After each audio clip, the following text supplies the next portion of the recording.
Good morning, Chatty House. Good morning, Chatty House. What's going on, guys?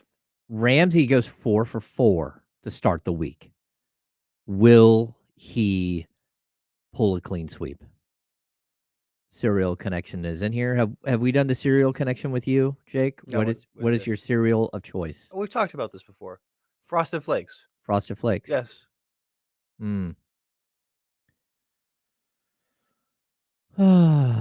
What's going on, everybody? Jared Goff, Detroit media almost relishes in negativity. Of course they do. It's a negative town. Sacramento's a positive town when it comes to media, news media. That's why we'll just open the show with happy stuff. Happy stuff all morning. You're giving away the rundown here, okay? No, not giving away anything. I don't know what you're talking about. Also, shout out to James. James brings in the best cinnamon rolls money can buy. Yes. And it's a treat every single time I come. Ramsey, yeah, the G League Ignite plug. Well, first of all, the G League Ignite is dead, but I may have got a care package from my friend Pete Youngman. Oh, it's go time.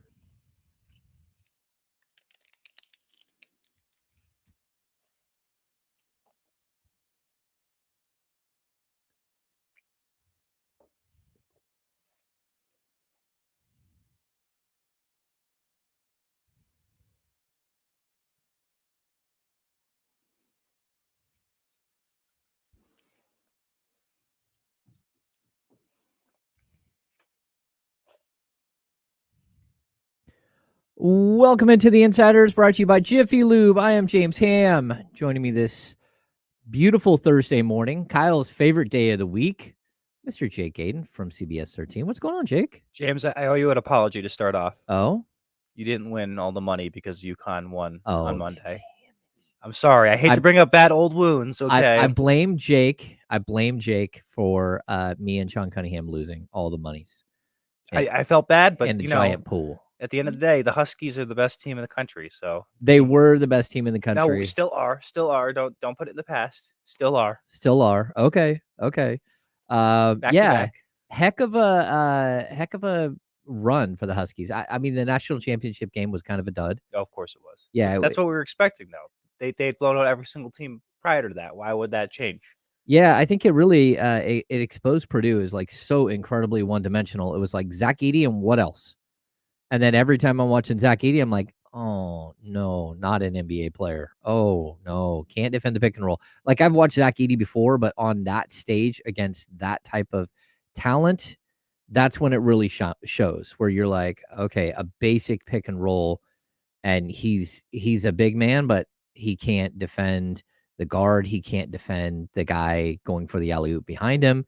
And then you watch him in space out on the perimeter. You're like, oh, man. Yeah, tough run for Purdue.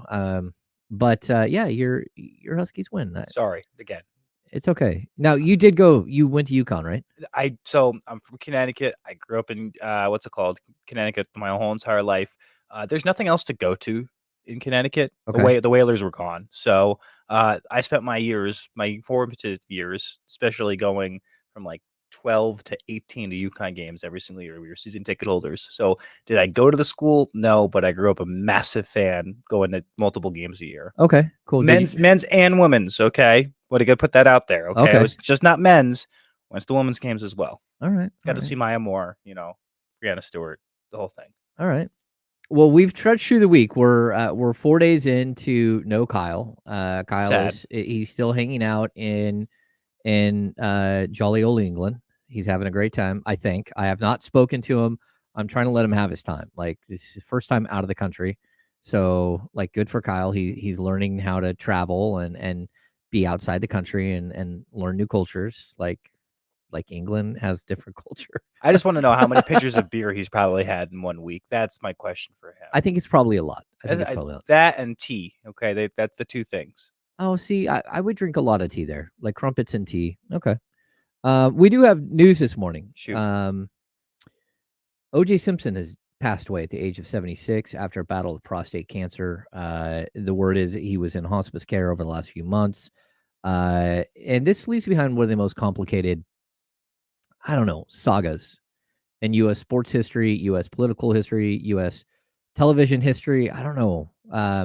Jake, you're not old enough to like have lived through the moment, right? So as someone who like I've been through moments, right? So I think for you, you're probably the defining like moment in your life is probably 9/11, Mm-hmm. right? 100%.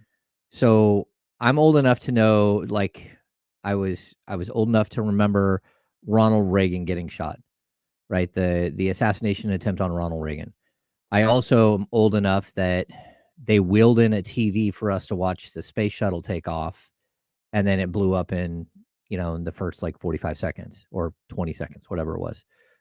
As like a young person watching the spaceship go up in the air and then see something go horribly wrong and your teacher's gasping and like not knowing what to do and then turning off the TV very quick. Those are moments, right? And then I think the next big moment in U.S. history really was this wild, slow car chase scene with O.J. Simpson. I think everyone who is old enough to have seen it knows exactly where they were when O.J. Simpson's being driven by Al Cowlings, like driving 45 miles an hour down the freeway in L.A. And it's this white Bronco, and then almost like a V formation of police cars forever. It's like this dramatic moment, and like such a complicated person and situation. Yeah, I was 1 years old. I was still in diapers when this was going on, so I didn't know the difference between milk and Yeah. baby food. So Yeah. let's be real about this, all Yeah. right? But you're absolutely right. I think the defining moment for me was September 11th. But what I remember about OJ, I remember watching that video on YouTube when I was a kid and seeing that, like, oh my God, that actually happened. But again, too young to remember the significance of it. I know who OJ is. We know what he's done. I've watched the docu-series and everything like that. But I was not alive for the moments of what went down. Yeah, it's really wild because like I'm not old enough to have watched a ton of O.J. Simpson as a football player. I've seen highlights. I did grow up in an era where O.J. Simpson was on television commercials running through the airport, jumping over kids, making spin moves, trying to get to his gate. And then of course he's in the Naked Gun series, which is absolutely hilarious with Leslie Nielsen. And then we have this moment. And I'll just like end with this. I don't think that there's another case that I've been alive for where we know everybody. We know all the players from the situation. We know, Nicole Brown Simpson and we know Ron Goldman and, OJ Simpson. But then it goes so far beyond that. Like Kato Kalin lives in the backyard and, Judge Ito, it becomes like this huge thing where Judge Ito is a thing on Saturday Night Live. All of the prosecutors, all of the police officers involved, like Mark Furman, Marcy Clark. And then this is where literally the Kardashians are born out of something like this. Like Robert Kardashian is part of the legal team with Johnny Cochran. And yeah, it's just wild how you get caught up in all of it. And so I hope it goes away now. I don't, after today. The Kardashians are not going away. I'm sorry. I hate to break that to you, buddy. Yeah, eventually they'll go away too. I hope they do. But yeah, kind of a weird ending to like just a very, very weird saga and really tragic and horrible. And I feel bad for Nicole Brown's family and of course Ron Goldman's family and just like this saga. Like hopefully everyone kind of puts it to rest now. We also like I'm just gonna throw this in here. Two-time former Sacramento King Ben McLemore, 2013 first-round pick by the Kings, was arrested in Portland and has been accused of rape. I don't know what's happening there. We'll track that a little bit over the summer, I'm sure, but that's not a good situation. Around the NBA, Drew Holiday gets a 4-year, $135 million extension. Good for Drew. Good for Drew. Jesse, what are your thoughts on Drew Holiday getting? We love it. We love it. We got our point guard for the next few years or whatever. If we got to trade him because, money and stuff like that. Last couple of years, you could do that. But let's get Derek White signed next too. Okay, so I'm just like, can we do quick math? how do you think they're going to trade? Because he's almost 34. He'll be 34 before next season. Someone's going to want to take an expiring deal, James. We know this. 34, 35, 36, 37, where you're going to be paying this guy how much? About the range around 33 to 37 million. I think it ends with 38 million. Right. 58 Okay. is 38. I don't think that's a crazy amount of money too, because like when this TV deal comes in or whatever, dude's gonna be getting paid 70, 80 million a year. So like that's not much for I like this deal, even though yes, you the point of he's 34, that is concerning, but at the same time, though, I think it's a great deal for Boston, that for a cap heavy team that they're gonna have to figure out where that money's gonna go for the next couple of years. I think this is a very tradable contract if you needed to. Not in the later half. I'm talking about in the next year and a half. I don't think it's very tradable. I do think that he's a great player, one of the better two-way players in the league. Very underrated. Probably should have been a multi-time All-Star. Yes. He's only made one All-Star team, right? Sounds right. I believe. He's been on all defensive team though. Yeah, but he made the All-Star team with the Sixers before they traded him for draft picks, which is wild. He is old too, but I mean, you don't really got to do too much when you got. But he's not the main scorer. That's on what I'm that saying. team, Just run the offense, play some defense. Yeah. Be solid. Yeah. Outside of that, the NBA has just been crazy. Sacramento Kings, of course, we're going to get to this a whole bunch. The Sacramento Kings have the most important 3 games that we've seen in a long, long time. I feel like we say that every week, though, James. It does the feel most like 3 important games of the season. Well, these are the last 3, so we can't say it anymore after that. Yeah, seriously, unless they make the play-in or they make the playoffs, then we're going to be saying the same thing for the next 2 weeks. But Sacramento Kings take on the Pelicans tonight. They've got the Phoenix Suns tomorrow night on one of the wildest thanks NBA for back-to-back, crazy back-to-back. And then they finish the season on Sunday with a game against the Portland Trailblazers. We, of course, will have Jiffy Lube Fast Break players of the game. After each of those games, we'll also have $100 gift certificates to give away. So be ready for that tomorrow and of course on Monday. And then I think this has just been, whether it's the play-in tournament or it's the top 3 in the West, this is just, Jake, it's enthralling. Of course it is. I personally love the how it's coming down to the final couple of games here. I watched the Minnesota Denver game last night. I thought that was absolutely phenomenal. I wish Cat would have played, but Jokic showed why he's the MVP. Yeah, I think so too. Am I wrong on that? No. I think he showed what, I saw SGA the day before against the Kings, and I was like, SGA's pushing him right now. And the fact with his foul grifting. Yes. And then you saw Jokic and you're like, wow. Yeah, that guy's the back-to-back. Whatever. He's the MVP. He's going to win 3 in 4 years. Yes. At least that's what I think will happen. Yes. Yeah, he's the best player on the best team in the West. And I think what they were able to do last night to sort of get a little tiny bit. I mean, it's 1 game. Now they're up 1 game on Minnesota. That's all you need, though. That's all you need right now. And now OKC is tied. Yes. So it's first. It's better for Kings fans because I don't want to play Denver in the first round. So if you're hoping for a 6th or 7th seed, I'd rather play Minnesota or OKC than Denver. No, I personally have no problem going back to Denver. I got a bunch of friends over there. It'd be a great vacation for Jake for a couple of days. We'll get to that in a second. But the 6th and 7th seed, if you're asking how to get out of that first round, I'd rather play Minnesota or OKC. Yeah, I hear you. I don't know which one of those teams I'd rather play. They're quality teams, but they don't have the experience. I also find it really interesting. We're about to go to break here, but how Naz Reid, by starting 14 straight games, has all of a sudden become he's surpassing Malik Monk as the potential 6th man of the year. Makes no sense. Malik Monk was just the leader all season long. Gets hurt. Oh, sorry, you're out now. 72 games he's played, I think. Yeah. Just an absolute joke. And Naz Reid is earning this because he's starting. That's the funniest part about it. It's like, what in the world are we doing? Okay, we're gonna head to break. When we come back, we're gonna jump into this Kings-Pelicans matchup that should be lively. It should be a sellout crowd. Should be a whole lot of fun. We are the Insiders here on ESPN 1320. I'm James. Join me, Jake, Gadon from CBS 13. We'll be back in just a minute. Look at that. I was out on time. Jordan Montgomery's leaving. What's his face? Scott Boras. Who is? Jordan Montgomery. Mm-hmm. I think everyone's leaving Boras. He took over the monopoly. And Well, he just messed with everything. Especially this offseason. The last like 3 off season. He's always done this, man. He's a train wreck. He is. Have you ever met him in person? Scott Boras? Yeah. No. Okay. No, I don't think so. I do think, I believe that the reason why I think that there was actually a point in time where I didn't live that far away from where he lived. What's going on, Chatty House? Russell Hunt, I have put forth this idea nonstop. Jason Tatum for MVP, best player on the best team. The problem is that he's playing with like 5 All-Stars.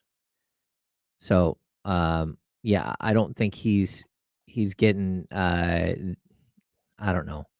Like, I have him in the straw poll. I have him at number 3. He's been great, but I'd still give it to Jokic. Yeah, I think I have it Jokic, SGA, Tatum. I don't know. I think I put Luka at 5.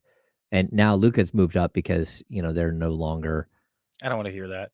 Well, yeah, but Luka plays no defense. Luka plays no defense. Yeah, but he's averaging like 34.5 points a game. He doesn't play any defense. He does not affect the ball. He does not affect that side of the ball whatsoever. Yeah, but he affects everything else. And have you seen did you see the stat yesterday that like his averages, if you take points, rebounds, and assists, only Wilt Chamberlain, like career-wise, has been more like combined points. Really? Yeah, like through their career. Yeah, it's really, really interesting. We will ask Jake what side dish he is, but we're not going to do it until probably the 3rd block. He has no idea what we're talking about. Maybe he does. Jake, is the potato salad with raisin side dish, respectfully? Oh. I don't know if that's good or not. I don't know. That seems potato salad's really hit or miss. Depends on who makes it.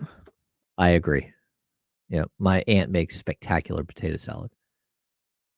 I make pretty good potato salad.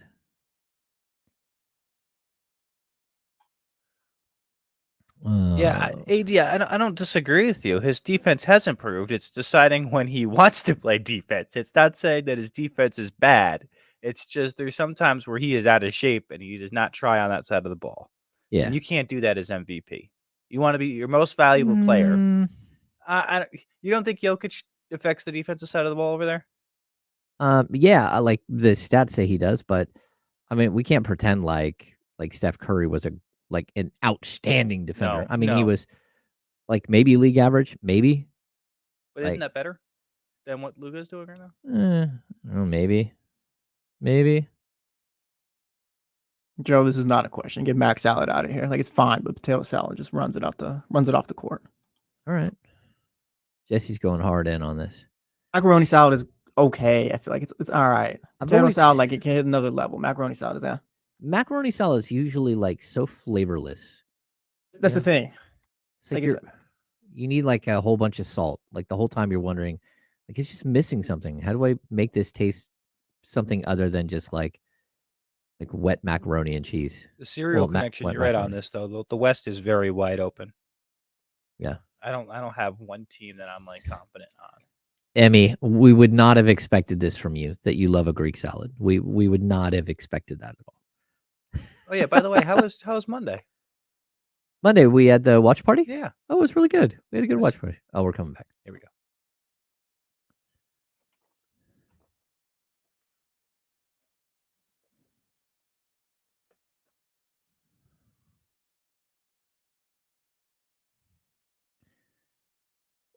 Welcome back into the Insiders. I am James. Joining me today, Jake Gadon from CBS 13. Kyle is on vacation still. Good for Kyle. We're happy for him. Yay, Kyle. Yay, Kyle. Get away from us. Get away from the stress of the Sacramento Kings and their, 45 and whatever record. 35, 33, 34? 34? 35? Are there only 9 games over? I don't know. Whatever it is, it's not whatever anyone expected. We expected a little bit more, or at least a little more consistency throughout the season. Jake, this is a really, really tough matchup for the Kings, and I'm not sure why. The Kings are 0-4 against the Pelicans this season. I know they're big. I know they're long. I know they're athletic, but it seems like no other team in the league has trouble with the Pelicans like the Kings have trouble with the Pelicans. The length is specifically where I see the biggest issue, but I don't think they've had a great game plan against this team in the 3 matchups that they played. What was the blowout? Was that the in-season tournament game here? That was the blowout? Yeah, Where they got Yeah, blown you're out. right. Yeah. Am I right? The only reason I remember that is because we waltzed out Keon Ellis in the post-game press conference, if I'm correct on this. Oh. But that's another can of worms for another day, okay? Yes, definitely. But that's where my main goes to immediately, because we had that's the start of something that went to the Celtics game, side the point. For whatever reason, they can't figure out how to guard this team, specifically on defense. I remember CJ McCollum had a huge game here in Sac last time they were here. The other thing that it is very interesting, and it's kind of maybe previewing one of the keys to the game, is Valanciunas is just an issue for Domas. Yes. In terms of his strength, and when offensively everything goes through Domas, I think it definitely affects their offensive game plan. Now, I'll be intrigued to see how that changes tonight without Monk out there in the pick and roll offense. Are they able to spread the ball more a little bit and be able to maybe pick and pop this team a little bit more? But you're right. This is not like a amazing team where you're sitting there like, oh my God, they have this guy. This works out perfectly. And this matchup, it favors New Orleans. There should be you should be able to break this team down just like the rest of the league has done. And no Brandon Ingram out tonight. Or no, bring up Brandon Ingram is out tonight for New Orleans. That's one of their main scorers. They got to get the win. There's no excuse for us one night. Yeah, I mean, I would say there are reasons why the Kings might not win this game, and that's because they just haven't figured out how to live without Malik Monk and without Kevin Huerter in their lives. But I'd also say like the games against the Pelicans are not nearly as close as you think. No, they're blowouts. Yeah, so the first time they played them, the Kings lost by 36. They lost 129-93. Then they played the Pelicans 2 days later, and everyone thought, the Kings are going to give better effort. They gave better effort, but they lost 117-112. The third matchup, which was December 4th, that is an in-season tournament game. That was 127-117. It wasn't really even, I don't think, that close. And then the final matchup that we saw back in January, it was just a drubbing. The Kings lost 133-100. This is a rare time where you play a team 5 times in a season. And it's actually weird because the Kings are going to play back-to-back against 2 teams that will be the 5th time they face a team this season. Of course, they have the Suns, who they're 2-2 on the year. They won the first 2 games, blew the second 2 games, including a 20-point loss. They blew a 20-point lead in the fourth quarter against the Suns. In Phoenix. Yeah. And so that one was bad. But I keep looking at this matchup, and I don't understand it. Even the last time when they lost 133-100 in January, Zion Williamson didn't even play in that game. And so Brandon Ingram only put up 15. It was CJ McCollum who dropped 30. It was Valanciunas who went 15 and 12. And I think you brought up the Valanciunas matchup, and we'll get to this later in the show with sort of keys to victory. But Valanciunas is Lithuanian, just like Domantas Sabonis is Lithuanian. They play on the national team together. They're friends. I think this is just one of those matchups where Valanciunas like shows up in force against one of his friends, and that's something that we've seen time and time again. And while I think the matchup of having a big, strong guy is one thing, I think there's also that competitive fire because they're both from Lithuania. Agreed. I think they also play a very similar type of game. That's the other thing that you got to remember on this. Valanciunas is very much the nitty gritty. Let's get in the paint. Let's muck up the paint a lot. Great defensive presence.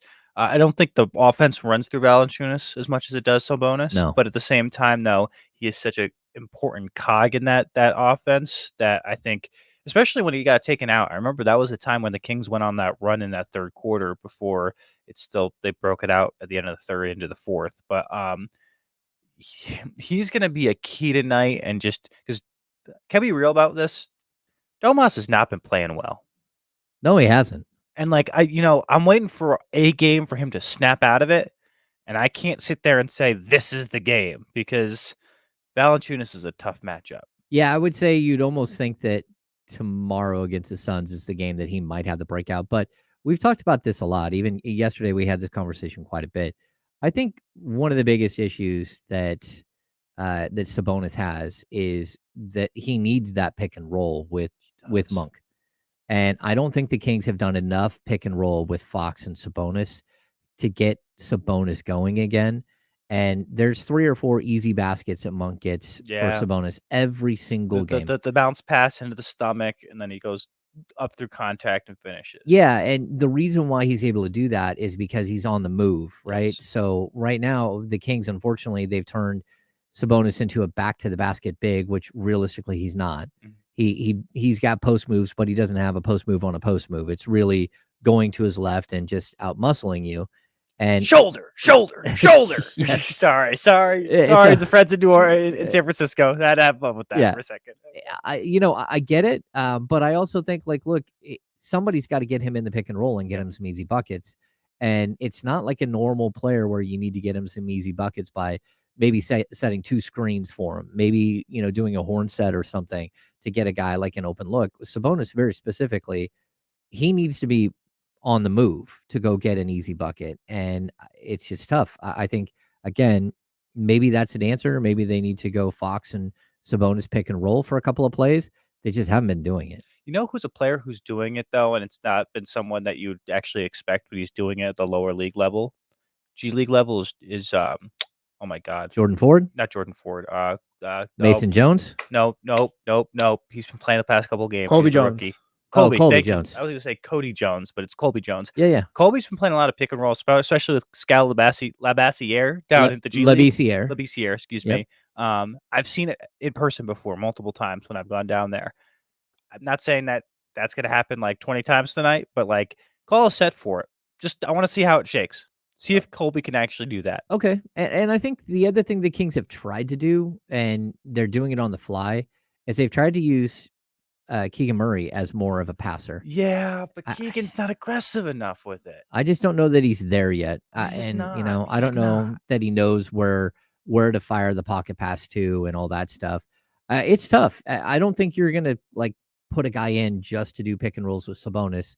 But I think that's probably one of the reasons why Mike Brown keeps going to Colby here down the stretch, because he's just looking for somebody who has a little bit of a lively body, who doesn't mind attacking the key and looking for other people. And I think Davion's done a really good job of attacking the key, but I also don't think he's setting people up. His assist numbers are way down, even though his scoring numbers are up.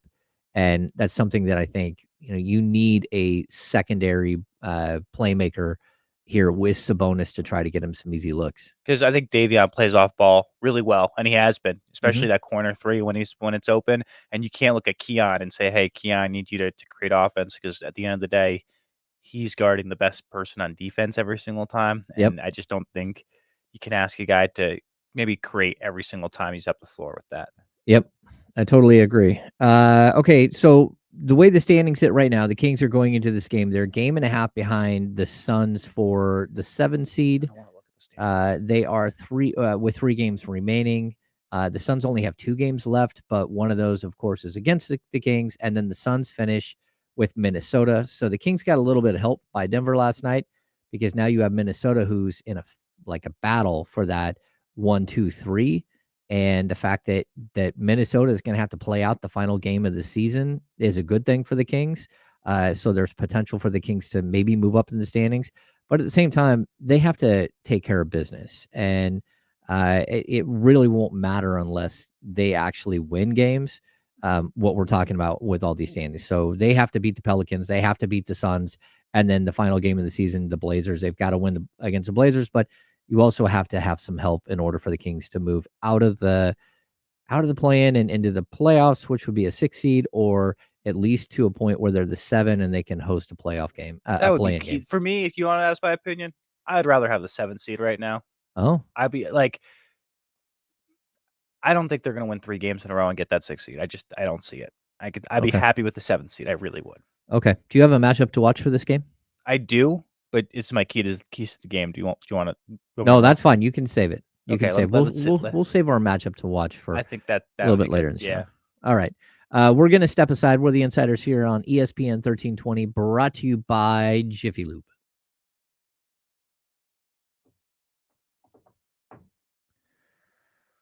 It We're rocking, dude. goes fast. I know, man.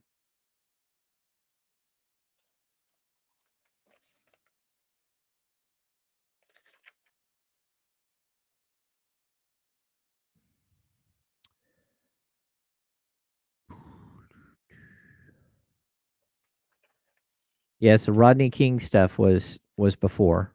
That was wild. And the first, like the Iraqi war stuff, like I don't know that captivated everyone like what we saw.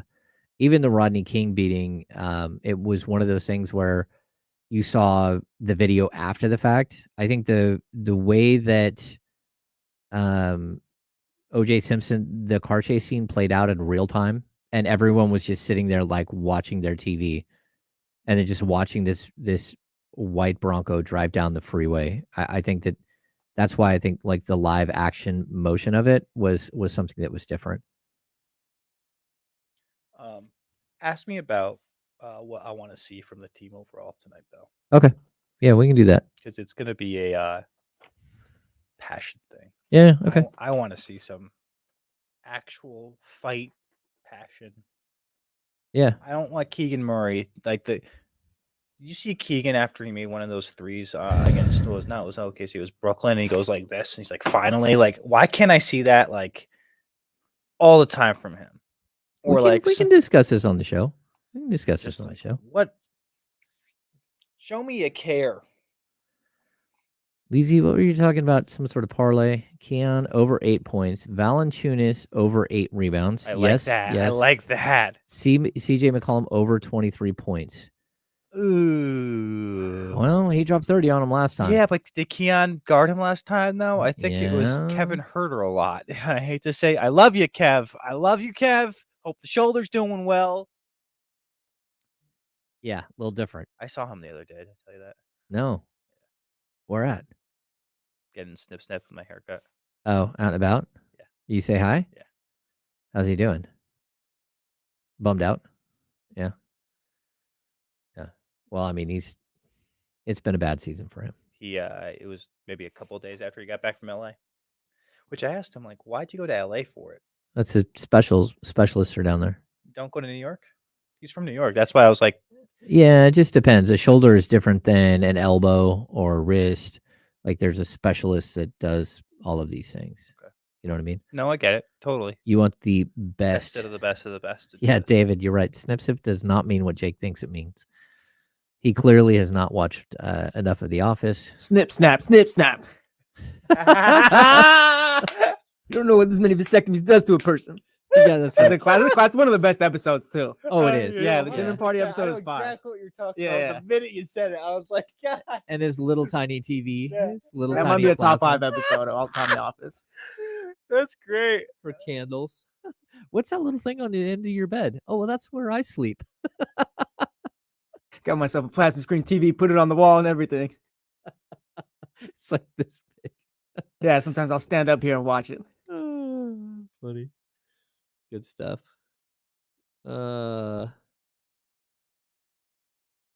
Yeah, I like your parlay there. Your 3-team pick. That's not bad. I would pull. I wonder what the percentage is on a Domas double tonight. I think he needed to have the streak snapped. You think so? Yeah, I think it will help him like kind of reset. Like it just. I love that he's not had social media this year. I think that's fantastic for him.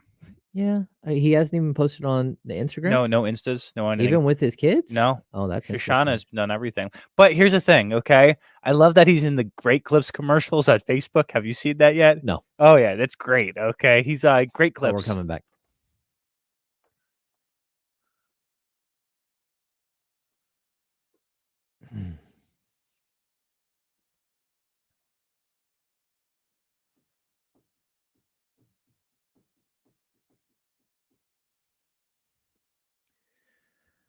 Welcome back into the Insiders. I am James Ham. Joining me, Jake Gadon from CBS 13. No Kyle this week.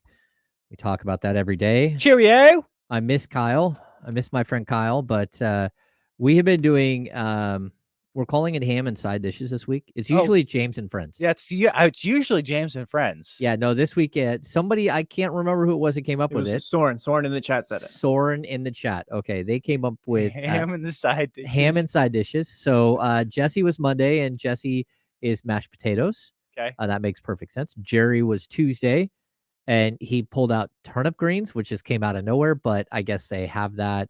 Well, I mean, I get it. Like he's from Indiana, like farm kid. Okay. And they have that at Cracker Barrel, which again, like you're not going to catch me eating turnip greens. But good for Jerry. It makes sense. We had Chris Biederman yesterday. He was baked beans with bacon bits in there. Baked beans with big chunks of pork. Yes. Which to me, that makes perfect sense for Chris Biederman. Everybody made sense. So Jake Gadon, what is if you were a side dish, what would you be? Oh. Okay, I got two off the top of my head, okay? Or actually, no. Yeah, two, okay? But you can only be one side. I know, Go ahead. The first one for me, some classic mac and cheese. Okay. I'm a mac and cheese guy. I'll throw that as a side dish. The other one is asparagus. But that's just, I'm a healthy man, and I eat a lot of asparagus. That works. I think that's good for Jake, because Jake will come in with like D-Lo and Casey. He'll fill in for a show, or with you. Like Jake, it just works. It works. Like we all like asparagus, stuff like that, mac and cheese. It works. Okay. I just, you know what I keep thinking is that asparagus makes your pee smell funny. That's fine. Okay. But that means it's healthy. It's working. So okay. I think it might make sense for Jake. Jake is an acquired, like has an acquired taste. He's an acquired smell. He may leave a stench when he leaves. Yes. Is that East Coast thing versus the West Coast? Is that I don't know. Maybe I'm just bitter because UConn won. I don't know. he smells when he leaves the room. That's hilarious. Okay, so let's get to this. You had something you wanted to bring up, and I think it's like, what do you want to see from tonight's game? Because like I think we've seen this team fight, and I think we've seen them give you such a great 24 minutes or even some nights 36 minutes of basketball here over the last couple of weeks. But against sort of the more refined, the defensive minded teams, their offense goes to hell in a handbasket. Everything gets mucked up. We know part of it is because of Malik Monk not being there. Part of it's because Kevin Huerter's not there. Part of it's because some of the guys they do have that are there aren't playing well. Harrison Barnes is not playing well. And some of these guys have been inconsistent. And what is it that you want to see from the team tonight? Because I expect like a flat out crazy crowd that is trying to will their team to victory tonight. I expect the same exact thing tomorrow night. I expect playoff atmosphere at Golden One. And I kind of want to see if the team can live up to that. I'm with you. That's why I think is that the fans are going to bring passion with a capital P tonight. Mm-hmm. And I want to see the team bring passion with double the capital P on that. Because again, sometimes, yes, they show the fight and like you can see the effort plays are there and everything like that. But sometimes it's the extracurriculars where I want them, after a big shot is made, to not freak out, but after a big three is made, sometimes just Fox just trots down the court, or Sabonis just goes right back down. But when Malik hits a big three, he'll celebrate and he'll do the upside down three that he does, and he just gets the crowd into it, and it just you feel it building. I want to see that tonight. If Keegan Murray hits a big three in the corner or something like that, I don't want Keegan just to trot back down and find his matchup. I want him to celebrate a little bit or get a fan into it, get the guys into it. I want the energy level to be through the stinking roof. I want them to feel an earthquake from Golden One all the way in the Bay tonight. Okay. Same thing on Friday. Okay. I want that place so raucous like it was for game one of the playoffs last year that you can feel the energy spewing out of California. That's where I want. And I want it to start with the players, feed off to the fans, go through your television screen, and beam a beam as big as it can possibly be tonight. That's what I want. Wow. Okay. I know it's intellectually nothing to do with basketball, but there is something about James' energy and bringing energy to a big game and bringing the right energy too, that You have to sit there and say, hey, this can will a team back to where they need to be. Well, and that's where I think they again, it's one of the biggest things they miss from Malik. Yes. It's the moxie. It's the just like the guy who feels it the whole time. When Malik is on the court, I've said this so many times, but Trey Lyles can score 16 points and Malik Monk can score 13. And the only thing you remember were all of Malik's baskets and none of Trey Lyles. That's just kind of who he is as a person. Like he's out there. He's like he plays with a zest and love on the court. A moxie. Yeah. And he just brings that energy every single time. And it's not that Davion doesn't play hard, but he doesn't have that same flair. He doesn't, like again, you're waiting for Davion to have a moment where he just busts loose and shows some emotion because he's an emotional guy, but he refuses to show it. And I think a lot of the Kings players are that way. You talk about Keegan, you talk about De'Aaron. A lot of these guys, even Harrison, they're subdued people. That's who they are. They're sort of, I don't know. They don't want to show that side of their personality. And this is a moment where you're probably right. And probably more than anything else, they need to feed the crowd so the crowd can feed them back. And I think you use this reference a lot. I want them to be Tarzan tonight and not Jane. Does that make sense? I have not said that, but that's okay. I think you have it on a show with me. I don't know. Okay. Maybe that's interesting. I want them to be Tarzan and not Jane. Okay. And then when I say by Jane, I don't mean like physicality wise. I mean like Harrison, you hit a big 3 tonight. Like just stop trotting back down the court. Let's get people into it. Okay. Yeah. Show some grit, some gutsiness tonight. And when you do, I think it's going to pay tenfold when you get this team, but when you get the crowd behind you, because it is one of the hardest places to play in the league. Golden One Center, it is hard to win there when the crowd is in it. Ask the Warriors last year in the playoffs. Yeah, I agree, but I would also point out that the opposition seems to love the sight lines in Sacramento. Really? Like whatever it is, like teams shoot the lights out, and it doesn't matter who it is. The worst teams in the league have come in. Like how many times I'm like, well, this is the worst 3-point shooting team in the league. Oh, they're there with a franchise record, 22 3-point makes against the Kings. It's because the Kings 3-point defense is horrible, but that's another conversation. Well, even when their defense isn't horrible, guys that don't hit 3-point shots hit 3-point shots against the Kings. Agreed. And so I think it's part of the whatever it is about this arena. It lends to shooting. Don't tell Mike Brown that though. Well, I mean, Mike's going to disagree with you in a second and say Alvin Gentry used to just yell and scream about the fact that the Kings couldn't win on their home court. He was just flummoxed. He was like, I cannot believe this is the NBA. You should have a home court advantage. We should not lose by 40 on our home court. Where is the pride? Where is your family's in the crowd? Mm-hmm. What is happening? What is going on? And he kept saying, and the crowds have been great. And then we have this moment where the team just doesn't show up. This can't be one of those games. No. It's got to be one of those games where they don't just come out and build a 20-point lead in the first half. They come out in the third quarter, they kick someone's teeth in, and they get ready for tomorrow. That's the key, though. I know we'll bring that up in one of my keys to the game is that third quarter right there, but we'll talk about that in a bit. Okay, cool.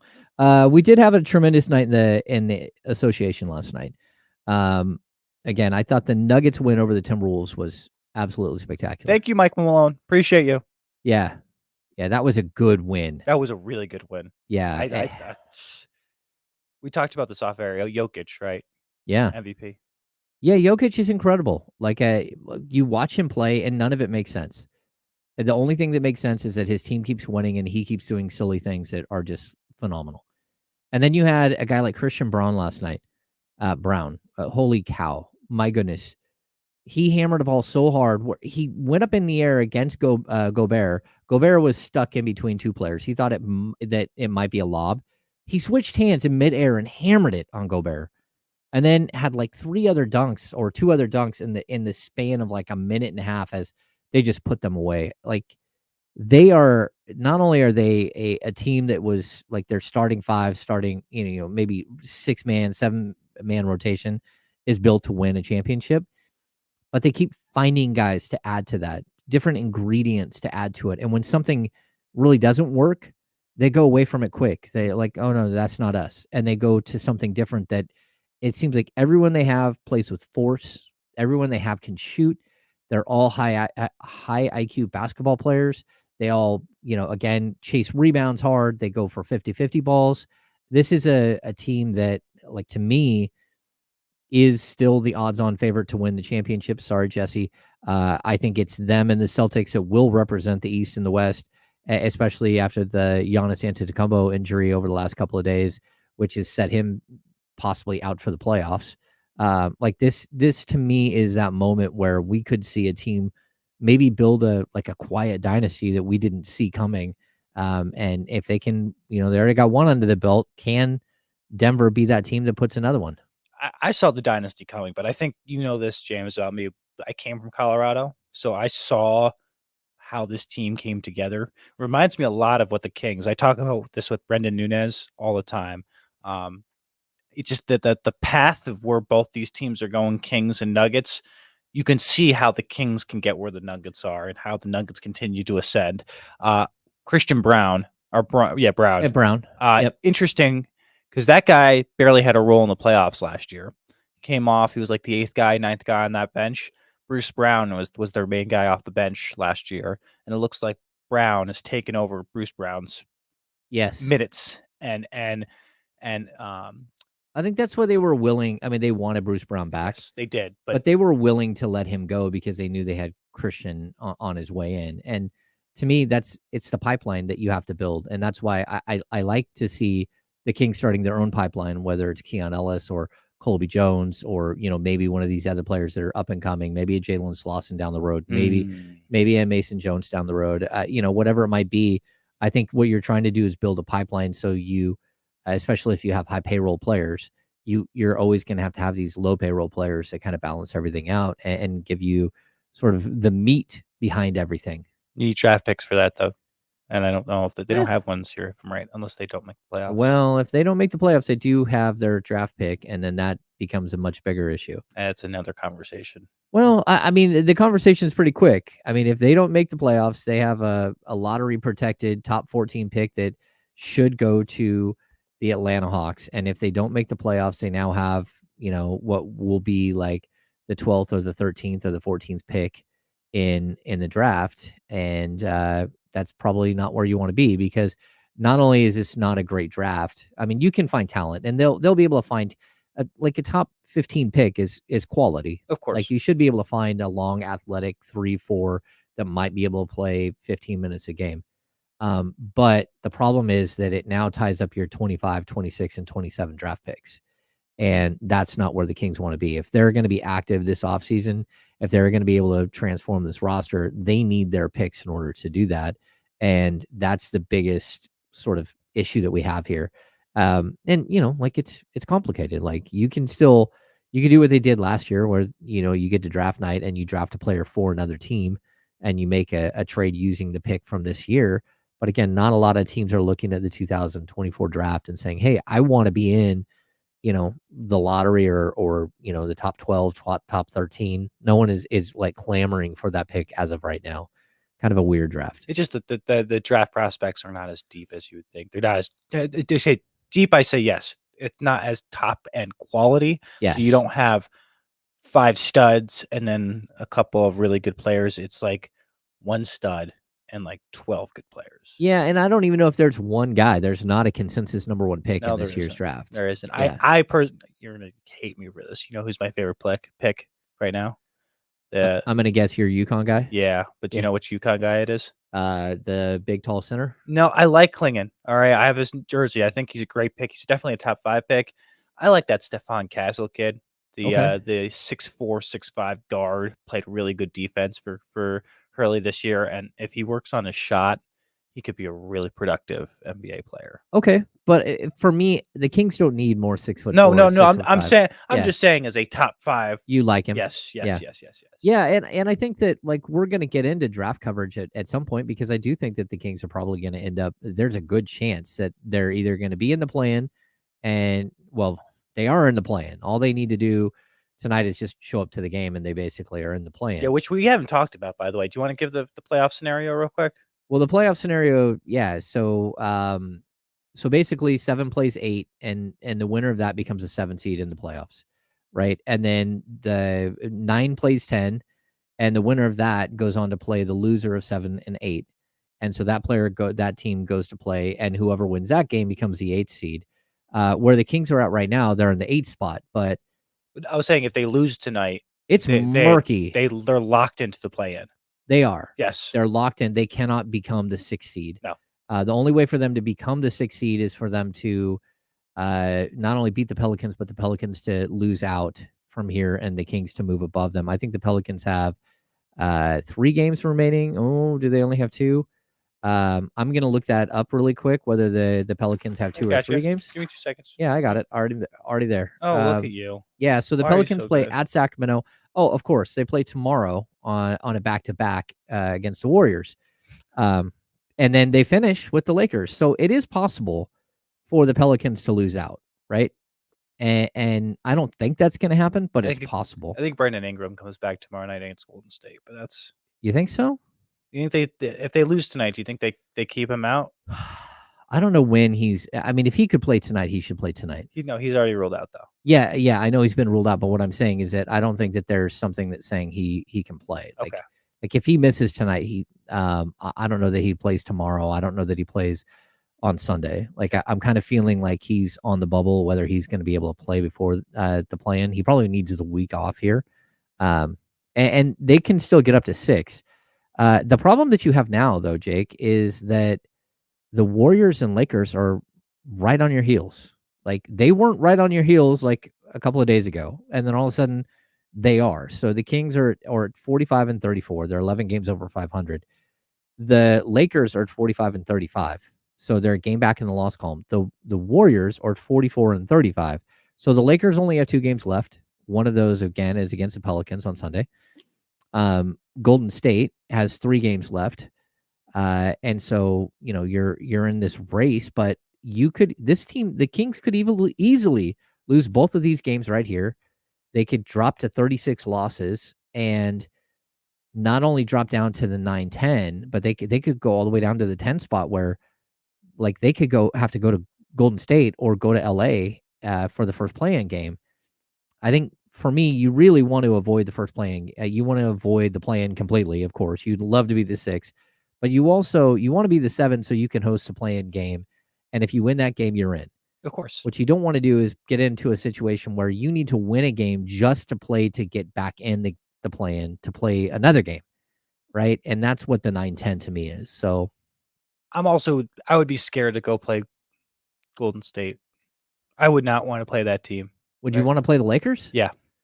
Okay. Because one I've seen even with LeBron playing full game, same thing with AD. I know for a fact Sabonis knows how to play AD, and I know that they can defend LeBron. I just did that's a better matchup if you're a Kings fan. I would rather play the Lakers than I would rather play the Warriors. Well, the Kings have swept the Lakers. They have their number. They won 7 out of their last 8 against the Lakers, but that really doesn't mean anything in a play-in. Oh, I know it doesn't, but if you're looking at matchups, like I just think I don't know if they have an answer for Jonathan Kuminga, or they have an answer for. See, I'm not fearing Kuminga. I'm just fearing that Steph goes and scores 50, and you're stuck in the same position. I think the Kings have better players to throw at him this year than they did last year. I think Keon Ellis can play minutes against him. I think Davion's playing really well. I think De'Aaron Fox has taken a step defensively. I also think that Keegan Murray is a much better defender than he was last year and can probably stick with Steph for longer stretches. But at the same time, it's Steph. And like you don't want a one game against Steph. You saw what that looked like in Game 7 last year. And it's not pleasant. No, that dude can still will his team to a monstrous victory. And and I would say the same thing about LeBron in a 1-game series. Like I don't want a 1 game at 1 and done. Whoever wins goes on, because I know that with 5 minutes left in the game, LeBron James is going to have the ball in his hands every single time, and he's going to either run you over and dunk on you, or he's going to get fouled. And so you got to deal with that. So not only do you have to have like an 18-point lead, but on top of that, you have to keep scoring the whole time, because he's going to keep coming at you and he's going to keep getting the calls, and you're just going to have to deal with it. So it puts you in a really, really tough spot if you're the Kings. So The best scenario for the Kings, and this is wild, is somehow make it to 6 or somehow make it to 7 and then play the Phoenix Suns for the 6th time this season. That would be premium, because what you don't want to do is play the Pelicans again, because you could go 0-5 against Pelicans. But if you can play the Suns at home, and that would be, to me, your best opportunity to go in as a 7 seed. And then that could be against Minnesota, it could be against OKC. I don't know that it really matters. Like for me, I'd also add that the way the Kings are playing right now, I'm not sure that the first round is really going to be all that interesting. Mm-mm. Yeah. So without Malik Monk, just the way that they're playing, the way that they're struggling, the way that they can't seem to find a way to play a full 48, and that other teams are able to make adjustments, and the Kings don't have something else to offer as far as adjustments. They can make fine nuanced adjustments that help you get a couple of buckets here and there, but the Kings just don't have a different look without Monk and without Herter. Is that a coaching issue though, or a roster construction issue? No, well, I mean, it be not both. It can be not both, right? So I don't think it's a coaching issue, because like, what are you supposed to do? You can't like turn a rookie second round pick into Malik Monk in the final 5 games of the season. Mm-hmm. You just can't. Like, and you can't ask Keon Ellis to be Malik Monk. That's not who he is as a player. No. So I also say, like, roster construction, they have 2 guys who can play 35 minutes at the 2. They're both out. One of them's out for the season. One of them might be out for the season. Like, so what are you supposed to say? How are you supposed to have another shooting guard that can play 35 minutes and give you similar things? And I brought it up earlier. I really do think that one of the biggest issues that Sabonis has is that he doesn't have a passer to get him the ball. But the other problem is, people forget, is that Kevin Huerter is really good in that 2-man game I know. well. Oh, yeah. He's really good at the pocket pass. He's also a guy who averaged close to 3 assists a game. He is your third playmaker on the perimeter. The Kings don't have a natural take somebody off the dribble player outside of De'Aaron Fox right now, and that's hurting them. And so I don't want to say it's roster construction, because you can't just assume that you could lose Monk and Herter. And it's so difficult to, like, how many guys can you bring in that play that style? Because that's not who they are as a team. That doesn't mean you don't need those guys, but this team is a run the ball through Sabonis, move the ball around. But when a defense takes away Sabonis and his ability to pass, and all you have is Fox to counter that with, that makes life really difficult. You don't think Sasha could go in that role a little bit at all? No, I don't think Sasha. I mean, I think Sasha can create a little bit, but Sasha is just not that fast. No. I think Sasha's great as a shooter in the corner, a shooter at the top. He's also great as an off-ball cutter, a guy who sneaks under the basket and, like, is wide open and you find him. But, like, getting from point A to point B is not Sasha's, like, specialty. Taking somebody off the dribble is not Sasha's specialty. It's not. I think the one other guy that might be, it could be Chris Duarte, and he just hasn't played well. And I don't know. I mean, he hasn't played well enough. Chris Duarte is indecisive with his plays. He's spectacular if he's got his feet set and he's looking at the absolutely. basket. But other than that, Chris has been not disappointment this year. It's just I expected more out of him. Yeah. In many different ways. I just thought that the relationship that he had with Domas would have rubbed off on him a little bit more, and I just wanted to see more consistency. But again, Mike hasn't given him consistent minutes this year as well. So yeah, I do think the times that they did give him consistent minutes, you didn't get consistent play. No, you didn't. And it was like, it's like a double-edged sword. Like, so look, I mean, this roster needs a bunch of tweaks during the offseason. It does. I mean, I could tell you where it starts. Where does it start? I'm sorry, but the Black Falcon needs to fly away. Oh, look at Jake going at Harrison Barnes. HB, you think he's like such a good dude. Like, that's where, like, I think he's like a good person. Where does he fit? And I don't just see it at all. He doesn't do I would say my biggest thing is look, he's had a really rough stretch here where he has not played well at all. And really, he's hurt. You said that this whole season, though, James. Yeah, but there have been times where he's fine. There was like a 3-month or 2-month stretch where he was perfectly fine playing the role that he was doing, and you had no problems, and you were winning games. The problem is that when you lost all of these other players, you needed him to step up, and he wasn't able to do it. And so over the last 5 games, so why are you paying him $40 million for? Well, yeah, because you didn't know that he was going to do this at this moment. So I get you. All right. You know, when we come back, we're gonna dive into the Sacramento A's. I think that's what we're gonna do. Okay, I like this. Jake has been on this this story, and I think it's an interesting world that we're about to enter into with Major League Baseball. And Biederman was great on it yesterday, and I'm sure we're gonna have plenty of conversation here with Jake. So we're gonna step aside. You are listening to the Insiders on ESPN 1320. I'm James. He's Jake. We'll be back in just a few minutes.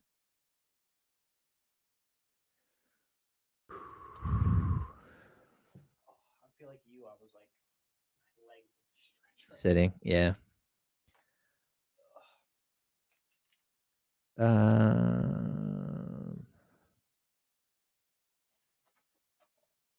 No. Hey, I mean, I don't think he would. I don't think Trey Lyles would. I mean, and plus, what would your bench look like if Trey Lyles was not coming off your bench? There are certain times where I think Trey Lyles works, but there are other times where I don't as a starter.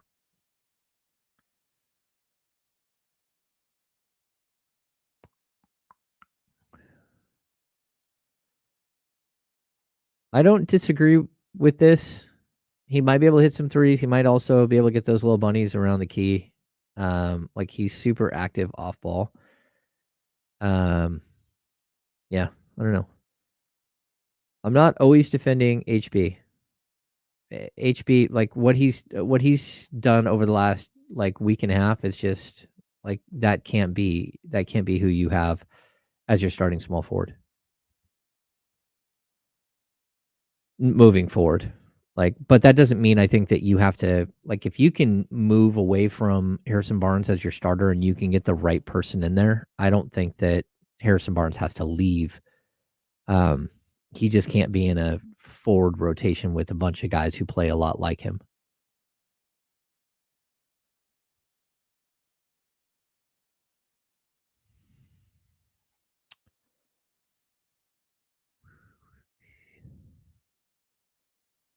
The Kings can't pull up Scal, the other James. Scal is like the Kings don't have a roster spot. And Scal played really well, but I was really wondering why he didn't play much in the final game when they got bounced. Like, Scal had a great season. And Scal is my dude. I've told this story before, but I was supposed to go to Haiti with Scal when he was here the first time. And I actually got invited. Me and Mark Spears got invited to go to Haiti with Scal. And right at the last second, it was when I was at NBC. NBC was him and Han, but I think that they were moving towards approving it. And then at the very last second, Scal decided to fire his agent. And he didn't have a different agent yet. And the NBA said, hey, we're not going to sanction this. We're not going to send security because, first of all, there is a no-fly list. Like there's a travel alert for Haiti. Yeah. Yeah. Haiti is like a place where they don't want people from the U.S. going. So the NBA was going to send like massive security, but when Scal didn't have a point person, they said, no, we're done. We're not doing it. And then Scal ended up going by himself with, I think, a camera crew from the Kings. And it ended up being like a really, really crazy trip where if people don't know Scal's story, he was like 13 years old. And his dad brought him and his brother home after school and dropped him off with his mom. And then the earthquake hit in Haiti and their apartment collapsed on them. And Scal was stuck against a wall, like with a wall on top of him, and is seated with his chest against his knees at like 6'6" as like a young kid. And it took him, I think, 2 months to learn how to walk again after they dug him out, him and his brother and his mom. Anyway, when they went back to go do this trip to Haiti, one of the neighbors that helped dig him out like came running down the street and was so excited to see him, and they had this moment with one of the people who saved his life. Really crazy story. And now you do not go to Haiti at all. Haiti is like, it's not a good place to go to.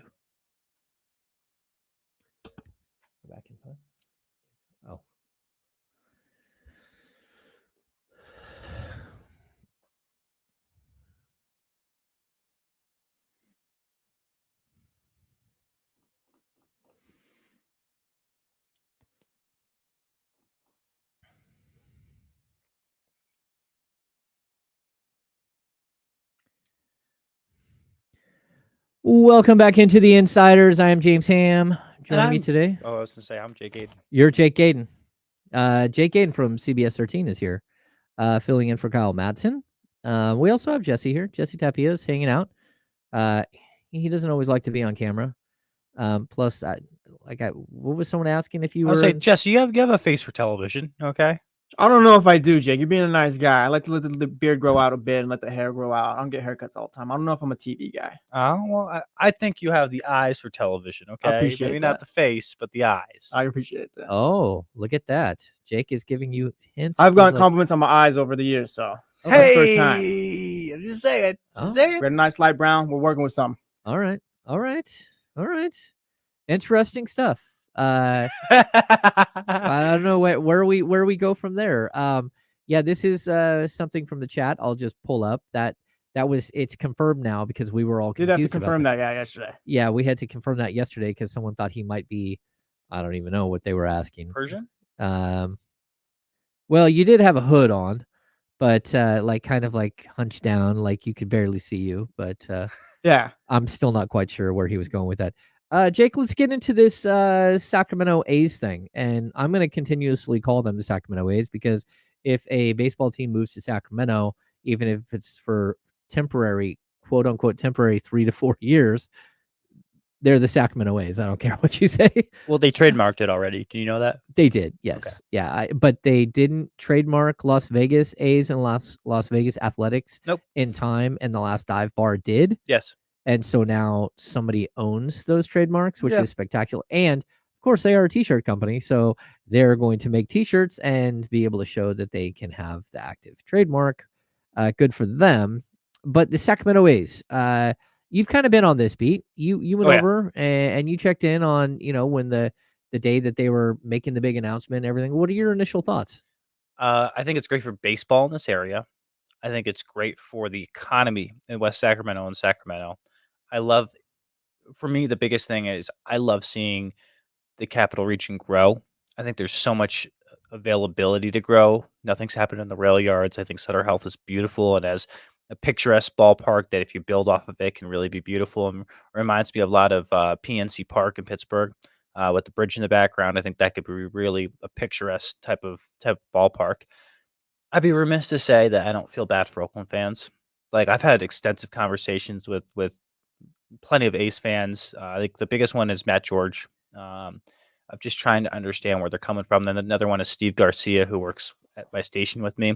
Both those guys are lifelong A's fans, and I feel bad for them. And they got finally a dose of reality last week of hey, they're leaving Oakland. It is not happening. So I feel bad because they're ripping out of it's a lot of great memories. People growing up there, going to gate ball games there, remembering the 90s and all the fun memories that happened over there. So sad for Oakland. Talked with the players as well. I don't know how they feel about moving to the capital region. I was in Detroit the day after the announcement and talked to a lot of those guys, and they're like, hey, we got to talk about with our families where we're going to live. And, that's a good conversation. I think you'd have to have a conversation with the guys of the Kings of where they live out here, but it's a different scenario for baseball players. They have families. It's a much bigger roster. Where do they put them? Like I said, I think this is great for Sacramento and baseball.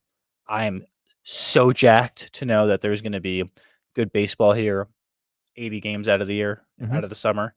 I just don't like how it went down.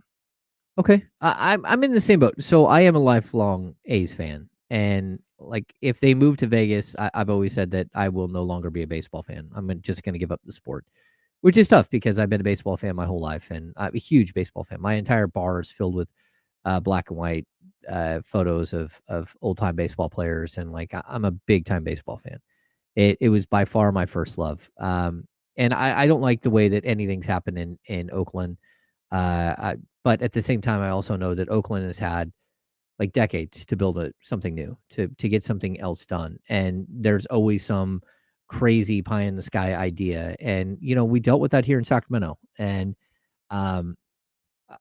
it's very similar to Sacramento because look, you weren't here for things like the convergence plan. There was this plan, this cockamamie idea to literally move Arco build a new arena in the Cal Expo parking lot, and then build a new state fair in another area, and then do all this land swap and have something else going where Arco was. And so that fell through. There was a 0.25% sales tax called Measure Q&R that the Maloofs tanked flat out. They got to a point where they knew they didn't want to stay in Sacramento, and they got all the way to the moment where they're about to announce Q&R. They're at a press conference.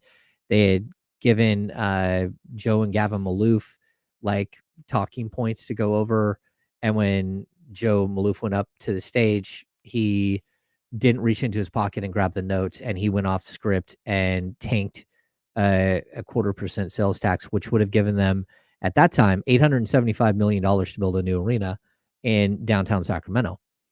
And we're talking 2006. So there's all of these like mistakes that are made. And again, in Sacramento, same thing. And Oakland just has always found a way to not get it done. And, even like if you're talking about the Howard Terminal, it's a $12 billion project. I would say it's so much money. It's a $12 billion project with a shaky economy and not a lot of public money. And they can say, oh, yeah, public money. It's like you had $400 million. That's nothing. It's $12 billion. That's like pocket change in the deal. And so, yeah, I'm really, I don't want to see the A's move. But if I do see them move, I want to see them move to Sacramento. Agreed. Because then I feel like you can still have it be a regional sports team. It's still people from Oakland might at some point like move on from what's happened, but people from Walnut Creek or people from Sacramento or people from Auburn, where above Auburn, or people from Chico that love the A's, they don't have to drive to Oakland to go see the A's. And I do think that there's going to be a vibrant fan base here. I think they'll sell out every game. I'm with you. I heard you say that yesterday to Chris Biederman, and he was like, I don't think so. Like, you're spot on. People who think that place isn't going to sell it, packed. You are crazy. That place is going to sell out every game. Can I give you some more stuff on whatever I've gathered in my reporting? Yeah. So they're going to have to, we talked about this, the expansion and the updates that have to make to Sutter Health Park. So a couple things that I've heard. One, I've heard that there's might be a parking structure out at Sutter Health Park built in this offseason because parking might be an issue with 14,000 that they're expecting every single game. We know about the clubhouse is going to have to be updated. The question mark right now is where those clubhouses are, right? So do they keep them in center field? Do you put them somewhere else and build underneath the ballpark? Because currently you have to access accessing the dugout to the clubhouse. You'd have to walk through the field, and I don't know if anybody really wants to do that. Major League Baseball doesn't want it. No, and the players don't want it. They don't want it either. They also want to be able to have batting cages within walking distance from the dugout, so like you can go underneath it. Like if you go to any MLB stadium, you can walk from the dugout to a cage area to warm up. So like if you're a guy coming off the bench, for example, that hasn't played 7 innings, you're going to be a pinch hitter in the 8th or 9th, you can go in there and go into the clubhouse or go into the batting cages and get your swing right for an inning or two before. So those are things that are going to have to be updated. I'm also hearing a big scoreboard in center field. They'll redo the scoreboard out there. I think those are the lights are also a massive major issue. Like if there's one thing that I've heard from every MLB player that I've talked to is they have to make that place brighter. It's too dark at night. Okay. So like the lighting is going to be 100% something that's got to be fixed. Like I know that for a fact. Like it's too dark there. And then they're going to have to retrofit it for NBC Sports Bay Area to make sure that they can be able to broadcast games out there. They have the wiring done. It's just they have to get more places to put cameras and stuff like that. So that camera wells, yeah, exactly. And you didn't even mention expanding the stadium to include bleachers. Like, how are they going to do a grassy knoll? I don't think they do that year one. I think they do that year 2 or year 3. I think seating they're going to keep 14,000 for year 1 and then try to expand it for year 2 and 3. I think this is going to be a 3-year project. This is the other thing I'm hearing. Okay, so I don't know if you saw this yesterday. So Arizona Coyotes are leaving Arizona. Yep, they're going to Salt Lake City. So if you think that there's an expansion franchise going to Salt Lake City for baseball, I think you're kind of crazy because I don't think they have the tax money to do NHL and MLB. Yeah, they just got like a $900 million they've got it sitting there Yes. in order to build something? And I think they're going to build an NHL stadium or NHL facility over there. Okay. So that's one. So I think if you're Vivek, and like Chris Biederman touched on this yesterday, I agree with him, and I've picked up the same thing in my reporting. If the A's were going to stay here, it's not going to be expansion. I think it's going to be that everything falls through in Vegas, and John turns to Vivek, who's first in line, who they're best friends with, and I know they're best friends. They talk to each other a good amount, and he says, "Hey, Vivek, why don't you buy in? I'll start giving you more majority over the years, and you now have 3 years to figure out how to get funding in West Sacramento and Sacramento, if that's from West Sacramento, Yolo County, wherever it may be, and Build this rate thing out. yes. And I think the money comes from right now West Sacramento and the tax there. It's not going to come from Yolo County.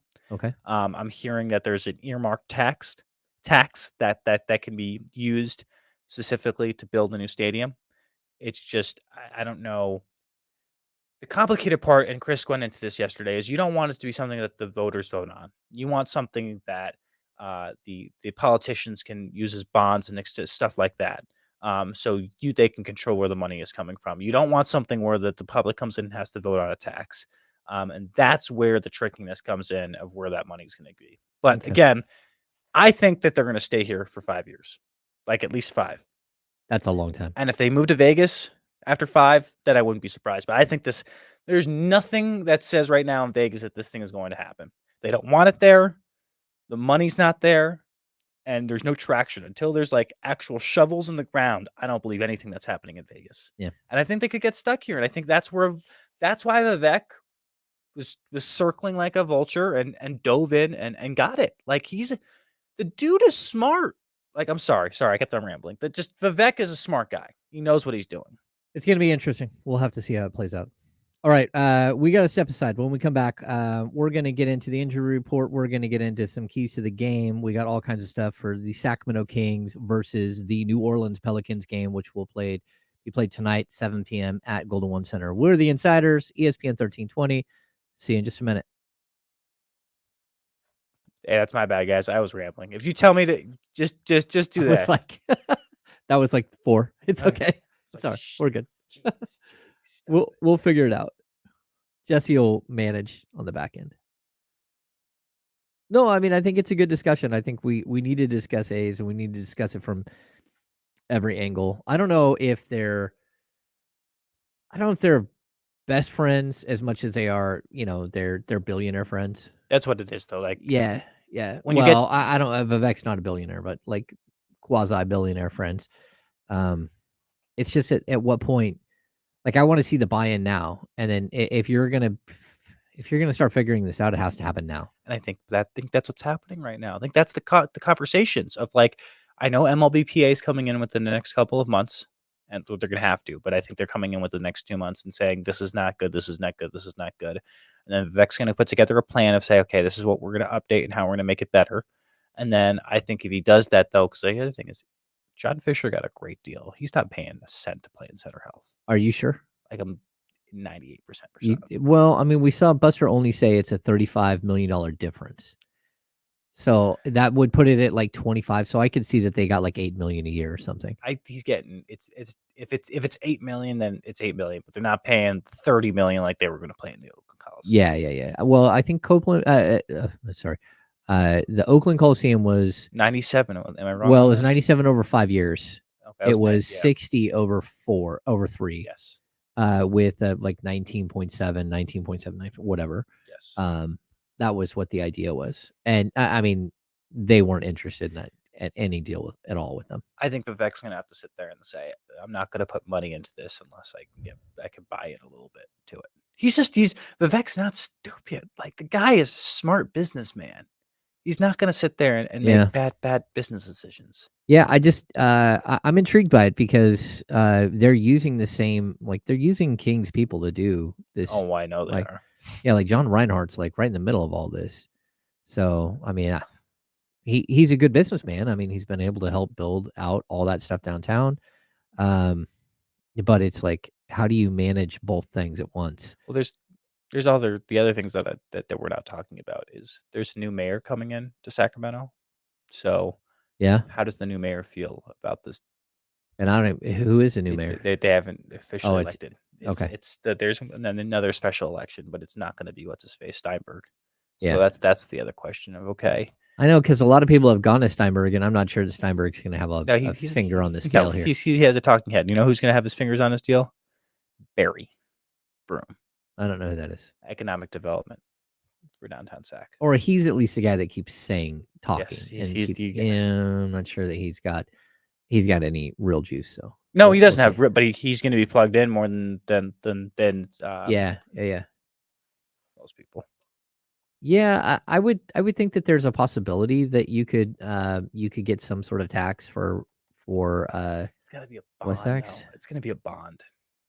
Well, that means it's got to be paid back. Oh, back and 5.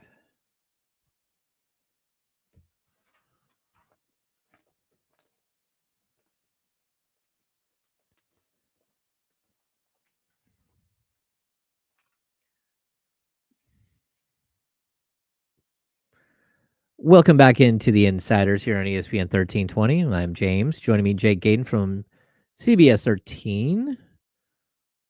Jake, we got some injuries to talk about tonight. Sacramento Kings will be without Kevin Huerter and Malik Monk, of course. What? No. Well, we also have Keegan Murray is questionable again. Keegan Murray was questionable last game out, and was able to play big minutes. But he's also questionable. For the New Orleans Pelicans, we have Brandon Ingram out of action. Najee Marshall is questionable.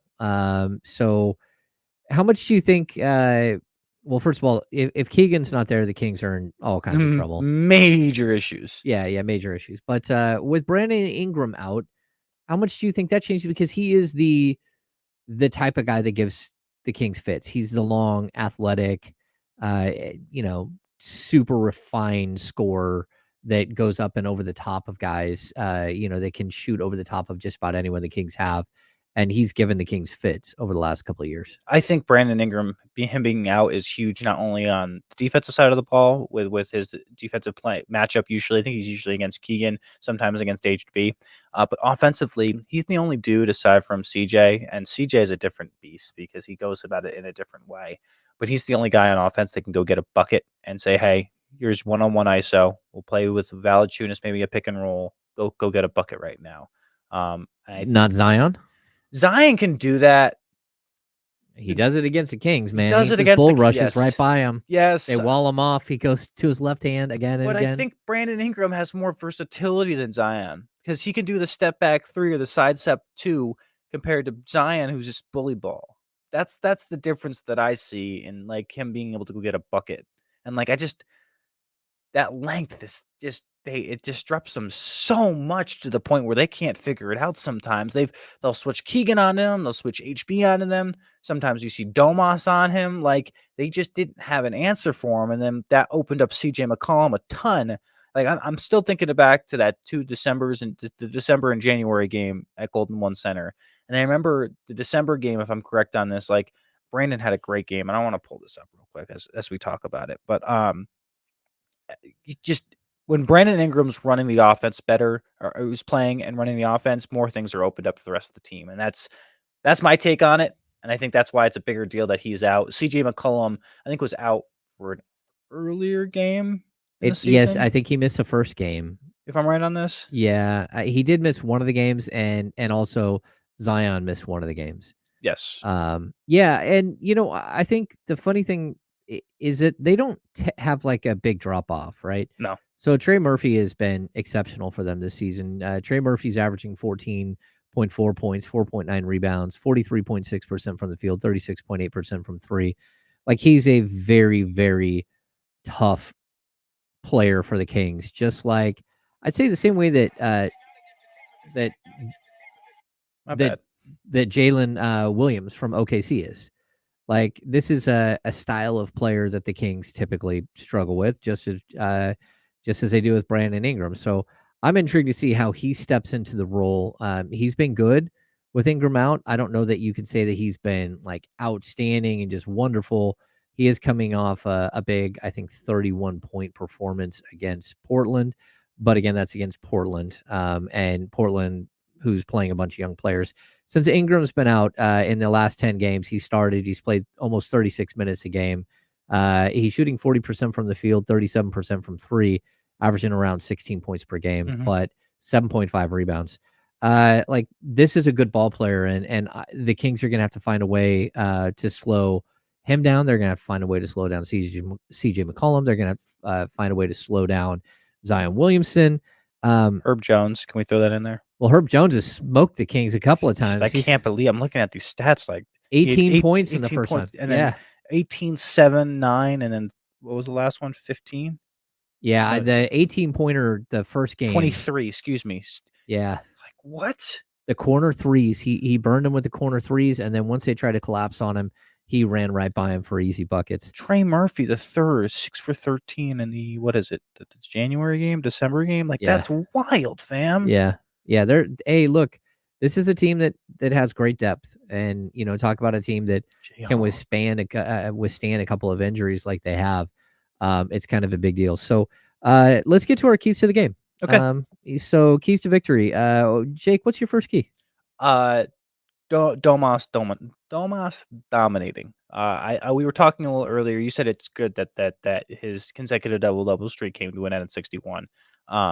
I want him to be as aggressive as he possibly can. You know, we make fun of it in San Francisco. Shoulder, then go up for a 2. No, the dude's got to do that tonight. And I want to see him as aggressive as possible to start the game. Be firm and strong with the ball, especially when you take it. But one thing I really want to see, James, today is do not give up the open 3. Like, if you have the open 3, like that from the top of the key, don't look and just take it. Sabonis, yes, take it. Sabonis, I don't think has hit a 3 in 8 games, Yes. 8 or 9 games. I don't care. Take it. And I think he's got 1 out of like his last 11 games. So that's a problem. Okay, so my first key is slow down Zion. Again, without Ingram, that's that second player that you really, really have to focus on. And Zion against the Kings specifically is just become a scorer more than anything else. He's not a guy who's feeding anyone. He's just going to his left hand. I think they're going to try to wall him off. I think they'll start with HB on him. But I'm excited to see what Alex Len looks like, because Alex Len has found himself over the last like 2 months, and he's been extremely good defensively. And so I think he's going to be an impactful player in this game against Zion, which is kind of strange because you got like a 6'6" bowling ball and a 7'1" like Stream Bean. But Alex Len, I think will have to play big minutes in this one. Do you think they play double with him and Sabonis at the same time? Yeah, I think there might be times. That might be one of the few times that we've seen that. It just depends on how Valanciunas plays. Okay. Either Valanciunas is good or he's not. Like, there's no middle ground. No, there's no middle ground. Yeah, there's no middle ground. It's either A++ or C-. Yeah, let's get to your second key. Keegan Murray must make a move tonight. Got to be aggressive. Okay, like I think that I saw some emotion from him in that Brooklyn Nets game where he finally made a corner 3 and he put his arms out like, freaking finally, okay? I finally made a shot. Like, Keegan, if you take a 3 tonight and it's a big 3 and it's your third 3 in a row, like, show me some emotion, bro. Okay? And I know maybe that's not in you, but like, bring it out of you right now. This is the second-year player that I think that needs to grow into his own. You've given an incredible opportunity with Monk and Kevin down to show what you got, okay? Buddy, you have 3 games left this season, Keegan. Figure it out. There we go. My second key is don't let some rando beat you. The Kings have a long history of letting random people beat Jose them. Alvarado, Herb Jones. Like, if you're going to get beat, you get beat because CJ McCollum hits like 50 points and you can't stop him. And the other guy, and Zion Williamson, is running through you and you can't stop him. Outside of that, don't let Valanciunas beat you. Don't let Herb Jones beat you. No. Don't let Trey Murphy beat you. Don't let Alvarado beat you. Don't let some Dyson Daniels beat you. Whoever it is, don't let somebody else beat you. What do you got for your last key? Get the energy rocking at Doko tonight. I want Golden One Center to be electric. And that's what I was talking about with the emotion with Keegan. I want all these guys preparing this game like it's a playoff game, like it's game 1 of last year's first round series against the Warriors. I want that juice felt 15 minutes before tip off. I want people in their seats buzzing, ready to roll. And like maybe that's something I've got to tell the Kings fans, like, guys, get there early tonight. Get your alcohol in early. Feel good about it, all right? And let's rock, baby. Because like if that juice is flowing from the beginning of that game, like, good luck. Because, like, again, they have such great home court advantage, and they used it really well last year, and I have not felt like they have used that to their advantage this year. Like, hey, let the fans be the 6th player out on the floor. Let's rock with it. Okay. I'm with you. My final key, no one feels sorry for you. Like, this is a race. This is, like, you need to go win a game. Nobody is going to let you have one here. Nobody feels bad about what's happened to you. No one cares that Malik Monk is not there and Kevin Huerter's not there. Brandon Ingram's not there for the Pelicans. Nobody cares. Go out there and play. Beat a team that you have to beat, and do something you haven't done all season. Beat the Pelicans. And so that's my final key. And if they lose tonight, I want them emotional after the game. Like, not sad emotional. I want to see them teed off. Angry.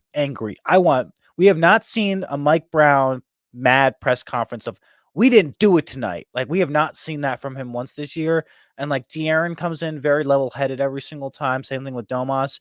I want to see some fire out of these dudes. And like, if I ask a stupid question tonight, De'Aaron or Domas or Mike, and I ask something stupid, fire back at me, bro.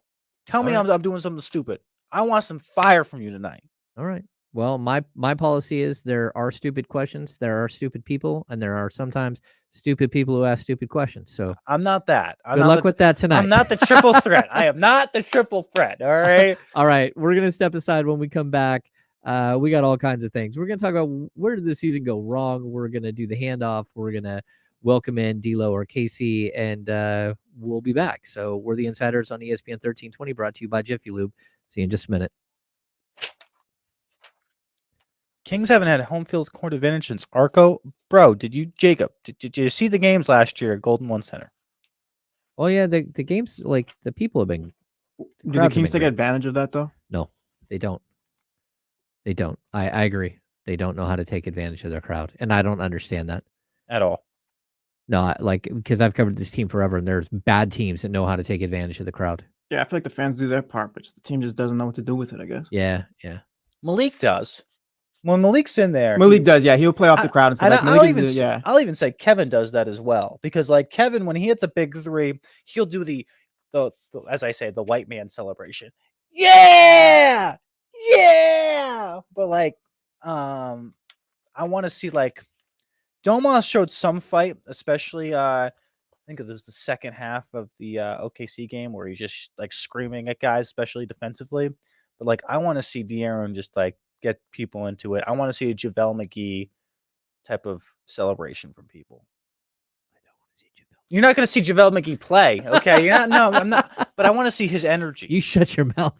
I want to see his energy. I want to see if like Harrison Barnes or Keegan hit a big shot. Like, just don't trot down the court. Like, get the guys, like, get the energy flowing. Like, if you need to stop, like, if you're on a 9-0 run and you need to stop on the other end and make a 12-0, like, get people into it, fam. Yeah. Every other team in the league has guys that get fired up. You don't have to be the cool guys who don't. Like, just play into it a bit. Like, that just adds to it. And Mike said it from the beginning. Like, this is a quiet group. It's a quiet group, but, like, you got to find something at this point. Like, it's you against the world. And again, nobody cares. Nobody cares that you're beat up. Like, everyone's looking at you like, hey, we'd love to play them. Because you're acting like you're a wounded animal. Like, you lost 2 guys, and I get it. It's harsh, but you lost 2 guys, and then Keon Ellis, who plays that position, just went out and scored 26. He had 8 threes. And he played well defensively. Yeah, too. he played better defensively than either one of those guys, and he was more consistent with his 3-point shot than either one of them has been all season. Like, go out there and play, man. Stop. Nobody cares. Just stop feeling bad for yourself. Here's the thing with Keon. Same age as Keegan. So you sit there and you're like, Keegan, why does a guy that's not the top overall pick have a little bit more oomph to his game? And it's just personality. Like, I'm not going to... I get Keegan. Like you can, but you could again. It's kind of like the forward situation for me. Like you can't have 4 guys that aren't long, athletic, and crazy physical players as your 4 standard forwards. That doesn't work. It's the same thing where you can't have all of your players have the same personality. Like you need Malik Monks and the Malik Monks. And even I think it's interesting, Chris Biederman talked about Jesse, what was it? The helmet guys, the gold helmet guys. I'm drawing a blank on it too. You remember that? I think that's what he called, right? He called them the gold helmet guys that like the 49ers have this thing where they literally are looking for players with this certain personality. Okay. And they hunt those guys in the draft. So it doesn't matter if it's in the 1st round, the 4th round, the 7th round, they're always looking for what they call gold helmet guys that are the 100% buy-in guys, the guys that are football lifers, that just have a passion to them, that have something about them that makes you want them on your team. And they search those guys out in the draft. So like Kittle, like in the 5th round, that like he was a gold helmet guy. Fred Warner, 3rd round, gold helmet guy. Okay. And like I kind of feel like the Kings need to go, like they need to get that. They need to understand, because I don't think they have like all of those types of guys. Even like if I'm going to say like who is that type of player on the Kings, it's probably like Davion. Yeah, straight up. It's the guys that like they just breathe basketball. They can't get away from it, and it doesn't always work out. We almost back Jesse. Hey, by the way, Jeff Passan just put it out there. Otani's what's it called? Yeah, his translator. Investigators are relayed on a recorded phone calls from the bank that Mazuzara falsely identified himself as Otani to trick and deceive bank employees into authorizing transfers. Oh, that's wild. Okay. Everyone out there, Chris Biederman talked about this yesterday, that he was going to put a story out about the A's arrival in Sacramento. Oh, did you drop it? It is up on at SacB right now. So okay, I'm gonna read that when I'm home. Yeah. So everybody, if we got to support our friend Chris Biederman here. I forgot to tweet out. Join us. You did it last night though. It was fantastic. Got some love. Well, yeah, but the numbers are crazy when I tweet out a link to the Twitter thing. Okay. We'll see. We're at 136 right now. I'll tell you what it's at in 10 minutes. Everyone doing okay in the chat today? We have no fights. We have no crazy stuff. No?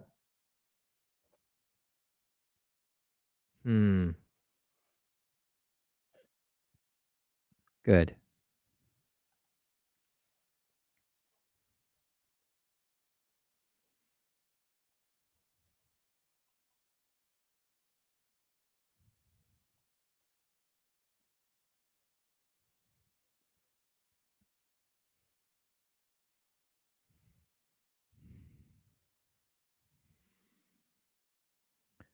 Welcome back into the Insiders. I am James Ham.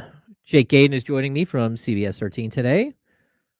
It's good having you in here, Jake. James, it's always a pleasure to be here, and I appreciate you always offering the ability to be able to come in here and talk shop with you for 2 hours. It's a blast. Yeah, it's fun, man. It goes by super fast. I don't know. I don't know if I would call myself asparagus, but we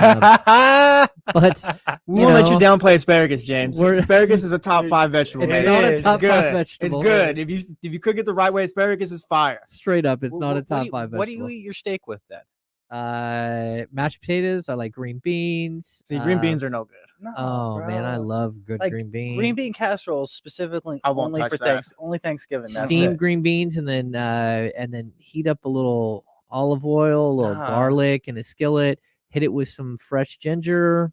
Okay, yeah. Last night for dinner for me, steak, rice with asparagus. That's what you got to do. That's just the go-to every time. Staple, Jesse. Okay. You guys are crazy. You're crazy. Mama Ham got to figure it out. Okay. No, I like no. The wife loves. She loves asparagus. Me, not so much. I don't like it. So it's amazing that we've had this That's why discussion. that's why you married up. Okay, there you go. Hey, there's no disagreement there. There's no disagreement there. Yeah, no. I've known that for a long time. No, I married an absolutely amazing lady for sure. Let's get into this. Sort of our last conversation here. Like, look, we're down to the final 3 games of the season. We're at game 80 tonight, right? And I think over the last like 2 weeks, we've kind of got like the realization of who this team is. I know I've heard it from a lot of people, whether it's on social media or it's other people like in our line of work. We're just like, man, I'm ready for the season to be over. I'm there.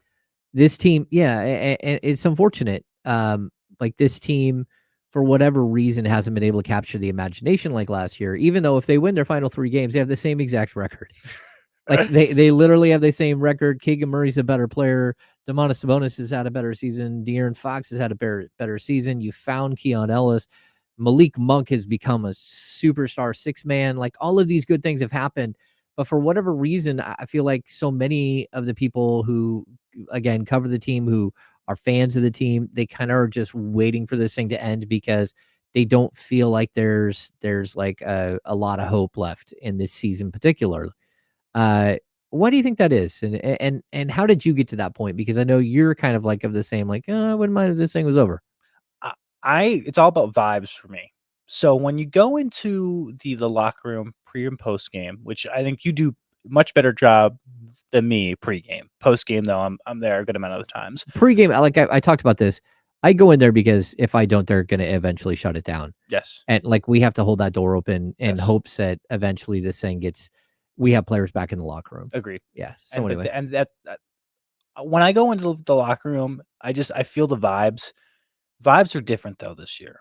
It's not the same as it was last year. I think they captured the imagination of, oh my God, we're back in the playoffs. We've got this magic. We've got this team that came from nothing to something.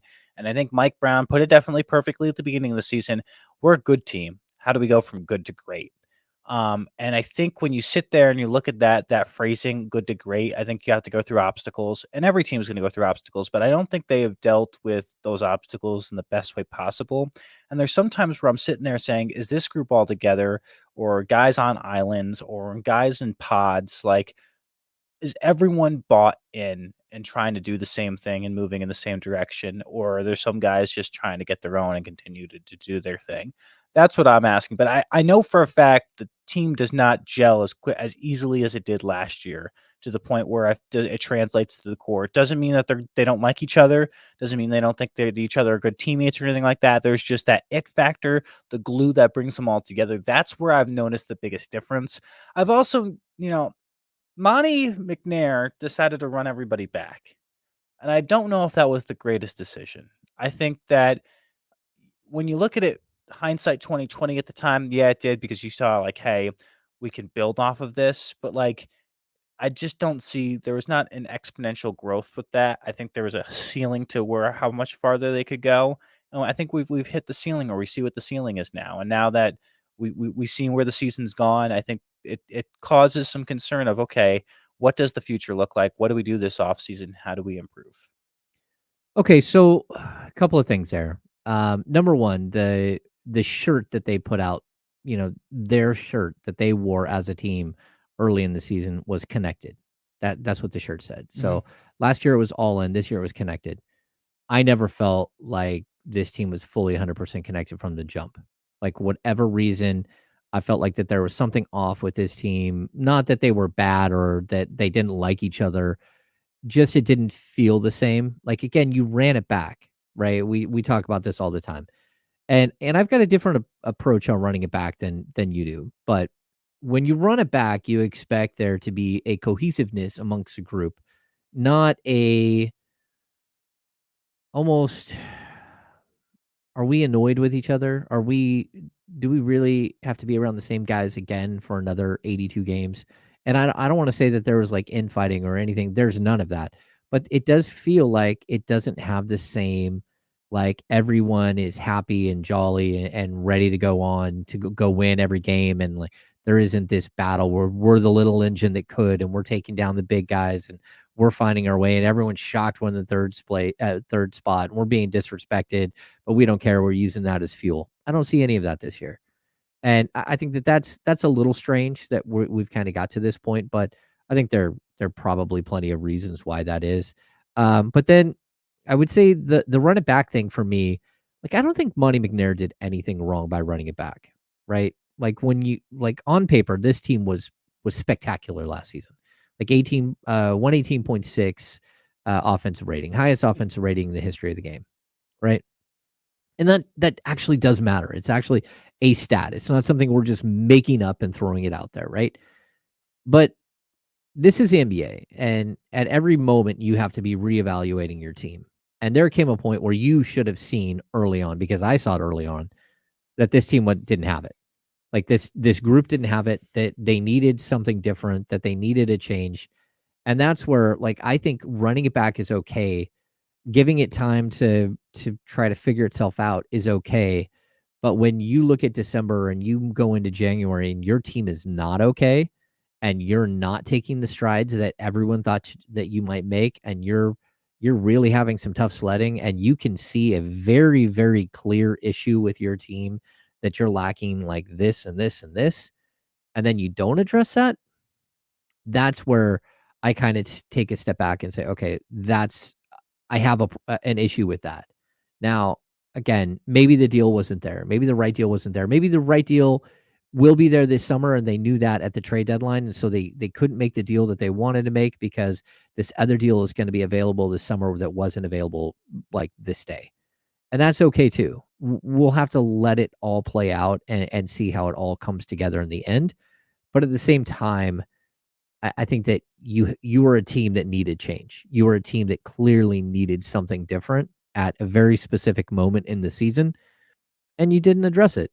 And I'm not talking about like going out and getting a Kessler Edwards, like a back end of the bench guy, and that's not a disrespect on Kessler. It's just a young player who hadn't really like found his footing in the NBA yet. This team needed a rotational player at the deadline, and they didn't get it. I mean, realistically, they needed somewhere between a number 3 and a number 8, and you didn't go out and get that. And so now I think you're actually getting to this point in the season where you're seeing it play out. This is what it looks like when you don't do that. And I know last season they responded so well after the break, and maybe that's why they didn't go do something. There's going to be reasons why you didn't go hit the reset button here, but there should have at least been some tweaks, in my opinion. And again, now you're dealing with a lack of depth. I have a question for you with that. Do you think Monty is gun shy in certain respects? No, I think he's cautious, and I also think like the way he's been brought up in the league is like, if the home run is there, wait for the home run. Like it's almost like the old Oakland A's. They'd take a walk, show patience at the plate, and then somebody makes one bad pitch, and you drop it over the outfield wall. Okay, right. That's what, to me, it feels like he has been waiting for the perfect deal, the right thing. I think that they were all in on this Pascal Siakam thing, and then it got too steep, and they didn't like that. He wasn't 100% bought in, and there were some questions. Oh, look at that. Look who's rolling in here. Yeah, look who's rolling in. So, yeah, so I don't know. I think that there are reasons, and there are reasons why things have played out this way. I'm not going to say that he's gun shy. I'm going to say that he's sometimes cautious to a fault. I think there's one trade that you were saying, like, hey, that wasn't probably available at the deadline. That's probably available this offseason. Something with the Brooklyn Nets. Well, yeah, but I don't buy that the Brooklyn Nets are ever going to trade Mikal Bridges. You don't think so? No, because, I mean, and even if they do, like, look, Mikal Bridges is going to be one of the hot button guys. He's going to be. But that's a guy that you talk about putting insurgents into a roster. I think I love that. I do too. No, I think he would be perfect here, but at the same time, he would be perfect in like 28 other cities. Yeah. And the problem is the Kings don't have a bunch of draft picks to offer. No. For a team that already turned down 5 first-round picks for that specific guy. I think you're just going to have a really tough time being competitive in a chase for a guy like that. What's going on, Dave? What's happening, man? Mic on. What's Mic happening? on. I You are got you. on. Okay, Yeah, I good. got it. What's up, man? What's up, guys? How you doing, Jay buddy? Gadon. How you doing, What up, buddy? baby? John from Connecticut, I believe is. Yes, Jonathan. Jonathan, I'm sorry. Yeah. Jonathan from Connecticut Connecticut. is our Yeah. audience knows him. Oh. Yes. Oh, you Is didn't know about this? No, he was trolling. Is that who No. you are on the chat? No. No. I called in one day just to pretend to be Jonathan the Husky, the mascot for the Yukon Huskies. Oh. And apparently I didn't know. Jesse did not tee me up correctly for this. And No, said- he teed you up perfectly. Oh, did he really? But I have the benefit of where you're sitting versus where I'm sitting. There's a call list in front of me that I can see. So I see, James Gadon on the screen, and it's like, oh, okay. No, it's fine. You're gonna out me It's for my fine. real name, aren't you? Oh, that's fine. Okay. Oh, It's a good name. Jimmy Gadon over here? Jimothy. Jimothy. James Alexander, actually, if you're gonna get it correct. Oh, all right. Yeah. That sounds like a long driveway kid. When I Just got saying. Cobblestone I driveway. hate you both. Okay, I hate you both. It's not From- my that's a Greenwich, Connecticut It is name. not Yeah. my fault. He just tells us he's from Connecticut. He doesn't tell us he's from Greenwich, Connecticut. It's not my fault. I live literally 500 feet away from the water. Okay, They're it's calling- That's not bad. Davey, it's like I you like That's not this. a bad thing. They're calling you Asparagus John in the chat. Well, There you go. Well, There we go. What's going on, man? We're talking about the sort of like the doom and gloom, and I don't know that we all need to be Well, at the doom and gloom, but we are at that stage, no. right? yeah. Like, but Yes. but Yes, don't we in fact are. Now we're gonna gotta have let some the three fun games today. play out. Yeah, I mean, yeah. There's not. This team has done weird things before. Could they beat the Pelicans tonight? Absolutely. Just because they've lost the previous 4 games doesn't mean they're going to lose tonight. Mhm. Phoenix, quiet as kept, is kind of all over the place too, especially for who they are and who's on their team. Like, we don't have KD and Book and Brad. Like, we don't have that, and they have a decent makeup of role players. Like, it's fine, but we don't have those 3, and they're up and down, especially with KD playing virtually the entire year. For them to be in this position has got to be like a bit of a disappointment, but they're probably also in the mindset of just get in. Yeah. Whether that's correct or not, when you have guys like that, you can go, yo, just get in. I did this with the Boston game. I'm not conceding anything. When they lose, they lose. Like, they lose tonight. All right, it's playing. We'll deal with it tomorrow. They lose tonight. There's a good chance there. I think I have this right. If the Kings lose tonight, no matter what else happens tonight, we'll go to bed and they'll still be in 8th. Yes. They won't fall to 10th tonight. They won't fall to 9th tonight because the Lakers don't play. The Lakers have 2 games left. I think all 3 of those teams will have the same record, and You're right. the on Kings That. will be in 8th. You're right on that. All bets are off tomorrow because everyone will have 2 games left. So all bets will be off tomorrow if the Kings lose tonight's game. But for now, see what happens. yeah, I'm kind of the opinion that I want to see how they like. I want to give them the last 3 games to respond, Mhm. and then you know what? Like, who are they going to be in the play-in? Because I mean, I think we're pretty much like resigned ourselves that there's a good chance that they're going to be the play-in team. But I told you before, I'm perfectly fine if they're a playing team. I just want them to be like a 1-game playing team. I don't want them to be a 2-game playing team. Okay. Particularly, I don't want them to be a win-2 playing team. Yes. If you have to play a second one because you lost 7-8, I don't hate that. But if you have to win 10-9 and then win, yeah, I don't know how I feel about that. With the way that they are right now, I don't know how I feel about that. and what if they're a 1-loss playoff team, a play-in team? What What do if you they're mean? a 9-10 and the 1 loss means they're done? Yeah, no, I don't like that at all. Okay. Yeah, I don't like that at all. Yeah. For them, they have to get the 7-8 seed. They have to. It's just like there's no other option. Because if you're in the 9 or 10 seed, I don't like this. They can win that first game, no problem. Second game is The better. more games, well, I don't even think it's no problem in the first game because I think the Warriors are a lot more problematic than both of you guys do. I also think the Lakers are problematic. Oh no, I think they. I know. I think you're higher on the Lakers than the Warriors, and Jake, I think you're higher on the Warriors than the Lakers. I think either way, you're in for like a really, really I just rough think 1 game. The more must-win games that you have to play without Malik Monk, the worst shape that you're going to be in. Yeah. Do you think the NBA has a script though to have Steph versus LeBron one more time? No, I don't believe in the NBA script. I don't think they'd hate it. Yeah. I don't think that they would Ratings would hate be it. great And for that. not sure that that's one more time either. Like No, those two no. could be back in the same Yeah, exact straight position up. next year. Straight up. All right, we got about 2 minutes left here. What do you guys think is going to happen tonight? Jake, what do you think? I got an L tonight. I don't think they bring it. I think they fall. I think something I like Jonas Valanciunas goes off again, or you have you talked about your key to the game, one of the random dudes going off. I think CJ will have a good game. I think they lose tonight, but they win the next two. Suns versus Kings tomorrow, and then they'll beat Portland on Sunday, and they end up in the 7th or 8th seed and go from there. I don't like predicting wins and losses, so I'm not going to do that. I will disagree with you can't not bring it tonight. Like that is just absolutely if you go and you fight with the Pelicans and you lose by 1, it sucks, it stings, it's awful. But if you're flat on your home floor in this situation, I'm gonna have a problem with this team. And I don't think that's going to happen. I think there's going to be a fight tonight at the Golden One Center. I would hate to see this team come out and be flat.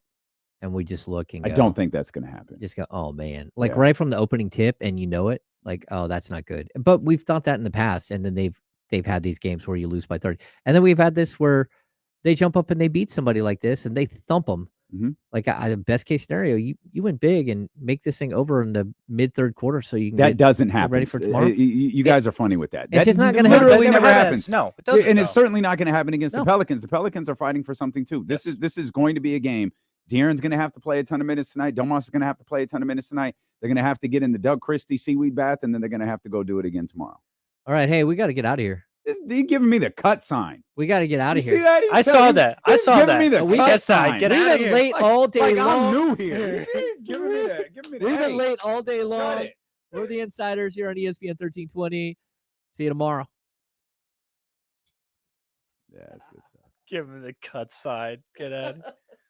Well, Jesse's texting me. Like we're out of time, bro. Yeah, Jesse's texting him, hey, get that idiot to shut up. Well, dreaded first game back from the road trip. Well, yeah, you know how those work Thanks, out. everybody. Hit that thumbs up for us if you don't mind.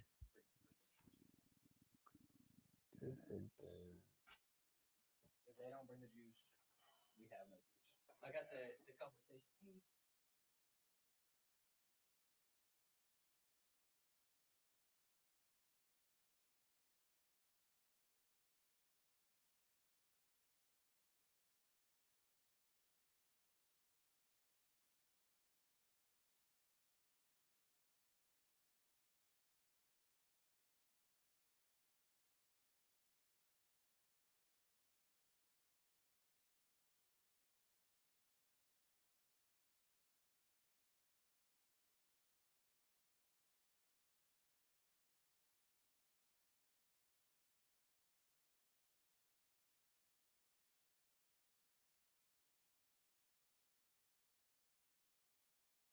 Aldrin, I'm not sure how they expected that to turn out, or if they expected the opposite. That was crazy.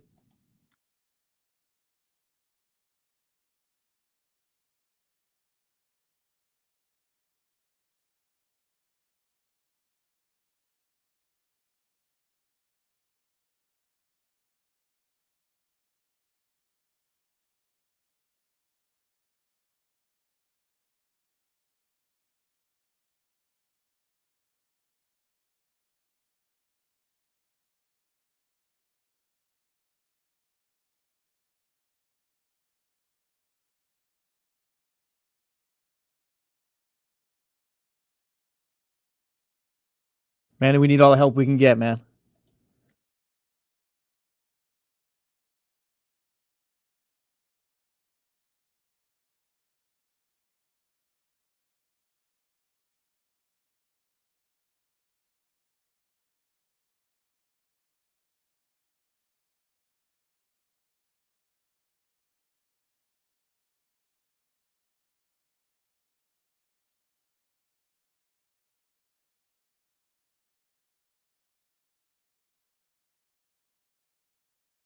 I got you, David.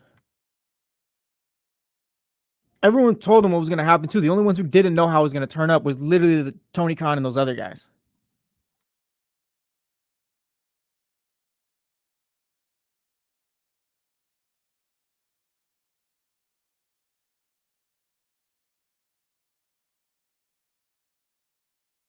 Nor maybe the beard stays till I pick up a dub. I don't know. Maybe we do got to cut it off this weekend. Can't go clean shave though. One more time, Jesse. Was that for us? No? We're just talking to the chat. Oh, okay. Okay, my bad. Yeah. Oh, is that what he said? Jesse is not shaving his beard. I told the chat. They said I might need to shave the beard for pocket watchers to shake it up. But I told them maybe I'll trim it down, but I won't go clean shave. Did we get the passport situation? No. Nah, we got to get that.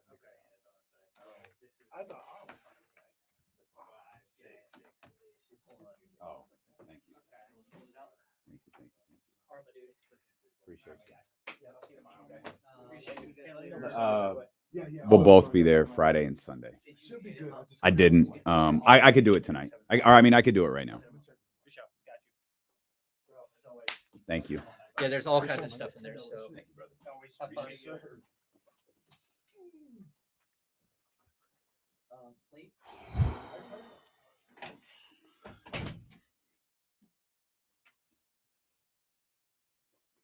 Goddamn James knocking KSFM off the air. Oh no. Is that what happened? Yeah, he did. Yeah, I know what it is. James opened wide orbit, and he doesn't know that it opens to KSFM and not KIFM. I don't know how he stopped it, but yeah. James like, oh shit. No, James didn't even know. Oh no. No, James didn't even know. Everyone comes in. Hey, KSFM's off the air.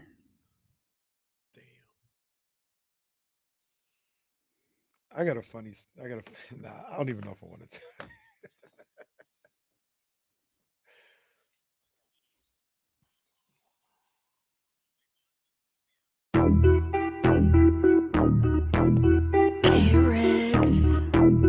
Yeah. We got them screaming D-Lo, KC, D-Lo, KC, D-Lo, KC, D-Lo. We got them screaming D-Lo, KC, D-Lo, KC, D-Lo, D-Lo. We your number one spot. We your number one spot for some sports, huh? Got the city going crazy when we work, huh? We top two, but we ain't two, we in first, huh? And when you need the real, we is who you search, huh?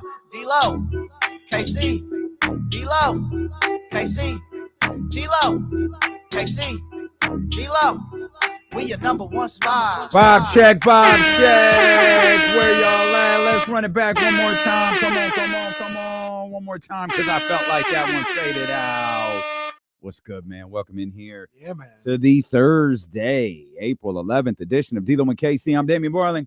The ultimate needle mover in God mode himself. He's Kenny Caraway. Yes, sir. Acknowledge me.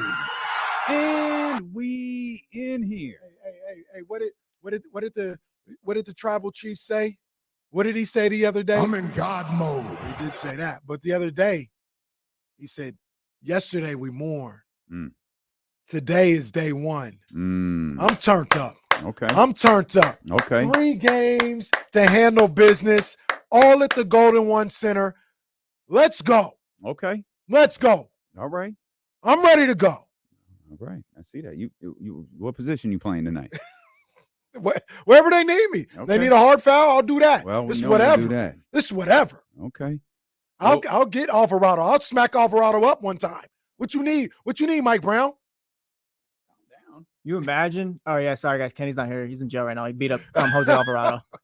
Well, not in the streets. I mean, in the game. Well, I'm sure if you run off from your courtside seats and tackle Jose Alvarado, like you're not just gonna be able to walk away. No, if I'm on a 10-day, not. I got you. Not as a civilian. I thought we were storming the court here. No. Your courtside seats do not grant you the ability to tackle Jose Alvarado. No, I'm saying if they got me on the 10-day, I will give him a hard foul, not as a civilian. No. Imagine Jose Alvarado coming down the court to dribble the ball. Casey hits him with a clothesline from hell like JBL. Speaking of courtside, one of the most famous courtside fans is coming in today. If you know, you know. Y'all don't know Linnea Willis-Smith, Oh, but you know oh. Linnea. We bringing out the heavy We've been artillery. talking about this for The heavy months. artillery. She coming in to hang out with us today. You talk about bringing out the artillery. Yeah. We've dusted off the old AOL email address, and Mark Jones is going to join us today. Can he send me that? I was like, what the hell is this? Mark Jones is going to join us on the stream today. Come on, man. We not playing today, man. We need everybody turned up. All hands on deck, man. Yesterday we mourned. Today is day one. Let's get it. Will Z will be with us. Matt George will be with us. And we hope that you'll be with us here as well. Suns beat the Clippers last night. Oh, my gosh. Clippers played nobody. Suns got the Kings and the Timberwolves ahead. Denver lost to Minnesota last night. There's still a lot to play for at the very, very top of the Western Conference. Suns lead over the Kings is 1.5 headed into tonight's New Orleans game, which means if the Kings get a victory tonight, the lead will be 1 headed into tomorrow night's game against Phoenix with the head-to-head on the line, as this is the 5th matchup between the two teams. I don't think there's a scenario where we can get a 3-way tie. I could be wrong about that. The way James explained it earlier, it seems like the only way that the Kings could get to the 6 is for Minnesota to lose out, which would obviously New Orleans. I'm sorry, New Orleans to lose out, which would include tonight. It would include the Warriors and Lakers as well. So the Pelicans, low key, have a lot of control over what goes on there. Absolutely. In the play-in portion of the Western Conference. But here we are, man. That's tomorrow. Today it's the Pelicans. That's right. It's the Kings and the Pelicans for the 5th time this season. And the first 4 have not gone well. No, they haven't. But it's time. We're due. Well, Right. there's always that line of thinking. We're due. I mean, it's going to be tough, though. It's going to be tough, even without Brandon Ingram. You look at guys like Trey Murphy, Herb Jones, CJ McCollum, and I haven't mentioned Zion and Valanciunas, but these are guys that not just with the Pelicans, some of them have only played for the Pelicans, but you get what I'm saying here, not just with the Pelicans, just in their career have given the Kings trouble. You know, it's just they've always had difficulties with Valanciunas. They've always had difficulties with CJ McCollum. And, you know, CJ hates the Kings. I think he pretty much states that on every occasion. Any chance he gets. He's been in the league 45 years and still mentions he thought he was getting drafted by the Kings. Yeah. But yeah, it's not going to be easy tonight. That's for sure. But you know, one thing I was thinking about on the way in, just thinking about this team. I know people get upset with them, and maybe I take a softer stance with this team sometimes than most. All right, I hear everybody was mad yesterday. No, inexcusable, all this other stuff. I do think this team is tough. I do think when their backs are against the wall, and I'm talking not necessarily in a game, but season-wise, they usually respond. Now, you would love for them to respond in every scenario, like in a game, like you're down or you've blown a lead, respond there. It doesn't always happen with them that way. But when they're like, yo, you just lost to Detroit. Now you got Denver coming to town. What you going to do? They show up. I know a lot of that was with Malik and with Kevin Huerter. But the DNA of this team isn't that they're going to roll over when things get tough. I think they're going to show up not only today, but this entire weekend. Okay. I hope you're right. Does that mean they're going to win? I don't know that. But I think they're going to show up and compete tonight in a major way. I agree with that. We were talking about that a moment ago on the handoff with Jake and James. I don't think tonight's one of those nights where there's a collective sigh of, they came out flat. Oh, they didn't have that energy. And that's the other thing. I was so confused yesterday, and I guess this is part of the downfall of, I just don't enjoy social media. I don't enjoy Twitter. I don't go to it anymore. I didn't know there was a question about the Kings' heart, and I feel like, you know, all kidding aside, I sometimes joke that you use the term the streets when you can't quantify something. You hear it, You know that it's out there, but you can't really quantify it, so we use the streets, right? We watch a game, and we see a 20-point lead disappear, and we can't really quantify exactly what we're seeing, so we question the heart. There's been maybe 2 or 3 games this year where you look at this team and go, they really didn't look interested in playing this game. They didn't. They looked like they were going through the motions and wanted out of here. Detroit's one of them. Like, Detroit is really one of the most obvious examples you could point to where you go, they probably thought they could turn it on at some point and just kind of like coasted. They didn't look locked into this game at all. That's not regular. That doesn't happen a lot. Right. And I think this idea of this team didn't go out there and try to bust their ass when the idea the Kings could come out and miss their first 20 shots and be down by 20. That doesn't mean they're not trying. It means they missed their first 20 shots. You know what I mean? It doesn't mean you question their heart. Oh, how do you come out here with this level of intensity? No, they might just be missing shots. Now, if they come out and they look lackadaisical, that's a completely different conversation. Right. And in my book, that is a completely different issue, given the stakes that are on the line over the next 3 games. Neither one of us believe that that's going to happen. And I think that happens far, far, far, far less than people think that it does. Yeah.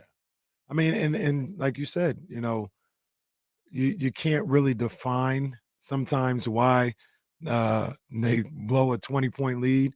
So you say they're not serious or they don't have heart. I mean, they didn't lose that game yesterday because they don't have heart. Right. You know what I mean?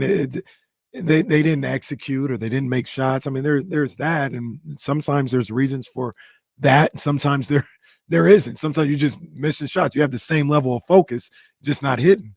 But, yeah, man, this team, more times than not, like you just laid out this year, almost every time this year, they've come to play. They've come ready to compete. And with their playoff lives on the line in the regular season, at least, I don't expect anything different today. I think they're going to come out and they're going to give everything they got. Agree. Wholeheartedly agree. If the Kings lose, the slim hopes that they have for a top 16 seed are eliminated. Yes. They have to win tonight. And it could go from, will the Kings win tonight? Well, what happens next? It could just be the next Pelicans win eliminates any hope for a play-in, or it'll carry and it'll likely carry over tomorrow. If Phoenix beats the Kings, that'll eliminate. Like we got 3 games left. The scenarios are going to change each day. Right now, the Kings have the opportunity to keep their hope for a top 6 spot alive. The crazy thing about the top 6 part is, okay, they don't get that. That's fine. Now it's not, well, is it, 7 or 8? Now is it 7, 8, 9, or 10? And as we outlined a minute ago, regardless of what happens tonight, there's no scenario where the Sacramento Kings are 9 or 10 tomorrow. Yeah. Because of the makeup of the standings, that's just not going to happen. The Lakers don't play tonight. The Lakers only have 2 games left. They don't have 3. The Warriors, they're off tonight. And so you'll have all 3 teams with the same record. That will keep the Kings in the 8th spot. And then you go game to game the next 2 and trying to, because if in this scenario, we're talking about the Kings losing, it's game to game on whether they're 7, 8, 9, or 10. Yeah. Yeah. And look, these other teams. And 7 could be eliminated because that would be 2. You'd be 2 back on Phoenix. You still get it because you still have an opportunity because you could beat them and they can lose. Phoenix could lose twice. Right. You can win. You're right. So yeah, you're right. Slim chance there too if you lose tonight. You're right. But yeah. Warriors play Portland tonight. Oh, Portland. that's right. Yeah, I counted it as a dub. So the Warriors don't play tonight. They got the Blazers. It's the same thing. It's the same thing. You guys know what I meant. And everybody around the Kings right now is playing good basketball. They're playing good. I mean, Phoenix is up and down. So with New Orleans, but those teams are getting healthier and they're playing well. You know what I mean? So you're going to have to win. You're going to have to win. You're going to have to win your way into this. You're not going to be able to have teams slip up, I don't believe, and everything be all right with you. You're going to have to win your way into either the 6th spot or the 7, 8. We've got a day planned for you, man. We're happy that you're here with us. We're going to talk Kings basketball. Massive performance from Nikola Jokic sends the Denver Nuggets to the top spot in the Western Conference. Denver, OKC, Minnesota, they're all still very much playing for something. We'll talk about that. And then, of course, we'll talk more about the Kings and the Pelicans for the 5th time this season.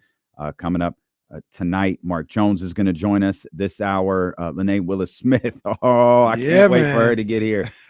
We've got a good time. The show is packed. We're thrilled you're with us. It's Dealing with KC, brought to you by Sky River Casino here on Sacramento Sports Leader ESPN 1320. Hey, you know what's funny is the dude, what's his name, the hot one. He's talking in the chat, and because he's on Twitter, nobody sees. It's just me, myself, and I. No, that's why I don't. That's why I don't just let him do his thing. Incriminating himself, said he's gonna fight people with Doko and all this other stuff. I mean, I don't know what anybody. Bro, you're talking to no one. I don't know what anybody did to this guy. I don't know why he's so affected by what anybody said to him. Nobody even bothered him. But no one was even talking to you. I don't know what he did. Please leave a like and subscribe, though. That's it, man. Like and subscribe, man. And I hope he has a great day. I think he took your followers' message to heart. Well, Hot Ones, how many followers you got? Throw it in the chat. He has 41. Well, You got to hit 50, brother. I look, man. Hey, if that offended you, if that hurt your feelings, I do apologize. Didn't mean to hurt your feelings, Hot One. That's just how I live my life on Twitter. You could respond to anybody you want to. I'm not telling you what to do. I think he's Russ sending subliminals. He's talking to you right now. I didn't even know. I didn't even know who you were to send subliminals. No, I think this is super concerning. This is like when Triple H said someone and someone thought it was about them when it could have been generalized. My man is a really big O.J. Simpson fan. Oh, man. It's a little concerning, dog. Damn.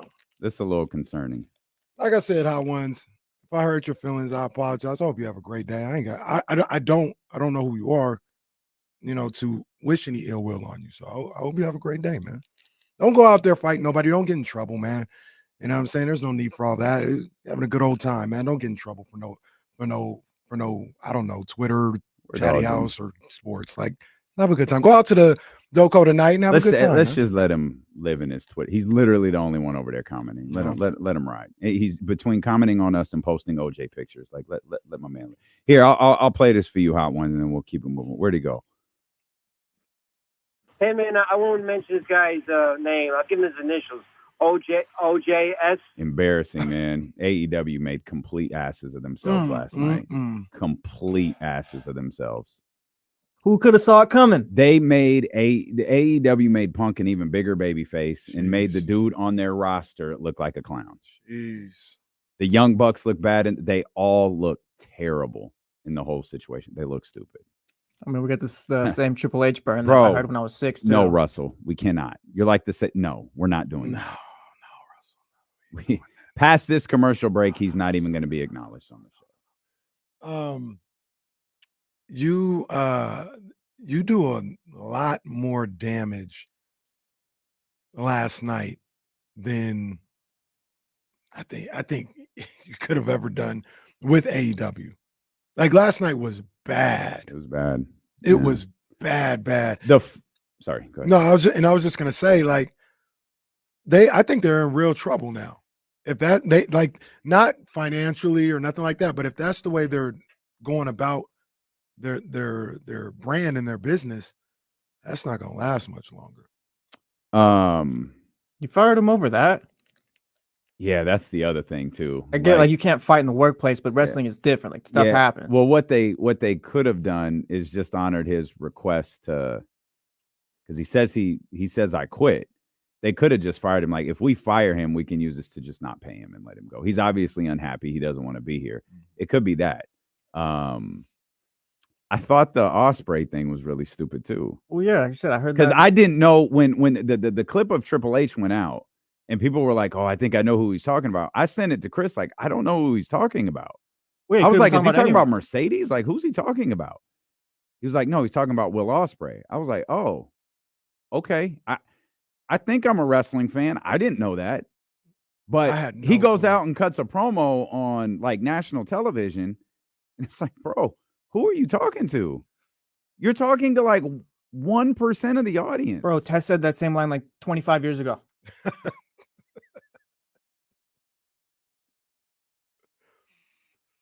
We'll continue that conversation as the day progresses. They need help. On the commercial break. They most definitely do. They might be the Alvin Gentry-led Kings here at this point. My favorite part of all this is like just seeing Eric Bischoff talk about it because he knows. He does. I'm not going to co-sign Eric Bischoff when he says something that I agree with, because I do think a lot of times he's full of crap. But he does, to a certain degree, he does understand the business. Like he understands producing television more than anything else. He understands producing television, and that's one thing that I think he has to offer the conversation is he's been through this. And he's been through. And poor Tony Schiavone, all of those gifs that were circulating of Tony Schiavone last night. Well, the video where it's like the camera's on him, he kind of gives the cameraman a look where he just kind of glances up, like, get that camera out of here. Yeah, so bad. Poor Tony. Poor Tony.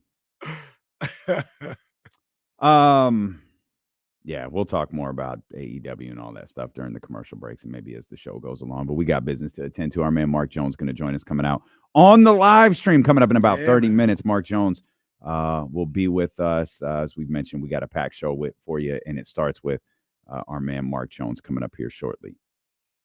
Big performance from Jokic last night.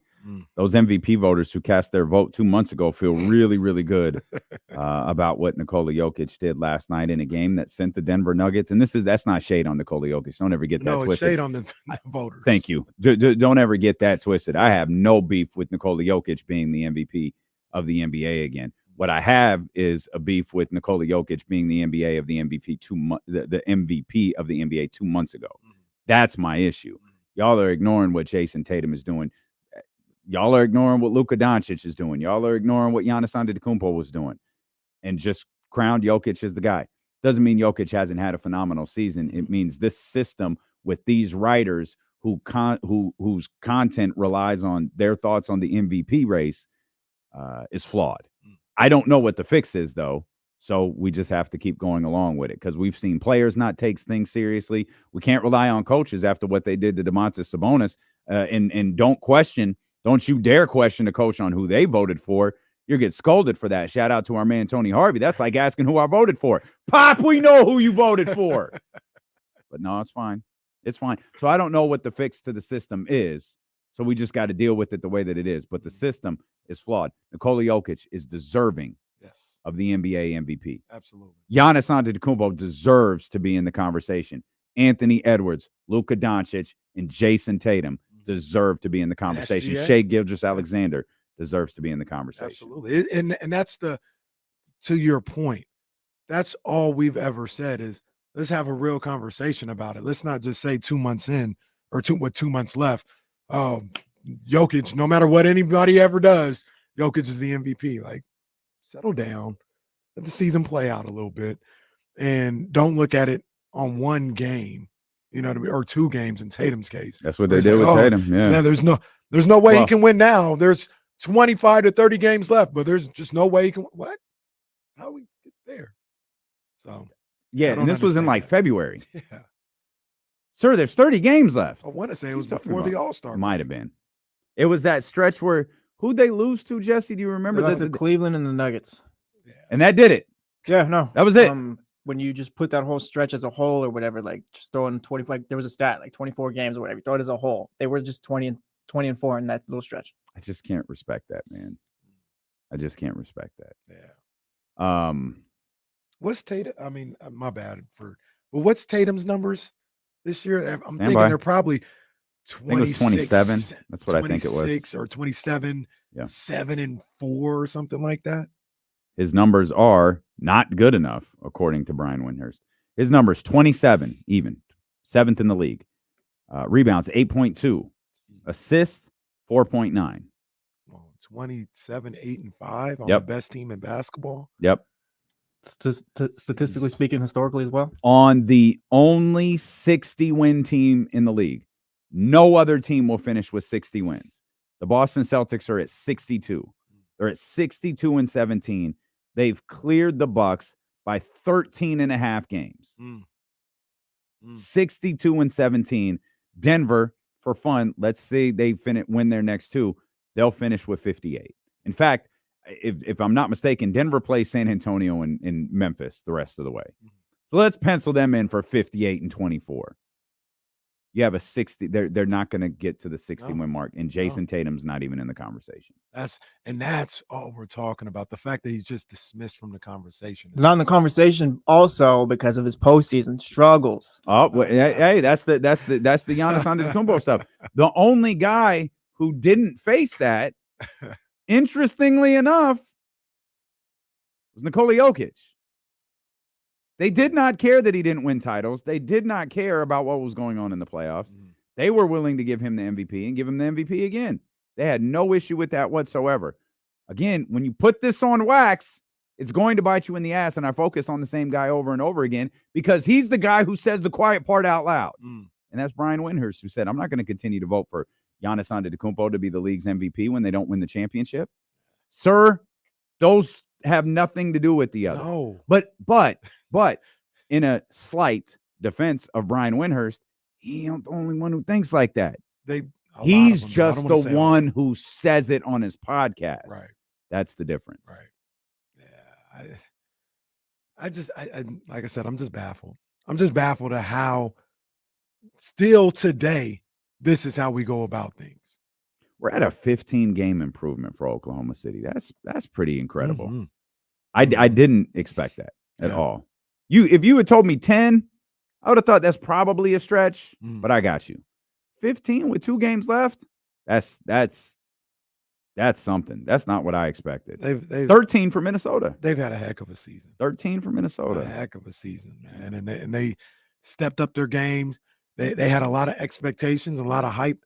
Well, not necessarily both teams. Minnesota didn't have as much hype, but OKC had a lot of hype going into the season, and they lived up to it. They stepped up to the plate and in position to get the 1 seed. Got to salute that. Yeah, got to. Yeah, they right there. A game separates all these teams, so it'll be decided over the course of the next couple of nights. There are still games to be played for both the Denver Nuggets, Minnesota Timberwolves, and Oklahoma City. There is a scenario, though, I think, unfortunately, where Minnesota and Phoenix, the last day of the season, means nothing for Minnesota. I think that's very possible. Hopefully that's not the case. Hopefully not. We probably got to figure out what all of these tiebreakers are, because if they keep winning, again, Denver has Memphis and San Antonio. I can't remember in which order, but those are the last two. It'll take me 2 seconds to find out. It's San Antonio first, and then it's Memphis the last game of the season, both of them on the road. I guess depending on the tiebreaker, because if they keep winning, if both of those teams keep winning, if all 3 of those teams keep winning, the Timberwolves have the Hawks next. That's tomorrow night. As we mentioned, they close out with the Suns.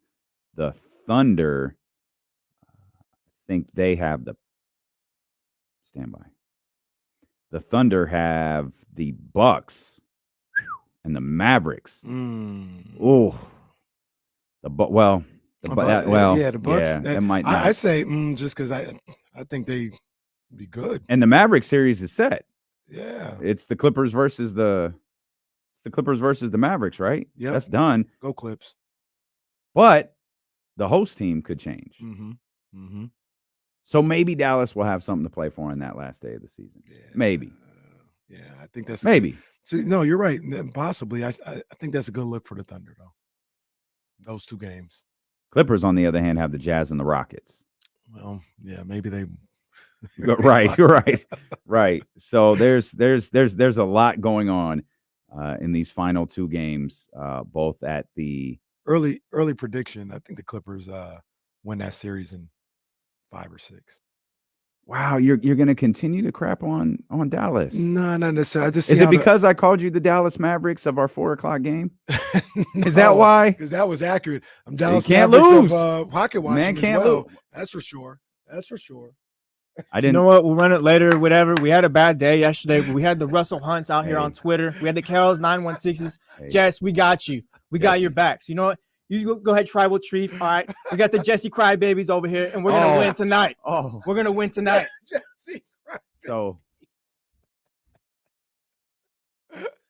So you're my man, and I love you. What happened? Well, it's been more than a bad day. Hey, what are you doing? What are you doing? No, I'm just saying. I'm just saying. What are you doing?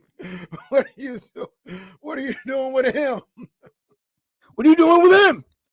What are you doing with him? I'm sorry. I was Look, man. paint an accurate picture of what's going on. Look, man. It's been a rough week and a half, but yesterday we were feeling the heat like a lot. I'm cooking. I got you. I'm cooking. You know what I'm saying? And you know, I can't be stopped right now. It just is what it is. It just is what it is. You know, I woke up late in the slumber, you know, to start the season. Now I'm awake. Now I'm just ready to do what I do. How you gonna stop God's plan? Okay. All right. I think your love for Drake is the thing I hate the most. That's what DeMarcus Cousins said. Oh no, I don't. You're saying he might be dropping today. You see that? Yeah. No. Believe me, we know. I wonder what his riders cooked up. I'm excited. I'll see. You know, like you said, I'm excited. I wonder what they got. I wonder what they got in the lab. Everybody got a little shade. I mean, the pen is there. The pen has been there. Yeah, there's about 6 of them for everyone. The pen has been there. He's roaming for people's favorite rappers. He's done that. He's roaming for R&B artists. My favorite rapper is Tupac. Is that a shoot? Favorite all time, yeah. Okay. We ain't gonna do that to Drizzy. And they saying Kendrick got something ready to go as well. Oh yeah, Kendrick's been waiting. They say he got something to go as well. So this is gonna be spicy. I like that. I want to see these guys compete. Anyway, I do think the Clippers are gonna win that series though. I think I just reading the tea leaves of a lot of people are like, oh, where are the tea leaves in relation to the streets? Well, are there tea leaves on the streets? Tea leaves are usually the journalists. Ah, got you. The people. Got you. Yes, sir. And, you know, a lot of the Mavs. Like the Clippers don't want to see the Mavs. They don't want to see Luka because Luka da. Yeah, whatever. They didn't beat Luka twice. What are we talking about? They're talking about it now. Luka goes off in those series. Don't get it twisted. He goes off. He's a problem. But he's 0-2 in series against the Clippers. What are they even talking about? No, I kid, but I really do feel like you're dismissing the Mavericks pretty quick, given the way that they're playing. I'm not dismissing them. They're balling. They're balling. Right. It's not because I don't think the Mavericks are good. It's more of, like I said, reading the tea leaves of everybody just jumping on. Oh, the Mavericks are about to beat the Clippers. Let's settle down. Yeah, I think the Clippers are gonna give me the Mavs in 6 in that one. Mavs are the team I got mine. I think they can make a run to the conference finals. That's the team. If we're talking not top 4, like teams after that, that's the team I got mine. I can make a run. I will say this. This is Luka's best team, and Kyrie's cooking too. He's playing good ball. I will say this. This is an interesting series for the story of these Western Conference playoffs. The series is the one. Okay, sure. It's interesting. I'm not gonna say either one is gonna go, but these are 2 wild card teams in my opinion. What are the streets saying about Kawhi? I hadn't heard what the streets are saying. I don't know. Kawhi don't talk to the streets. Everybody's expecting him to be back. Yeah, Kawhi don't talk to the streets. But I think they said he ain't played all month. Well, it's only the 11th, and I do think that's accurate. He's missed. In fact, we should probably find out. And he's not going to play probably the rest of the season. There's no reason for him to. So we're going to be at like the 20th before he plays the game. Yeah, that's a shoot. Yeah, that's real talk. So I don't know. I mean, everybody's expecting Kawhi to come back, though. Nobody's saying that the playoffs are. I don't know why anyone would expect anything as it pertains to Kawhi Leonard. And Kawhi Leonard, well, it's a shoot. He has not played in April. He last played on March 31st. He played 37 minutes. Did he hit the 65 game stretch? That little limit or whatever they got to hit. Feels like I believe he played did like almost every game this year before. So maybe Kawhi said, "I passed my test. Now I'm going to sit for a bit." 7, 8, 9, 10, 11, 12. What's the number? 65. I got him at 17, right? 17, I got him at 12 missed games. Because I remember 70 though. Yeah, he missed a stretch of 4 in December, Those were his first missed games. That's what I was about to say. I remember one of the crazy stats was he had played every game this year. Yeah, then he late missed to the the game. He didn't miss a game until Valentine's Day. He missed another game March 10th, and then obviously this stretch. So he made it. Mm-hmm. Yeah. So, I don't know what that means. All NBA? Yeah. Well, see, yeah. They're. So I was listening to some conversations on this, and they're like hell bent on putting 2 Clippers on the All NBA, saying Paul George and Kawhi are gonna make it, should make it. I don't know if they should make it. I don't know if 2 of them need to make it, especially if you're talking one at the expense of Domantas Sabonis. I don't know about that. I don't know which one though. I'd probably lean towards Kawhi over Paul George.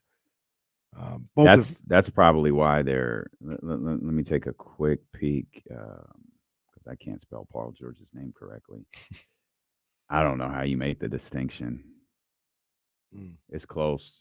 20 in all basically 22, 5 and 3.5, 23.7, 6 and 3.5. The first one was Paul George. The second one was Kawhi Leonard.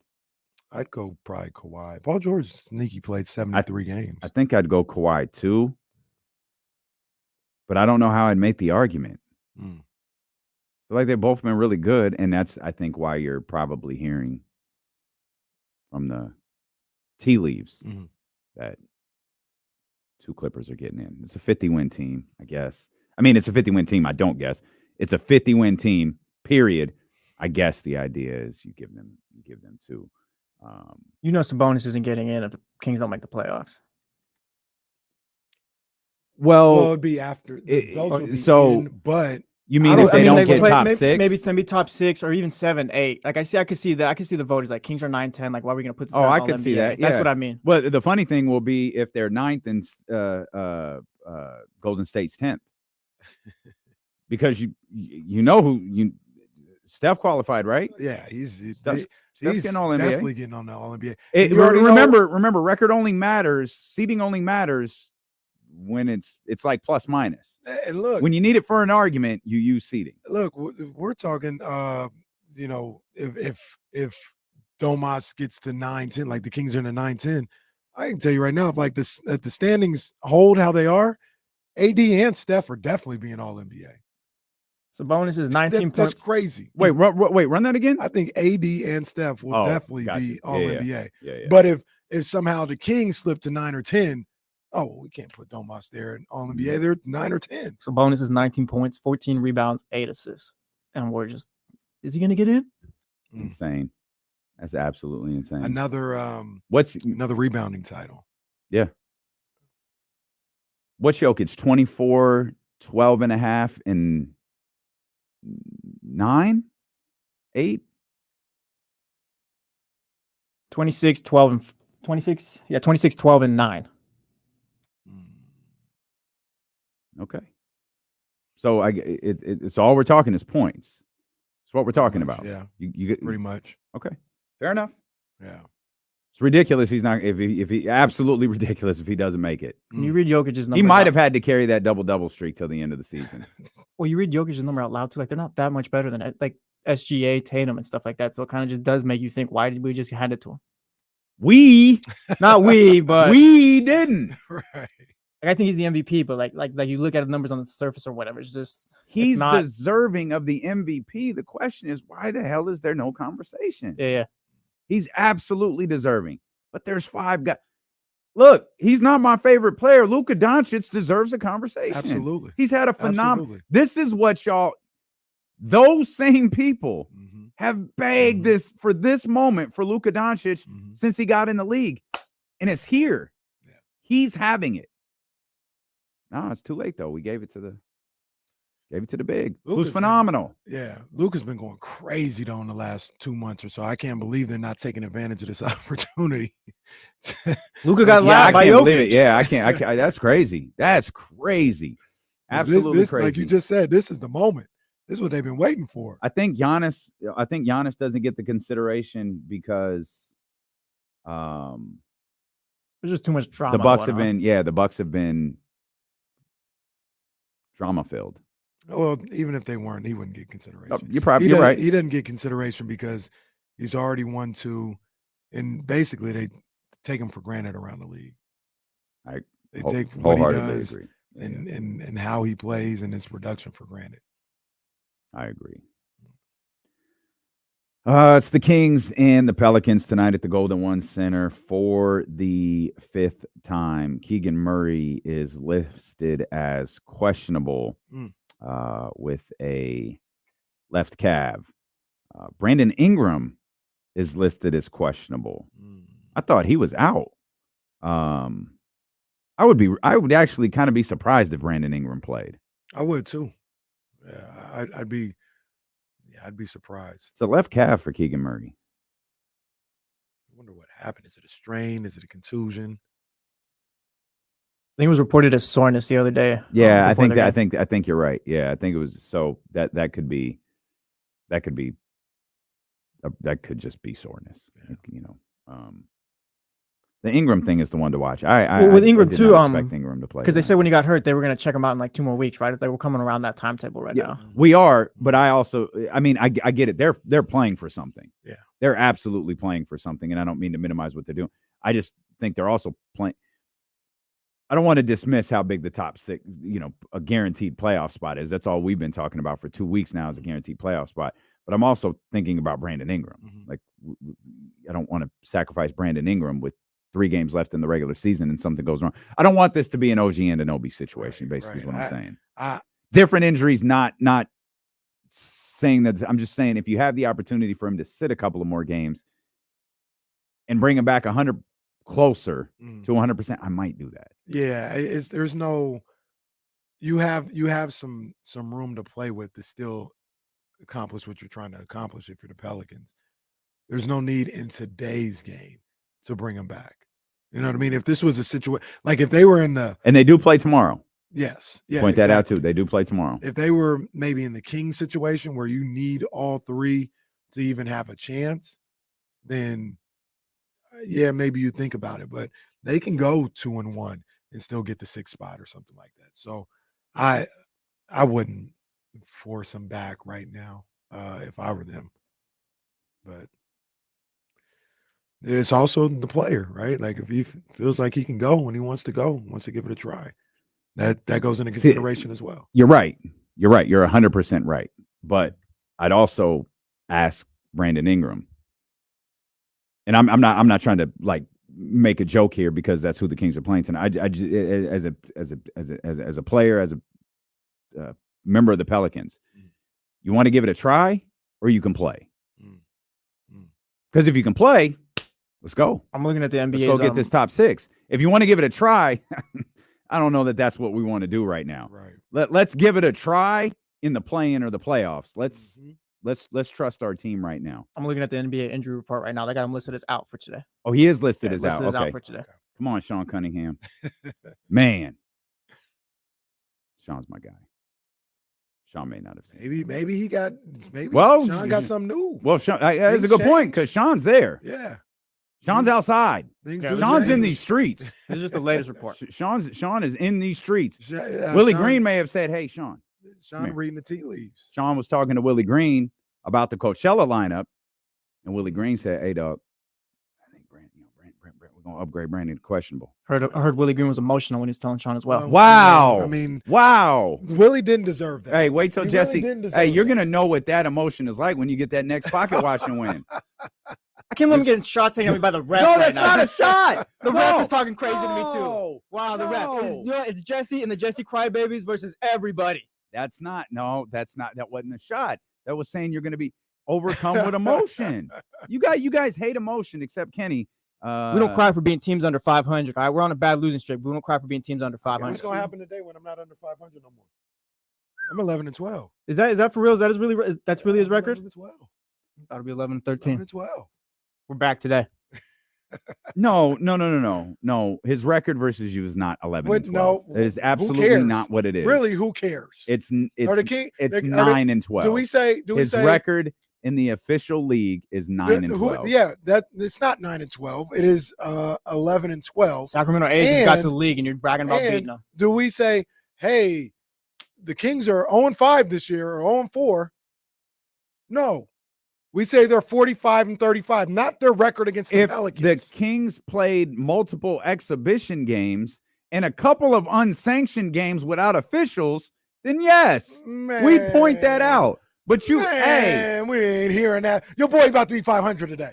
Sir, you have a very respectable 9-12 record. What you have done in the pocket watching league is phenomenal. Stop trying to pad the stats here. Shohei Ohtani's interpreter. Did you see that today, by the way? Yeah, man. $16 million. Was that the number? It wasn't $4 million. It was $16 million. It's crazy. Man.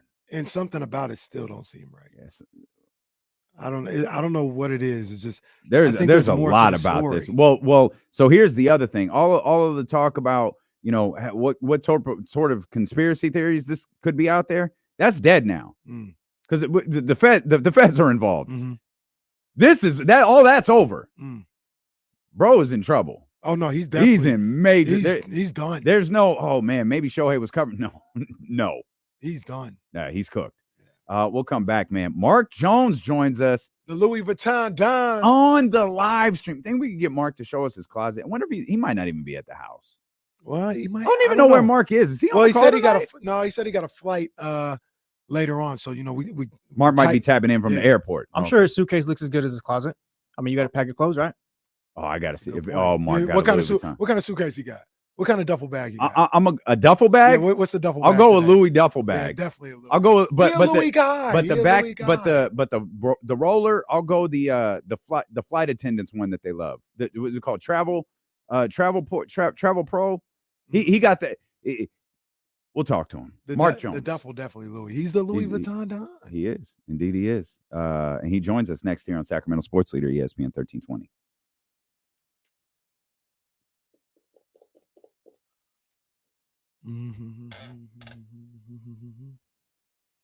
Like that goes so hard. I was listening to that on the way in today. What it like that? That's man, so hard. Yeah, that's all goes. I kept waiting hard. for James and Jake to stop talking so I could put it on, and they talked. They got me my whole drive. I was like, man, we've got this commercial break thing figured out. Yeah, well, I don't know if like Jesse, would that be the equivalent of me like being Roger Goodell and calling for that flag? Like I couldn't do that, right? If you didn't see it. Oh, you talking about Jake? Yeah, Jake. Yeah, I'm not even gonna repeat it. Yeah, so you sent that text. Gas station for that. You sent that text right when I got in the car, so I didn't hear it. He said it, and I kind of looked. James not gonna hear. I look at the chatty house. I don't know if I think a couple people in the chatty house caught it. Hey, this is my worst, so I can't get flagged for it. But he said, "Yeah, we need everybody hyped. We need Sacramento lit. We need that beam to be beaming bigger than it ever has." Huh? BlueChew.com. Yo. Yo. Every once in a while, you need. Well, damn, Jake. Damn.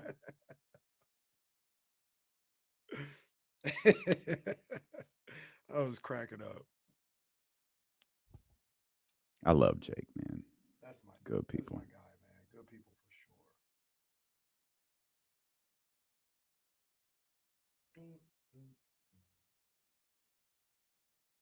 What's wrong? What's wrong with their brakes? Oh, okay. Yeah, maybe now that they're settled in, we talk to Charlie about cleaning that up. Charlie's listening at his desk. Charlie, let's clean up. Let's work on that today. Let's brakes for the insiders.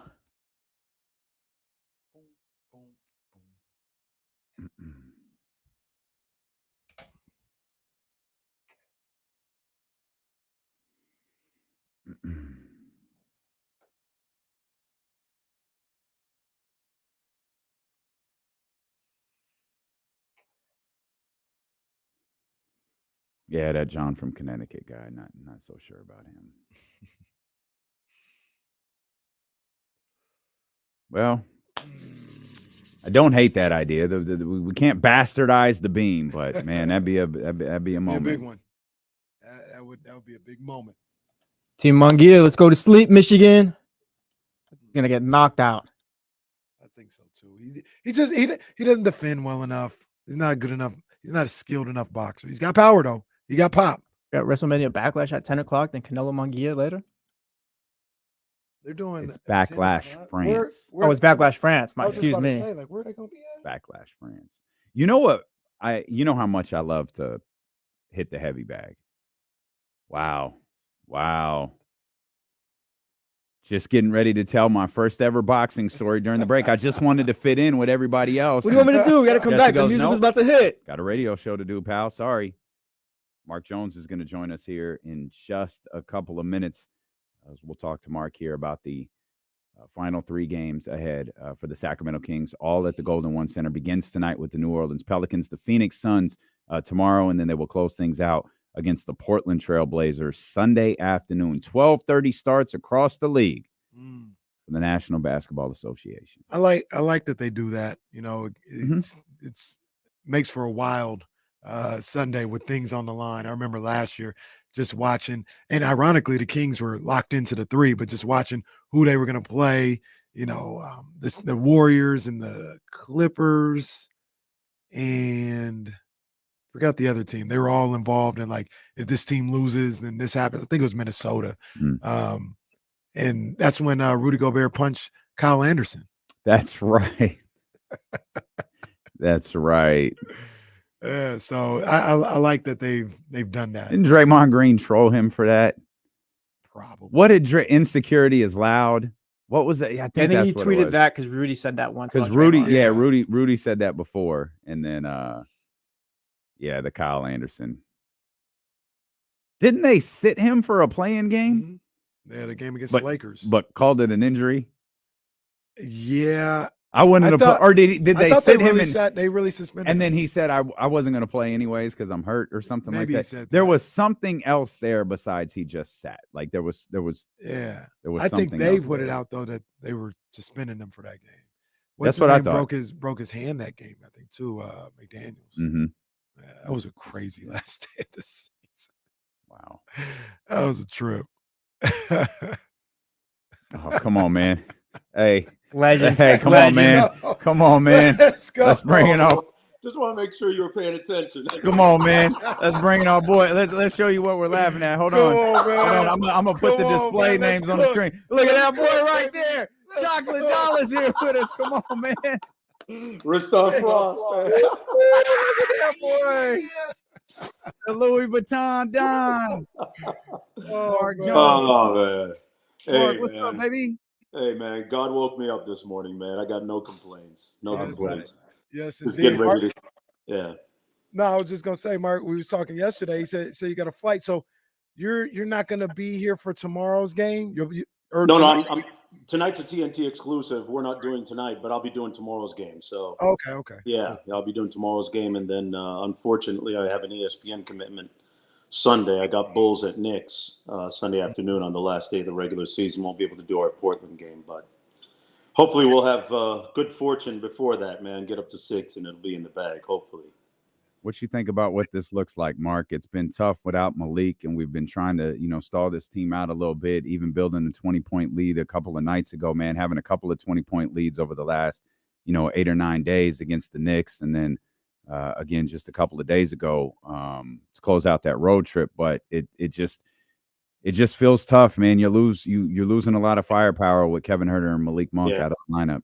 Yeah, you said it, man. I mean, you can't dismiss the fact that we're missing about, 26 points per game in those two guys. And, the Mike Brown will insist on telling everybody that we have enough.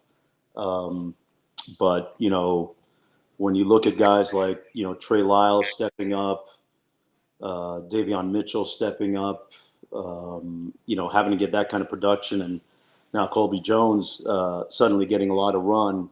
It's a little bit of an unfamiliar position for some guys, different kind of roles at different times and different substitution patterns. Not to make excuses, but the style of play changes without those guys. When you think about Malik not being in there, right? That's 16 points a game plus the added pocket play. He plays in the pocket as well as anybody on our team, maybe the best. his passes to Domas, it's not a surprise that we saw Domas not be as productive offensively scoring the basketball as he would normally be with Malik in that last game against OKC. And our style of play changes without those two guys. It's not as much dribble handoff action. We play a little bit more pick and roll, and I believe it's a little bit easier subsequently to scheme for us, Not for sure, man. Yeah.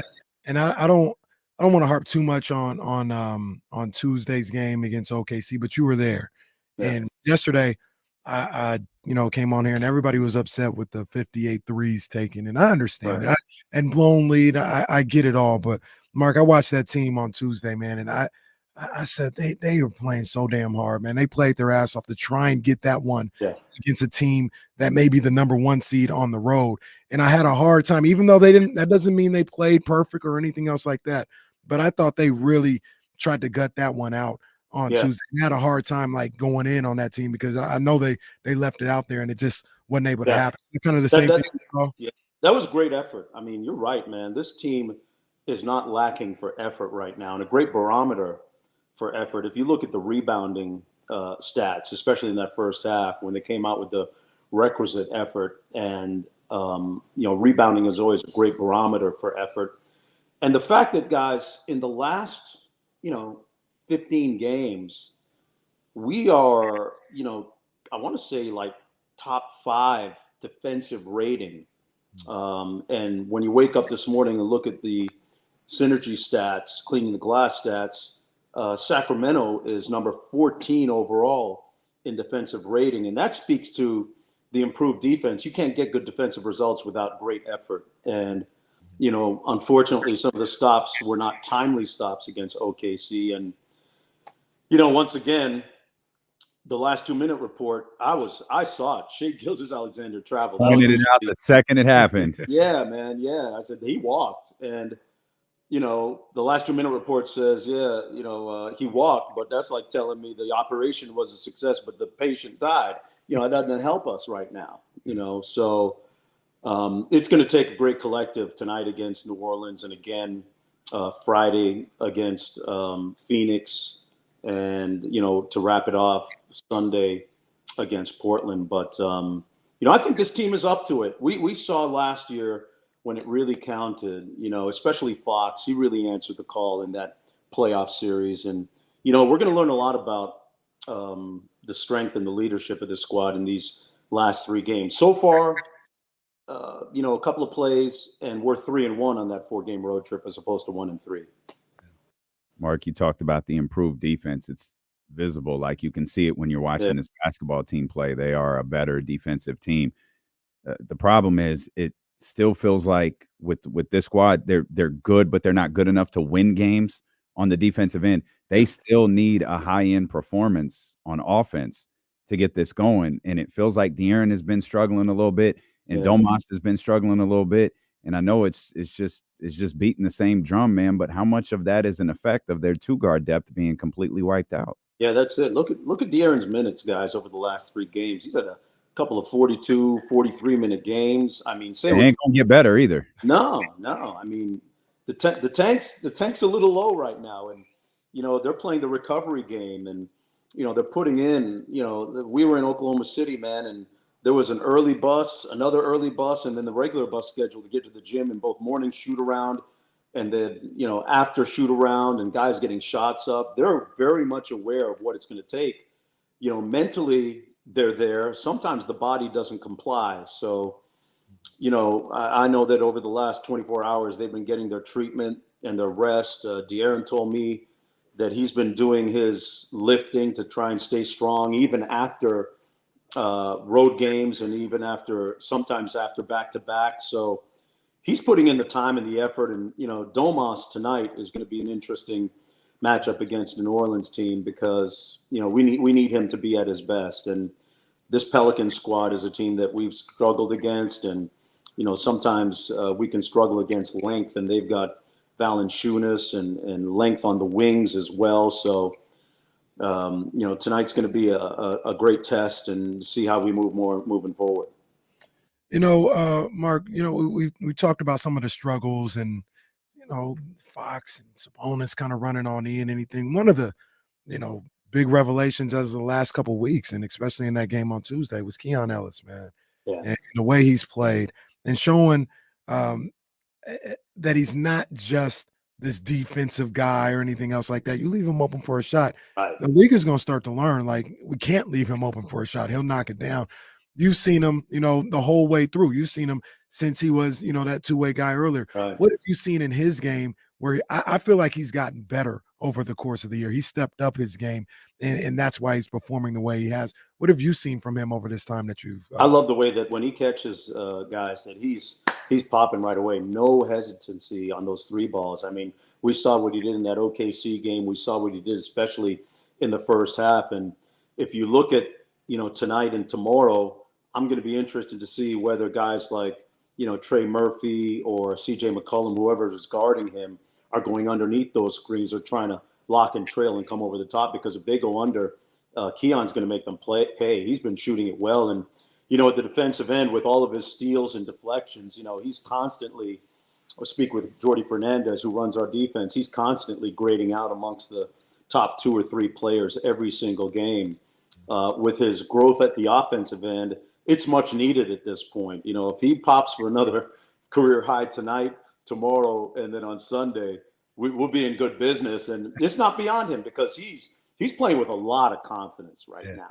A lot of confidence, and there's nobody in his mind that causes him to pause for thought in terms of being able to pull. And he's got the drive game, the 3-pointer, mid-range game, and he was very locked in on Tuesday.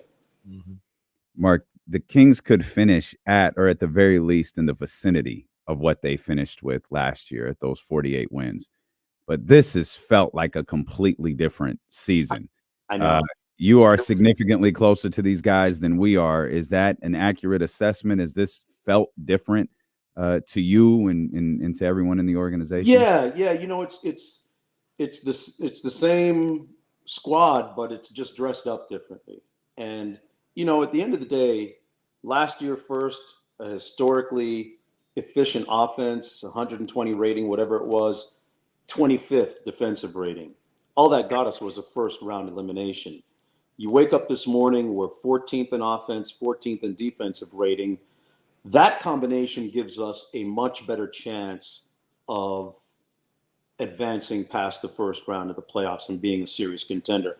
That marked improvement of 11 spots in defensive rating makes all the difference. It's not sexy. It's not pretty. And we're not humming the ball around and moving the ball around, getting fancy dunks and taking the league by storm. Hey, listen, the league caught up to us a little bit. And that's a compliment. We should take that as a compliment. That's why it feels different. You said it, man. Like, our record is going to be about the same as it was a year ago, within the vicinity of 48 wins. But, imitation is a form of flattery, right? You look around the league, there's a lot of teams playing the same type of DHO actions that we played last year. I counted about 5 or 6 at least that have exactly the same type of actions that we play in Sacramento. So they've caught up a little bit. We've caught up on the defensive end. And, these last 3 games are going to tell ultimately whether the offense is going to be good enough. Albeit you have a disclaimer, because we are missing 2 key cogs offensively. Mm-hmm. The 6th man of the year and one of our starters who was averaging, 9-10 points a game. So any way you slice it, there's going to be a little bit of an asterisk, but it's not sexy. We got a little bit more grimy this year and in the mud. I think the formula still worked, and it was a good plan by Mike Brown and his staff. Yeah, I Mark, I'm an offensive guy, right? I got buckets. So I'm like, hey, we still like sizzle on that steak. we still, what he means is he's not a defensive guy. He wasn't getting down in that stance. Hey, help, hey, switch, hey. But I feel like the thing that gives me pause right now is the fact that, I talked about how hard they played on Tuesday, and you had Keon doing what he did, and De'Aaron, he had 33, and I know Sabonis could have played better, but man, they scratched and clawed to get to 105. I'm like, man, how are we getting How we getting to that 115, 117? Like, how does that? They hit 23s on Tuesday. So they're playing tougher. They're playing defense, but that's where, you know, I think that's a function, KC. I think that sort of cut you off. I think that's a function of the officiating right now. I really do. I mean, De'Aaron is 6th in the league in points per game off of drives. He didn't shoot his first 2 free throws until about 8 minutes to go in the game. And I'm like, man, what's wrong with this picture? Yeah. And at the other end of the floor, there's a respect factor going on because SGA is going to the line like 18, 20 times. So, you know, I know that, you know, the front office is sending in film to the NBA officials and saying, hey, take a look at this. We're not getting calls. But, you know, you just have to keep taking it to the basket and making them blow the whistle. At some point, you just pray and hope that they do. I want to steal your heat. Tell Mark, Mark, what you got to do. To a certain degree, like it sounds crazy. I think these guys need to fall more. Like if you really watch, like you do, watch Fox and Sabonis, they don't do all that falling and flailing all over the place. I think, unfortunately, I hate that part of the game, but it seems like that's the only thing that gets these people attention. I hate to admit it, but you are 100 on that, man. You kept it a bean. That is so true because, you know, De'Aaron and Domas aren't throwing their head back with the big hair going back when they get hit and going to the free throw line and complaining after every single call like a couple of people do in this, like a few superstars in this league do. You know what I'm talking about. And they're not like that. Their disposition naturally isn't like that. And I believe it works against them. Hey, listen, I saw and heard Mike Brown working the officials on every single call. And I don't usually complain about the officials, guys, because I think they do overall an extremely good job. Literally every call they make is evaluated, every single call. But they missed a few, and Mike Brown let them hear about it to no avail. They got to fix this system of the last 2-minute report, though. Like, if you can evaluate it later, someone in Secaucus can see it in real time. Like, hey, we got hey, this is wrong. We got a problem here. That ball was off Chet, not Domas. Hey, we got a problem here. And it don't take that long. I'm watching the game, and within no more than a minute, I'm like, oh, I know what happened. If the NFL can figure it out, I feel like y'all could figure it out too. If Mark Jones could point it out when it happens, someone who is looking for these types of things at a monitor in Secaucus should be able to see it. Yeah. I don't know what the perfect answer is, man. And we have all the technology at our fingertips, and sometimes I don't even think technology is the answer. I mean, but we already have 3 officials. They've experimented with the idea of a 4th official, I know, but you know, sometimes you got the baseline official, you got the slot official, you got the official strong side weak out top, and there's a human element involved, and they're going to miss some calls, and you just pray it doesn't go against you. Unfortunately, man, when I look at Colby Jones getting hit in the face and Boston at the end of the game, and look at that non-travel call on SGA, I mean, he did the electric slide with his pivot foot, man. And the Cupid shuffle out there. Yeah, it was all of those, man. But I don't know what the answer is. I don't know, but I tell you what, the Kings have to continue to play through some of those whistles. You can't get into it. The refs, you got to sprint back on defense, and I know that's been Mike's message too, man. Don't be selfish about your own situation. You have to sprint back if you don't get the call and play defense, you know, and leave it to the staff to take it up at the first break. You know, I'm looking for good results tonight, though. You know, the law of averages says against the Pelicans, we're due. Right? You got to get one. You can't possibly go 0-5. Yeah. And they're missing Brandon Ingram. They're missing 22 points a game in BI. So you know. Before we let you go, man, because I told everybody, man, he's jet setting. That's what my man does, man. We're trying to figure out. I think we both agree. It is Louis. Yeah, the duffel bag that he's going to the airport with, definitely a Louis one, right? The overnight bag. Actually, you know what? I'm going grimy. I'm going Samsonite today. I'm going Samsonite. That's not the brand I was thinking of. I was thinking of a different one. You gotta go grimy, man. But it matches your roller, right? Throw that thing up there. It matches your roller. Like, isn't it like it start with an H or something, right? What? The luggage brand you're talking about? No, I'm thinking I think it's called Travel Pro or something. I can't Pro is another one, yeah. Travel Pro and Samsonite. They take good hits, man. You know, The toiletry bag is Louis. I know that much. the, You know, the toiletry is Louis. Yeah, you're right on point. Mark Jones is Hey, got the responsible. Gucci belt on today too. come on, man! I told you, my boy gonna do what he. Come on, he do what he do, man. Come on, now. This man is responsible for more difficult conversations with our significant others than I care to admit. Like, hey, where did you get that? Hold on, where'd you get that bag from? No, Mark said to wear your blessings. Hey, man. Who the hell is Mark? That's what he told us that on the radio. Hey, Mark told me. Hey, you guys are first team all drip right there, man. I see you guys at the game. I see you at the game. That's this guy over here. I You see see you guys with the Louis you see his cross. jacket? You see his jacket when we went to the concert? You see that Louis biker jacket he had on? Come on. Oh yeah. I peep it all the time, man. There's a Mark Jones special right there. Boy, there's a lot of money in my vicinity because I'm looking over here to my right. I'm looking here right in front of me, boy. We got a day planned. I need to call a plumber. You guys got so much drip, man. Come on. Stop that. Mark, we appreciate you, man. Thanks for carving out a few minutes for us.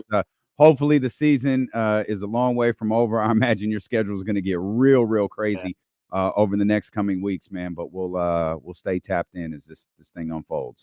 Appreciate you guys, man. Keep up the great work. Go Kings. I'll see you at the gym tomorrow. Sir. All right. That's our man. Chocolate dollars right there. That's our man, Mark Jones. Yeah, Brother man. still got an AOL address, but we call him Chocolate Dollars here, man. Come on. That's our man, Mark Jones right there. 23, 24, 25-year-old Jesse was like, what is what? AOL? Jesse hit us in the text. What does AOL stand for? Didn't even know it was going to go through. I'll send this, but I think there's a typo in this. Is it AOL? What is owl? Does he mean LOL? Not sure.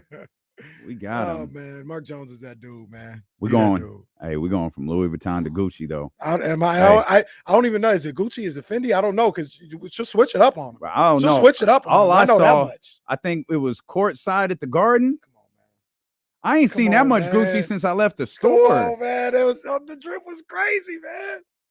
Come on, I wouldn't be like her. I left empty-handed at the store, but I went to the store. I was like, man, look at all this Gucci. And then I looked courtside at Madison Square Garden right next to Mike Brown. At the Mecca. I think she was giving Mike Brown advice in that game. Like, hey, Mike, you blew this 20-point lead, man.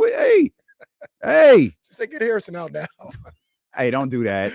Don't do that. Don't project your feelings onto other people. Don't do that.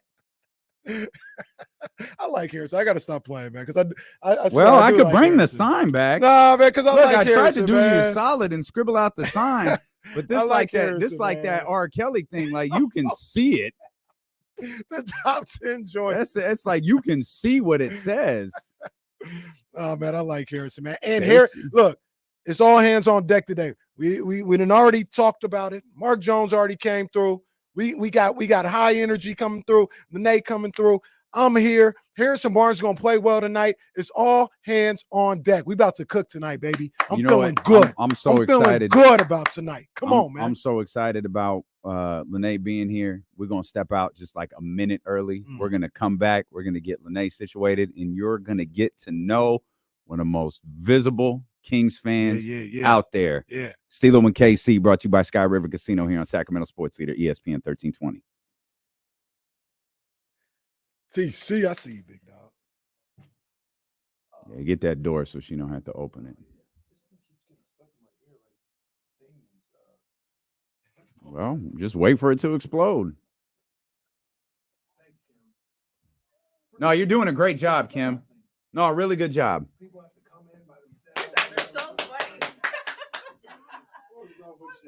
How you doing? I'm good. How are you? Thanks for being here. I'm super juiced to be here. I didn't know you guys had Mark on the. I definitely want to shout at you. That's one of my boys. Oh yeah. So I was thinking about it. I wanted to wave you in, but we would have had to get you headphones and get y'all so you wouldn't have been able to hear him. Yeah, Mark. He has the best liners, the best one-liners ever. Mm-hmm. Every time he he has the best ones. Yeah, he's. Black Air Force energy. I actually go back and listen to the part, even though I'm at the. I was just about to say. Yeah, I go back and re-listen. I was about to say, how would you know? Yeah, you I watch them. Yeah, every game that I go to, I also go back and rewatch. Because even on the road, she be out there, boy. So yeah, all you have to do is Yeah, once you sit down, I'm gonna pull you up on the screen. Make sure the camera looks nice. Oh yeah, you look wonderful. A piece of paper or a pencil or something, just in case I want to write myself a note. Yeah, we got you. We got you. You guys get to do this every day, huh? Every day. That's super cool. Yeah, man, it's a lot of fun. Absolutely. It's a lot of fun, man. I'm blessed. We're blessed. We cooking out here, man. Y'all see what it is, man. Come on, man. Y'all see what it is. Oh, they can see me already? Oh yeah. Oh, okay. You right there. There you go. And ignore that. That don't mean anything. Okay, okay. How's your day going? Everything's going good. Yeah, just trying to get ready for tonight. Oh, man. I got to motivate myself too. I wasn't I could talk about it all here. She already know, Yeah. man. Keep that content for the air. We already know. Well, yeah, make sure the mic is a little close so we'll be. I didn't even up notice on you you. got headphones on. that cool? Oh, we absolutely should have brought you in. She heard Jesse. Yeah. Yeah. Yeah, no, I can hear. Yeah. Absolutely. I got a text from Miss Fox, Lorraine Fox. She said, "What's up?" She said she's in the chatty house. How you saying, "What's up?" Hey, girl. I know she can't hear me. No, she can. You can. Yeah, Oh, she That red can. light Yeah, is she on. can absolutely We hear in me. there. Okay. Yeah, we Hello. don't. We go to commercial on the radio. We don't go to commercial here. Hey, We just talk for 4 hours. hey, look, this is my girl too, because I was texting with her yesterday, right? She's like, "Hey, so no cursing, right?" And I said, "No. No, no. This is we're also an old school radio show. This is if you got to cuss, get it out right now. Right. Just fuck. You can do it right now. Right, you can get it out. right. Like, oh, fuck. So that's what I'm talking about right You know there. what's Because funny? sometimes I just gotta Oh. say it a certain way. Even my husband, when I told him I asked you if I could cuss, and you said no, and then he just shook his head and he was like, "Oh shit," like kind of like praying for y'all, like That's all right. We got fail safes. Jesse navigated multiple interviews with Rick Ross before. Oh, we got this. Rose was We like, got- "Yeah, man, I like that shit y'all doing out there, Rick. Yeah, we're on no. the radio." No, Rick, sir." we're on like old school Right. radio. Oh fuck, my bad, y'all. That's my bad. That's what he- oh wait, Okay. oh shit, we can't say fuck. Yeah, that's about it. Yeah, no, it's all good. It's all good. Oh man. Like another minute, we'll be back. Okay, this is so cool. See, I got questions I want to ask you, but I'm gonna Mhm. save it all, man. Mm-hmm. I got things going through my head, like, oh yeah, I want to ask you this, but I just want Just to. Can I say- say hi to Lorraine real quick? I'm sorry. Yeah, Absolutely. absolutely. It's so good to see you on here, Lorraine. I just want to say hi. I love your son. I love your daughter-in-law, your whole family. They are. I just love that they be themselves. You know. I'm hoping we could get in these playoffs so we can get Miss Fox back out here, man. Mhm. Yeah, for sure. Get to these playoffs. Need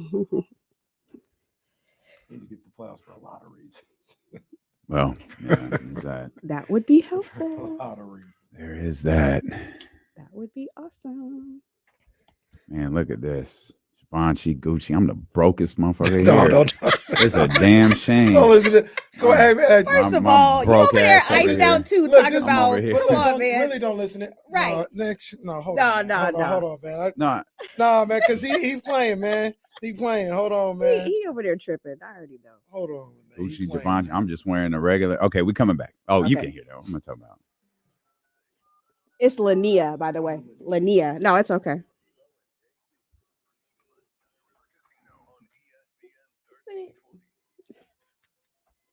What are you showing her? Come on, man. What are you showing? You know what I'm showing. Oh, don't do that. Come on, man. That ain't even mine. Stop. That ain't even mine. Stop. Oh man. We We're- turned up right now, baby. Yeah. Come on. We turned up right now. Woo, let's go. One of the most, maybe the most famous I'd say, courtside yeah. Kings fan, next to you, of course, I'm courtside not Kenny. courtside. I'm not. But it's not just the Golden One Center. It's Madison Square Garden. It was the Barclays Center. She be on the road. There's Mike Brown. And right next to her, right next to him, Look, looking, by the way, like $2.5 million every time the indeed. camera catches Yes, her, indeed. and she looked like Big that money. today. Yeah, killing it. Now I heard you just say your we name to said KC. Crypto. We didn't even say crypto. She was at crypto. She was she in is. Indianapolis. Indianapolis. Did you go to Salt Lake City Yep. opening night? Well, no, not Salt Lake City though. But Do you just Indianapolis, fly with yes. Mike? Do you like, hey? I mean, you always next to him on like you get okay. I got so many questions, but I just heard you. It's Linnea. Linnea. Linnea. Yes, my name is Linnea. My bad. No, it's all Linnea. good. It's all good. How do you get that same seat in every arena? You pay for it, but it's not the same thing. No, I seriously go on StubHub and Ticketmaster just like everybody else. Yeah. Man. But I will say there's one time though, that I sat center court at Crypto at a Lakers game last year on my birthday. That was a direct result of our sales team for the Kings. That's what's up. So shout out to Justin, Vice President of Sales, and also Chase Mueller, my sales representative. That's what's for that up, hookup. man. But yeah, everything else, no, we still had to pay for that too. Yeah. But yeah, it's good old paying for tickets. So obviously we got the stream going and everybody that saw you on the stream. Well, knows Miss what Fox time is it in here. You see what Miss Fox doing? Oh Miss Fox going to Dubai. Oh my good.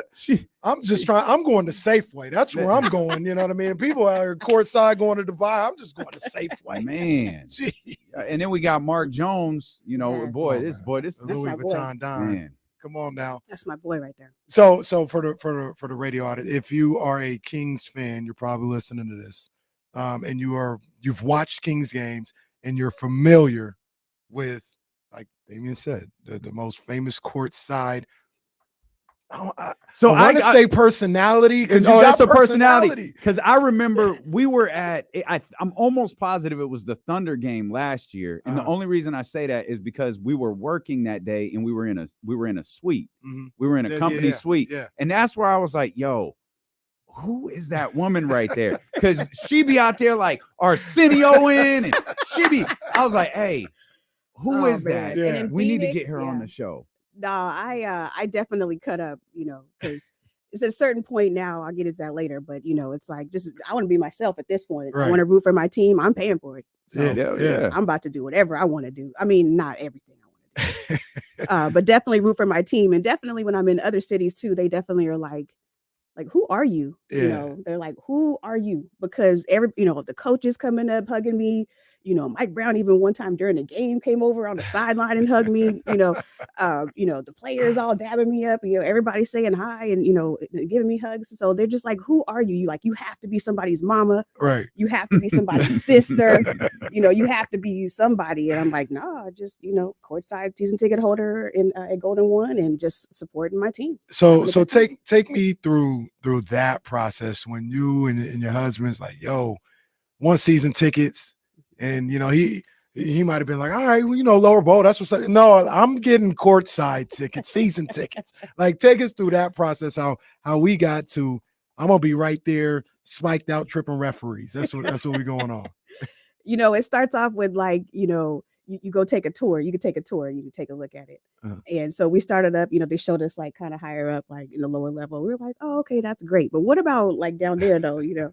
So we went and sat. Then.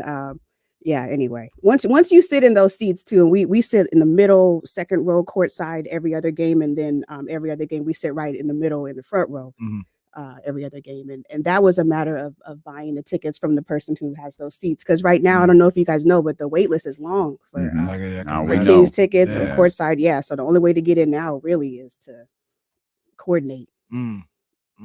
But yeah, no, it's all love for sure. What's your when you if you were telling the story about being a courtside fan to somebody, what story would you start with? So I would start by saying that I was born and raised in Sacramento. I've always been a Kings fan my entire life. What school you go to? St. Francis. Oh, okay. I know. Don't judge. I ain't judging. I'm just saying. I ain't judging with that. Yeah, I ain't judging that. My parents had courtside. I'm not courtside. I'm sorry. My parents had season tickets to Arco when the Kings were here. So as a child, I was rooting for the Kings. As a child, I was going to the games. Much higher up though. It was in the upper level at that point. Yeah. And then fast forward when I'm a lawyer, by the way, by trade. Okay. Over 20 years. And also the CEO of my company. Come on, man. Talk that talk. Come on. Let them know what and time a, it and is. a real estate broker. Come on. Let them know what time it is. Air horns. Let them know what time it is. We ain't playing with y'all out here. We ain't playing with y'all. But fast forward to when I was in law school, one of my best friends is Didi, Sharif Abdur-Rahim's wife. And so, he had a stint of playing with the Kings for about 5 years. And then he was assistant coach, assistant GM. And so I think they were here for a total about 10 or 11 years. And so during that time frame, I also got to experience, that was a different side, right? That was more being on the player side or the family side of things and experiencing things. But I had to be chill in that moment because when I was meeting Kobe and Shaq and, everybody, or, Charles Barkley or whoever it was, I had to be calm and cool. I couldn't be like, I can't be fanning or none of that kind of stuff, right? So, then it was just like, nice to meet you type of, situation. But I had to always be kind of calm.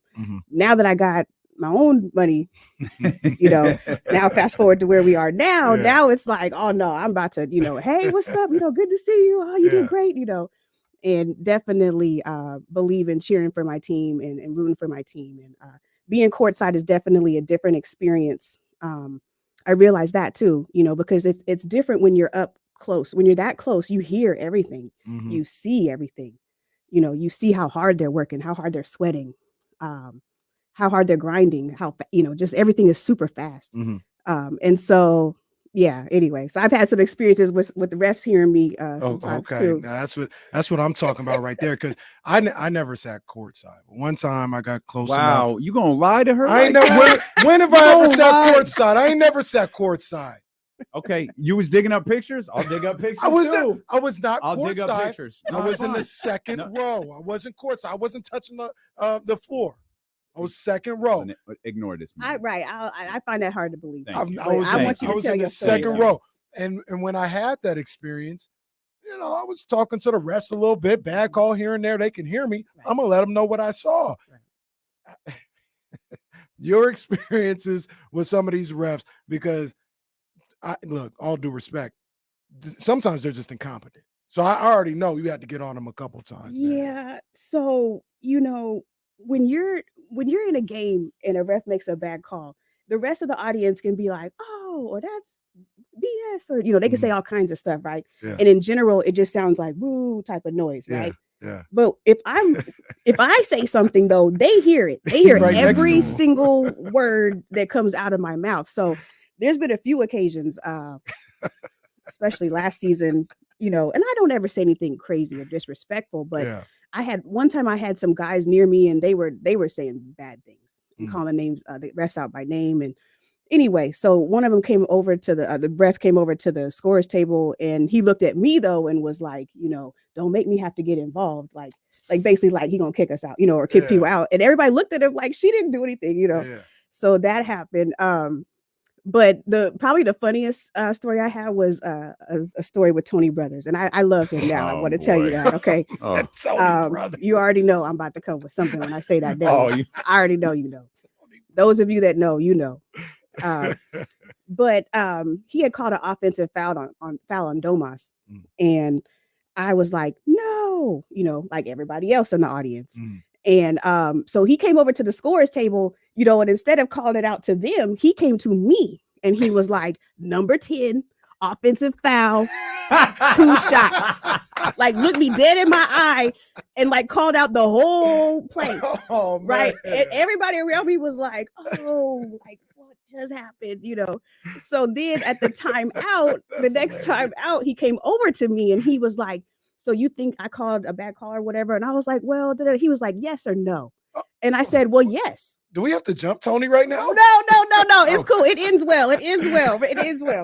So he was like, yes or no. And I said, well, yes. And then he was like, well, you're wrong. And he's like, and you remind me of my wife when she's wrong. And so that was our exchange. But I will tell you that from that point forward, every time I see him, like even I saw him at, Madison Square Garden last week. And, he definitely makes sure that he says hi to me. And, it's all love, you know what I mean? And I don't want to ever say anything that gets my team in trouble. Right. I don't want them not calling certain calls because they don't like me or like a fan, Yeah. So I try to be careful with that. And there was one ref one time he called something and he called a foul on one of our teammates, and we both looked up at the jumbotron to watch the replay, and then he looked at me and he was like, "You saw that?" And I said, "Yeah, I saw it. You were right." Like, you know what I mean? Like I let him know, like, no, like Right. you're right. Like you're right. Yeah. But yeah, I have to be careful what I say. Definitely sitting where I'm sitting. The voice carries. That's hilarious. The voice carries. You ever get talked to by a player? Oh yeah, all the time. What's The opposing players? Oh, the opposing player? Well, them too. Yeah. No, because I never say anything negative to the other team. Mhm. Never. And I'm never saying anything negative even to other than saying no or oh, come on, to the when Yeah. the call is made. Yeah. But I don't ever say anything bad to them. So a lot of players will come up to me after the games, because I'm still there. So, and I have to walk out by the opposing tunnel. So they'll come up to me and they'll be like, "I saw you cheering for your team. Like, I think that's cool," Yeah. or really it's just respect and love, because I think they're just happy to see young Black people being successful, Mhm. Yeah. and it is all love. Yeah. So no, I definitely talk to the opposing players too, but not in a negative way. So we believe one time. Now you can tell us if this is true or not, but we believe one time we were watching the game. Everybody saw it because we talked about it the next day on the show. The Chatty House was, yeah, I saw that. Something happened on the play out of bounds or something like that. You got up and said, "Hey, no, review that, review that." And Mike was like, "Hey, review it. He ain't even look at Jordy this time. He was like, "Hey, run it." Can we confirm that Mike Brown heard you say review that and said, "I'm gonna review it"? No, I don't know if he listened to me, but let's just say that I was right, and he was right for challenging the play. But They need to listen to you more. I was often. gonna say we need to review the film because remember Mike had a run where he man. kept getting challenges right. right. I need to see her If I was- motions. if I was back there, Yeah. No, because you know what it is so every time there's a possibility, he looks, but now I do it too. We just look at the assistant coaches because they have everything. I do because they have everything on laptops, right? So they're Yeah. looking at the replays even before they show it, Mhm. So he's looking at them like, should I challenge it? So I even look at them like, should we challenge it? Now I'm at that point, and if they give the green light, then I'm giving the green light too. Like, yes, like do it, Tony but- Brothers just gonna start looking at you when it's time to review a call. No, Mike gonna review it. Be like, no, hold on. Yeah. She didn't review it, so we're not gonna do it. Yeah. Right. But Mike will be no. like, "I didn't call for a review. Doesn't matter. She did." But no, I try to now I try to be more mindful of it though. So now I'll try to like wait for him to do it, before I say it. But I'll definitely be like you should do it, Nudging him. like I'll Mike. just be looking at him like Mike, like no, like I saw that, like for sure you should challenge that, Like, Linnea, But let for me real? get the For real, confirmation Linnea? first. Yeah. Like let me coaches, is it cool? Like, all right, yeah, let's go. Like, but yeah, no, it's all love. Yeah, man. So the thing that I wanted to ask you as well, because like I don't know the dynamic. That's why you can Mhm. shed more light to it.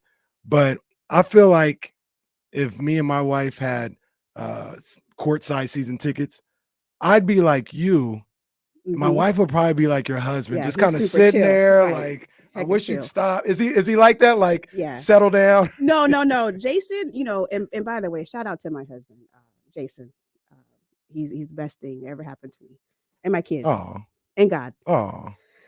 Not in that order, but I was gonna say, did he just fall to third place, like right in the middle of the conversation? Look, wait, hold up. Now I gotta clarify. God is first. That's right. Okay. Won't he do it? Yes, for sure. Like, Look at God. right. 100%. He's the foundation. But no, honestly, like, that's part of the reason why I love my husband, or one of the many reasons, is because he allows me to be me.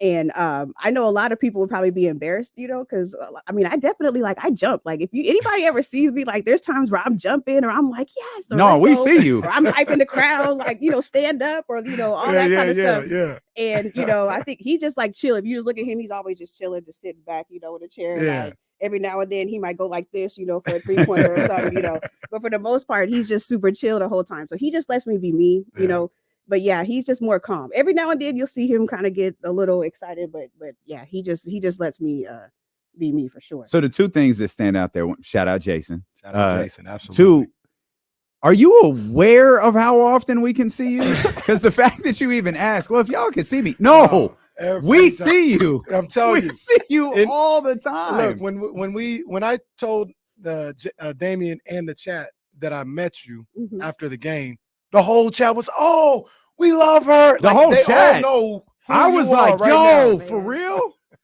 Because we've been talking about you for a year. We were like, "Yo, we've got to talk to her. We got to get her on the show." Yeah, and it just doesn't. He's the only one allowed down on the court. I'm not allowed down there. So the fact that you finally connected was a big deal. No, it's all love. I appreciate it. I definitely have people come up and tell me that they appreciate my energy or absolutely things. You're The famous. fans, absolutely, and I appreciate it. I'm just one of you. I just might be closer sometimes, but I'm still one of you. That's why we love you. That's how I feel with all my fans. All the fans. Excuse me. But that's what we all are. Like we're fans, and that's what exactly links us together through YouTube, radio, all of these different platforms. Man, is the love of NBA basketball and the Sacramento Kings. Yes, absolutely. And when I'm down there, for me, it's more about I'm always giving positive affirmations to the team. So the types of stuff that you'll hear me say is like, it's all right, shake it off, nice shot, or good defense, or let's go, or that's all right, or and I'll do all the little, I know all the little ref symbols. So, I'll be like shot clock violation. Like I know everything at this point in my life, I used to play basketball too for a little while. What position? You point guard?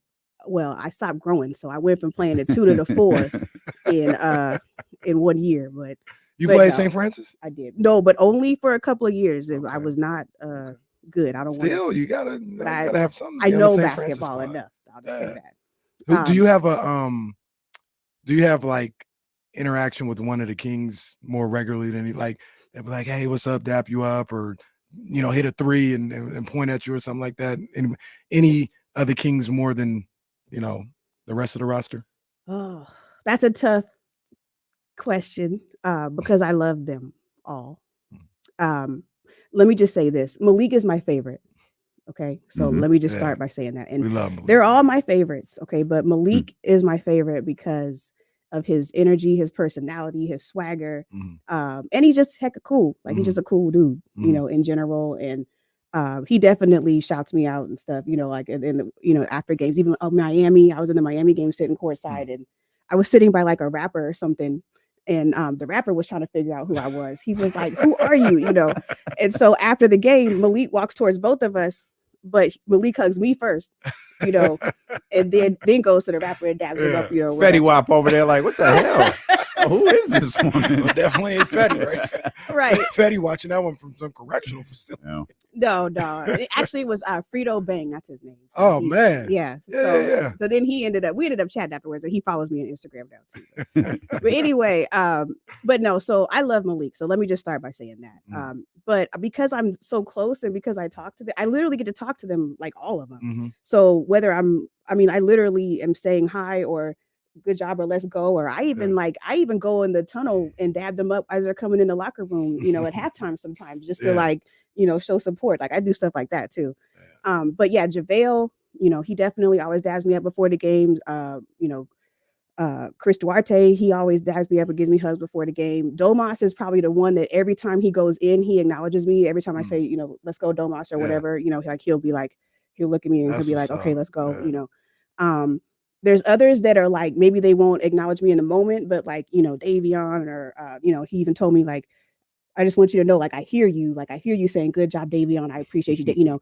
It's all right, Davion. And I just want you to know, we appreciate you, So a lot of the players come up to me and they'll tell me like, we appreciate you, or we talk about you, as a team, like that we appreciate, your spirit and your support. So, HB, like, everybody, I just, and De'Aaron, I love De'Aaron, and I got a chance to talk to De'Aaron a lot after the game.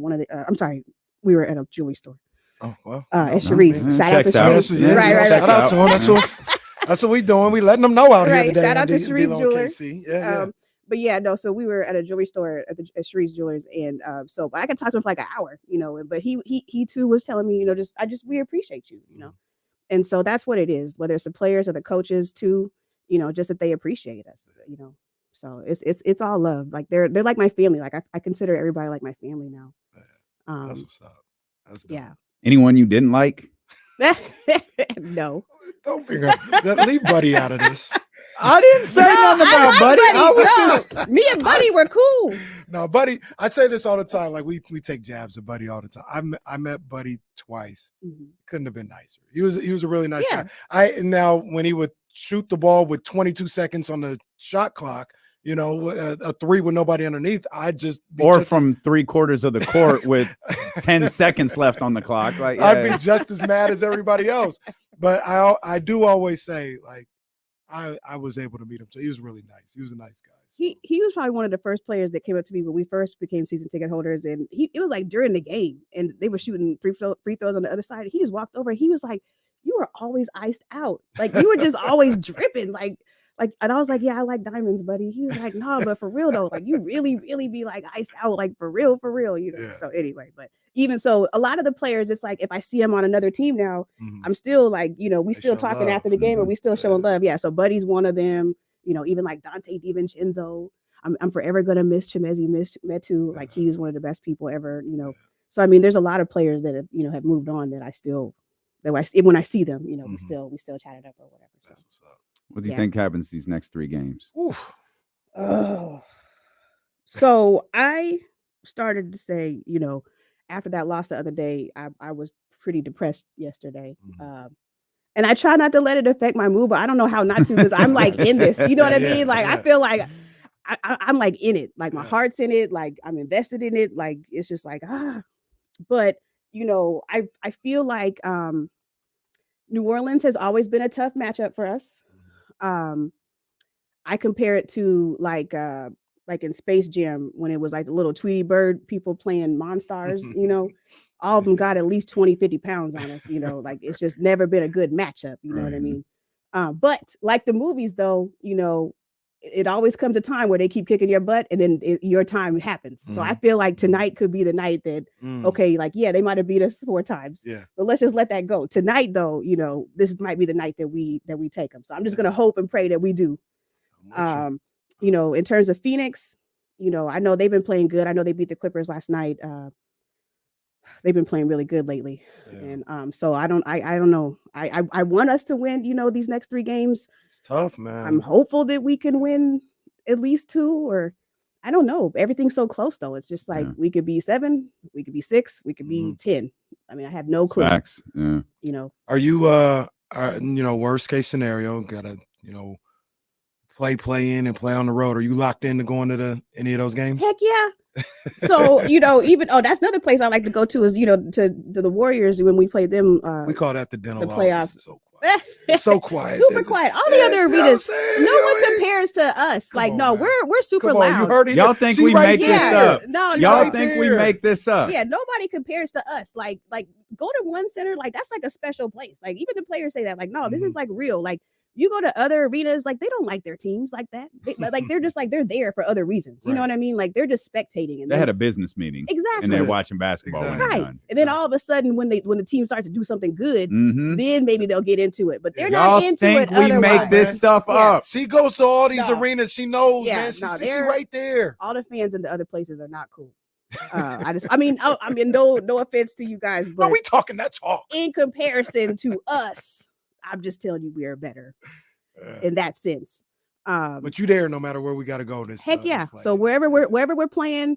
So who is it potentially? So either between everyone. Right. I was saying literally Phoenix, everyone. LA, the Warriors. New Orleans. You making that trip to New Orleans? New Orleans. Heck yeah, of course.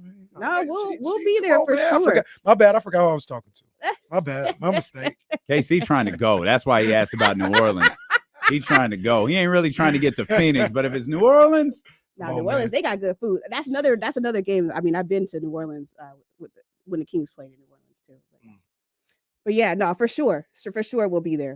Man, you live in the dream, man. For sure. No, it's all good. It feels like Damian said earlier, your authenticity of, your fandom and how you root for the Kings.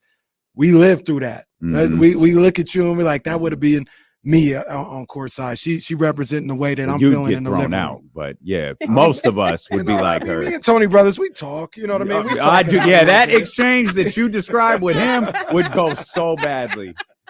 We talk it out, man. You wouldn't be allowed anymore after the Tony Brothers exchange. That's what I'm hearing. They'd have his basically. picture. talk a It'd be little bit. all the golden one, Tell me. wonderful security people. Look at it.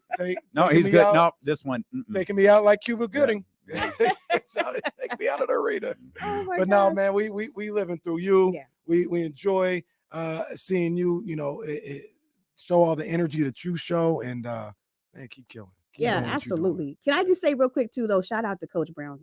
I just want to Oh, shout yeah. out Coach Brown. I want to Yeah. shout out the coaches in general. Jordy, Trey, Luke, Leandro. I just want to shout out everybody. We have a great coaching staff, and I just want to just real quick say that Coach Brown, to me, he has a very high intelligence level. I think he is a wonderful human being. I have, I spend some time with his lady Rochelle too. But I just think that he's just a great coach, and I didn't realize how many of the greats he's coached over time. Like Kobe, LeBron. He was Steph. coaching Steph and Clay and Dre and KD at the same time when You could have left and Trey out. balancing and balancing all of that. He told me he had coached not only Ron Artest, and he was there at the Malice at the Yeah, Palace. Yeah, he was right? there. Yeah. But he's also coached Meta World Peace. He told me that was two different people. Okay. But yeah, no, I definitely, being that close to, like, they, a lot of the other coaches get really disrespectful to the refs too. Like, I see that they yell a lot and they say a lot of stuff. I'm like, whoa, but Coach Brown is always like, he's even killed and, and very respectful. And yeah, he has a lot of great respect. I mean, he has great respect from his players and stuff, from everybody. So anyway, I just wanted to say that. I love Mike Brown. Linnea Willis-Smith. Come on, we getting this dub come on tonight, now. baby. We getting this dub tonight. Let's go. Let's go. Thank you so much for coming to spend some time with us. We'll come back. Stilo and KC here on Sacramento Sports Leader, ESPN 1320. Bye. That was Man, wonderful. you the go Thank for you. real, man. Come on now. Come on now. That was cool. Yeah, you're welcome in here anytime. Anytime. Look, you need me to do some analysis. I'll give you some analysis. We'll send you the link. You could join us whenever you want to. No, it's all good. Yeah, I appreciate y'all too. Your show's hecka funny. We try to have a good time. Yeah, no, but that's cool though. We try to have a good time, man. And we riding and dying just like everything. Yesterday was a bad day. Yesterday was like, Yeah, it was it was tough. like, man. Wait, did you guys? When I was watching part of that broadcast, did you guys stay on the air for like 10 hours or something during the that day you guys did the NCAA tournament, that game too, like in the afternoon? You had to go somewhere? We go to 102.5. So we got Yeah. to go on 102.5. Yeah, we have another Oh. show. Okay. So we have a music show in this one. Oh, okay. Yeah. All right. Well, I know y'all got to get back to it. Thanks for Appreciate having you me. coming out here Thank too. you All for good. coming. I know I'll Yeah, see yeah. y'all at the games. Yeah, Make sure no you come doubt. say hi. We'll do it. Well, I I don't know look if I for can you get down too. there, but I'll try. You got the media pass. Look, you can get further than I can with that media pass. I don't think that's true. Thank you. All right. Take care. That was terrific. Yeah, and remember that the next time Kamara come on here and talk about like he ain't got money. Remember that. I gotta find her on IG. There she is. Linnea _. Easy work. That's an easy find. Linnea _ Willis. That's the handle. Y'all go follow her. Make sure. Yeah. Yo,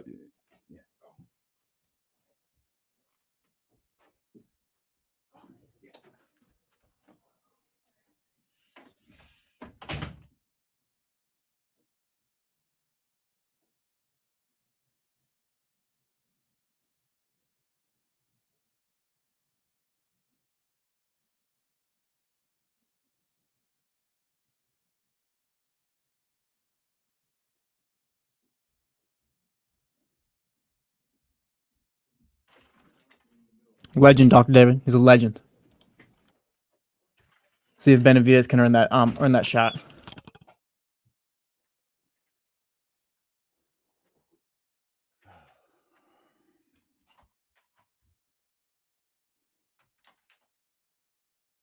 What's up, Jason?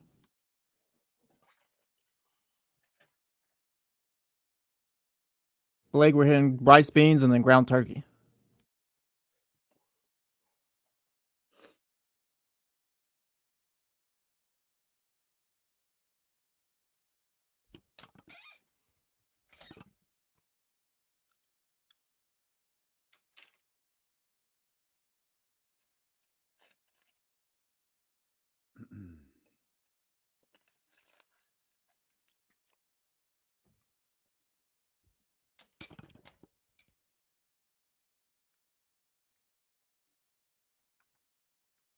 No, you don't have none of this. I'm trying to pick up a grill this summer though. It's about that time, I think. Yeah, I got to get on my grill game. I was looking at. I just need like a little one for my apartment or whatever. But I'm trying to be out there this summer. Get the classic little circle joint. Might have to. I love grilling. I love cooking. To be honest, but You know what? I found that I don't. You don't like cooking? No, I don't like doing all that work just to. I'll try that again. I like cooking for other people. See, I like being out there during the summer, like music and stuff like that, just vibing out. Yeah, absolutely. Absolutely. I got to cook for you guys again. Or not again for the first time. It's LINNEA_Willis. If y'all do IG, make sure you follow her. That way she knows we're showing her some love out there. She's funny. She is tremendous. Absolutely tremendous.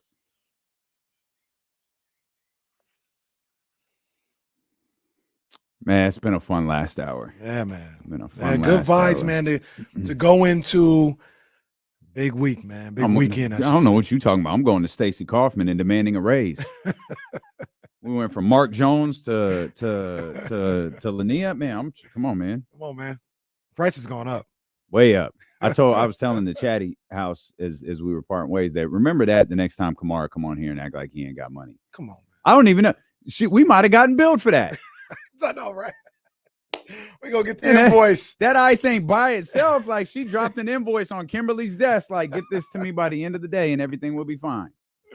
Yeah, man. We might have gotten billed for that. We might have, but hey, I'll say this: even if we do, it was worth it. It was definitely worth it. And it's coming out of your side of the check. Well, I mean, that's gonna. Y'all don't know this. The check gets made out to D'Lo and KC, and we just got to split it. That from one's there. gonna bounce. We expense it. Yeah. Is that a thing still? Well, Charlie, hey, Charlie, make sure if that invoice comes across, you expense it. Charlie's like, yeah, I'll get that drink, get that food, it's fine.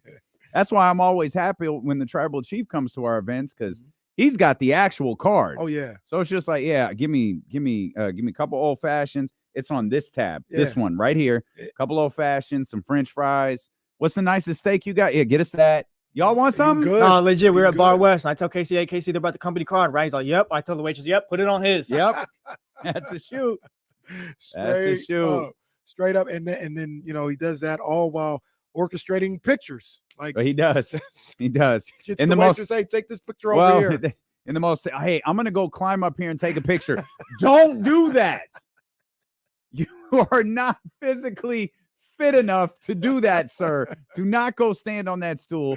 Thankfully, he found a very nice waitress to help us out with his photography project. Yes. That turned out nice. Well, it turned out very nice. It It's did. available over at D'Lo and Casey on our IG Speaking channel. of, I mean, this isn't necessarily related, but it is kind of related. We're going to be outside on Saturday. We are going to be outside on Saturday. The tickets, the link is posted at Damian Barling at D'Lo and KC. You can see that over there. We're going to be out for the speaker series with Chris Webber at the Guild Theater. Tickets, there are tickets available that are just $25. Mm-hmm. The rub with that is you don't get the book. And this is all about Chris's new book. That's Right. what Chris Webber's back in Sacramento for. He's going to be a part of game coverage tomorrow. Yep. And of course, he's doing the speaker series in the middle of the afternoon out in Oak Park. D'Lo and KC, we get the opportunity to host it. Obviously, we're very excited about that. But tickets, there are tickets available for $25. I encourage you to get the other ones because you get the book with that. You can get signed copies of the book as well. You can get there's picture opportunities. If you use the promo code ESPN 1320, I think you get $10 off. I don't know if that if it goes up depending on the ticket that you purchase, but I know if you use the promo code ESPN 1320, you get a discount. So use that promo code. Come out. Hear Chris Webber speak at the Guild Theater this Saturday. Yeah, there's people out there that said, I don't really care about what's going on in my life. I'm going to see Chris Webber. I've heard that. Yep. I was a part of that text exchange. Some people ready to risk it all for a chance to see Chris Webber in person.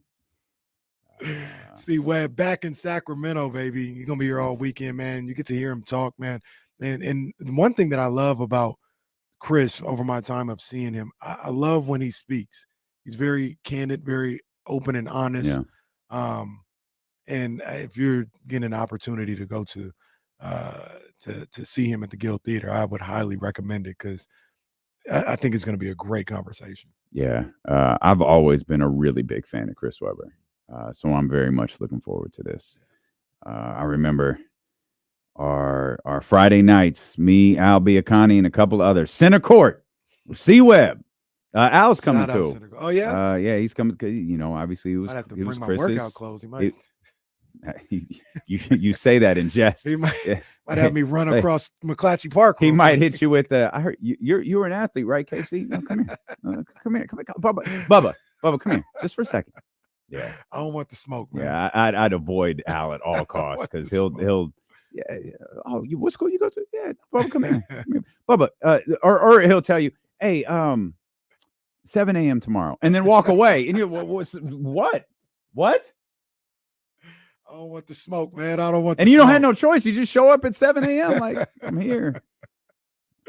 Bust your ass. Man. But yeah, Center Court. I like Center Court. I enjoyed my time at Center Court when I was there. You know, the weird thing about like the food went through so many incarnations. I remember the very, very first time I ate there, I was like, yo, this is popping. Didn't it start off as soul food? I don't think it was ever soul food. Oh, I thought it was. Yeah, I don't think it was. Because I went there pretty early. It wasn't soul food, but the food was good. It might have had a soul food. It might have had some soul food on it, but it wasn't like fixins. Right. It wasn't that. Okay. But then the next time I went, the menu had been completely redone and the food was awful. It's like, yo, what is going on? And they never really got stability in the kitchen. And it felt like if there wasn't a big event, it wasn't popping. Like with Kings season, Kings games, it was a big place for, I know this because I know way too many of you people, the Michigan alum. They would host events there. I think I watched Ohio State, Michigan there with my man, Dr. Mark and Adam, who you met, who are broken in the same way that you and Michigan Wolverines in the chat are broken. But yeah, like it felt like if it didn't center on that stuff, it didn't, you know, it's going to be tough to survive. My Center Court claim to fame, I've talked about this on the show before, is it would turn into a club, right? Yeah. You know, you had the club going on, hey man, we're going to Center Court tonight, man. All right, bet. Like, let's go to Center Court. Was out there with the homies or whatever.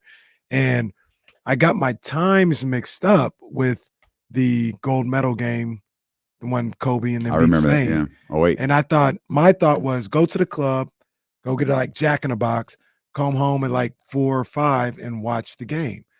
So I'm in the club now, look at one of the TVs and I see Kobe. I said, wait a minute, the game's on now? And I look and I'm like, no, this isn't a replay. This is live. Spent the whole time just at the club, just watching the game. I didn't dance, didn't do nothing. Watched that gold medal game in Center Court. It's one of the greatest basketball games of all time. Really was. It was one of the greatest basketball games of all time. Yeah. My claim to fame at Center Court, the club version, I didn't die there. Well. No, and if y'all don't, if y'all don't know, that's a big deal. I made it out, and I don't know why it got so sketchy there. Like it started great, and then all of a sudden it was like, oh, there was a fight at Center Court. Okay, well I went the next week. There was nothing there. Week after, there was a fight at Center Court. What is going on? Oh, there was shots in the Thomas parking lot. The hell is going on here? You know what? I just think I'm going to stop going to Center Court after that. Who do you think on this team would open a restaurant? Who on this team would open a restaurant? My first thought is Malik. Yeah. My first thought is Malik. I think De'Aaron should, but I don't think he would. You think why should De'Aaron open a restaurant? Because I can see De'Aaron. Number one, he's the biggest star the team has, just like Chris was. Well, you know who I think would operate the most successful restaurant? Harrison Barnes. I feel like Harrison Barnes would open a restaurant that would be really successful. It would be around for 20 years. Yeah. Yeah. Malik's might be around for a year. De'Aaron can't open a restaurant. He got Bendito, our taco guy. True. Bendito's those two are they can partner up. Well, he doesn't have a restaurant, right? It's the truck, which I still haven't had yet. Aren't they out here this week? No, I think I think the last time he was in the chat, he hit us. They were trying to get out there. That's right, this weekend, Friday and Sunday downtown. Yeah. I hope they make it. Oh yeah, because if they get out there Sunday, I need some for sure. I think Malik's will be popping though. Yo, Malik could That's the Malik name could of it, open Malik could open the new Tunnel 21. Yo, where y'all going? Malik's. Hey, come catch D-Lo and KC out at Malik's every Friday night. No, DJ Complex. No, that just sounds like it's popping. No, we going to Absolutely. Malik's tonight. Yo, someone tell his people, make this part of the There deal. we go. Make this part of the deal. That's the Malik, side money that we can't offer. 4 years We'll link starting him up at with somebody. 4 Yeah, years yeah. starting at 17 and a Yeah, half yeah. per. But look at this. We'll already have the billboard Yeah. out there. Malik's, I like that.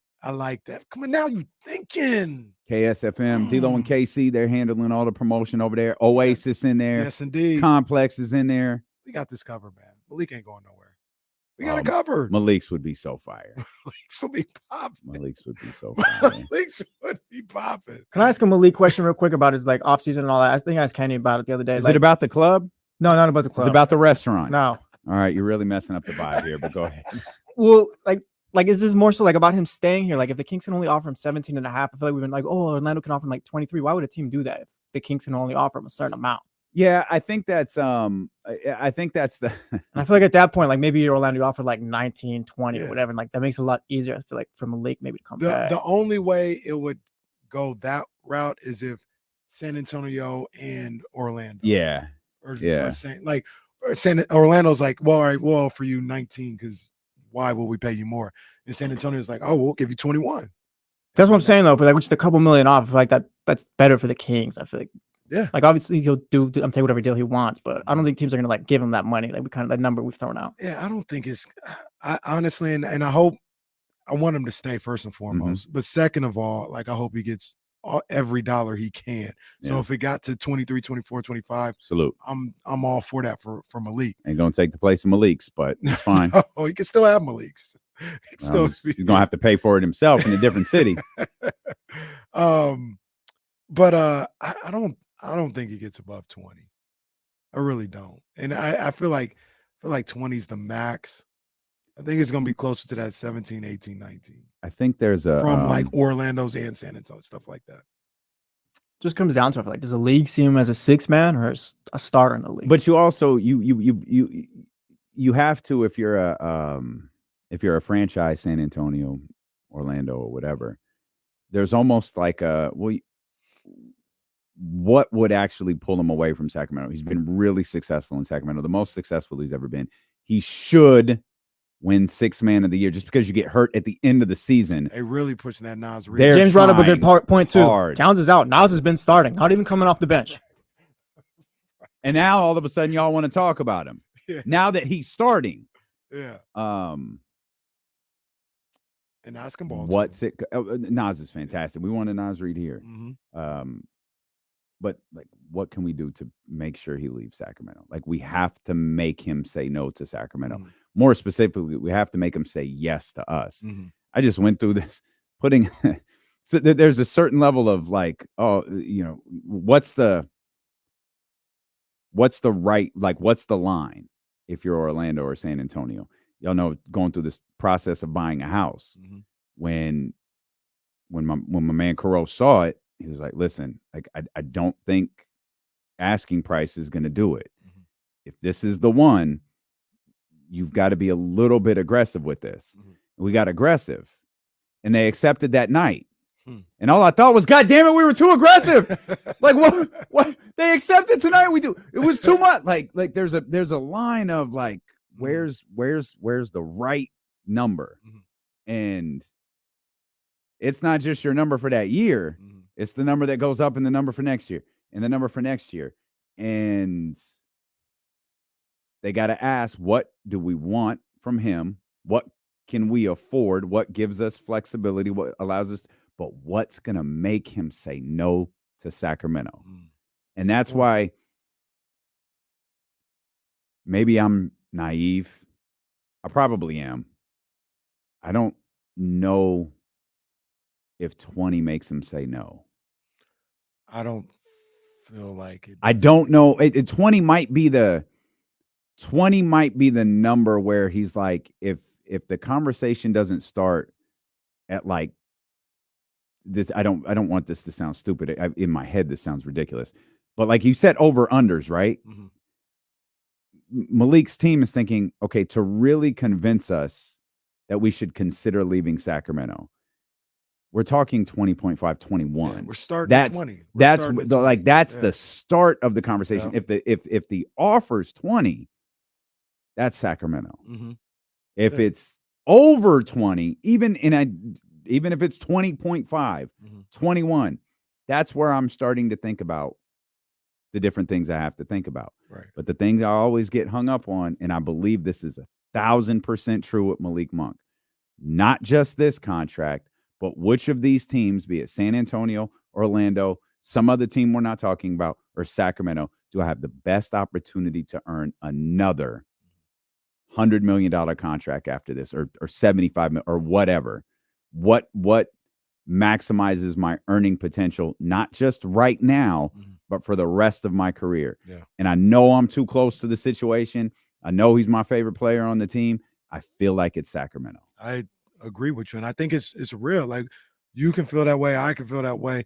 Doesn't make it not real. Like, I think this is the best place for him to prosper throughout the years and get another contract that, maybe it gets into the 100 millions or something like that. I think this is where he has that role. And a lot of people look at this time right here of him, hurting his knee is a negative. So I mean, it's a negative for his health and for the team and stuff like that. But as far as like, he may look at it right now and say, man, I could have torn something. I got to take every dollar I can right now. And I understand that. But the way this team has struggled, what could also be looked at as a positive, like, they really need me.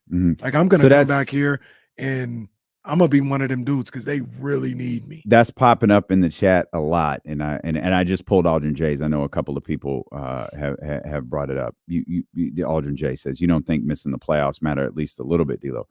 I don't think it matters in a negative sense. I don't think the Kings, if the Kings have not missed the playoffs yet, if the Kings miss the playoffs without Malik, I don't think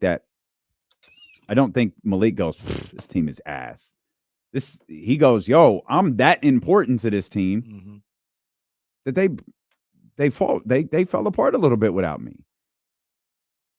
Orlando could be the 3 seed. Yeah. I mean, again, I think about all of the things that come into play. I don't know Malik's thinking or his team's thinking.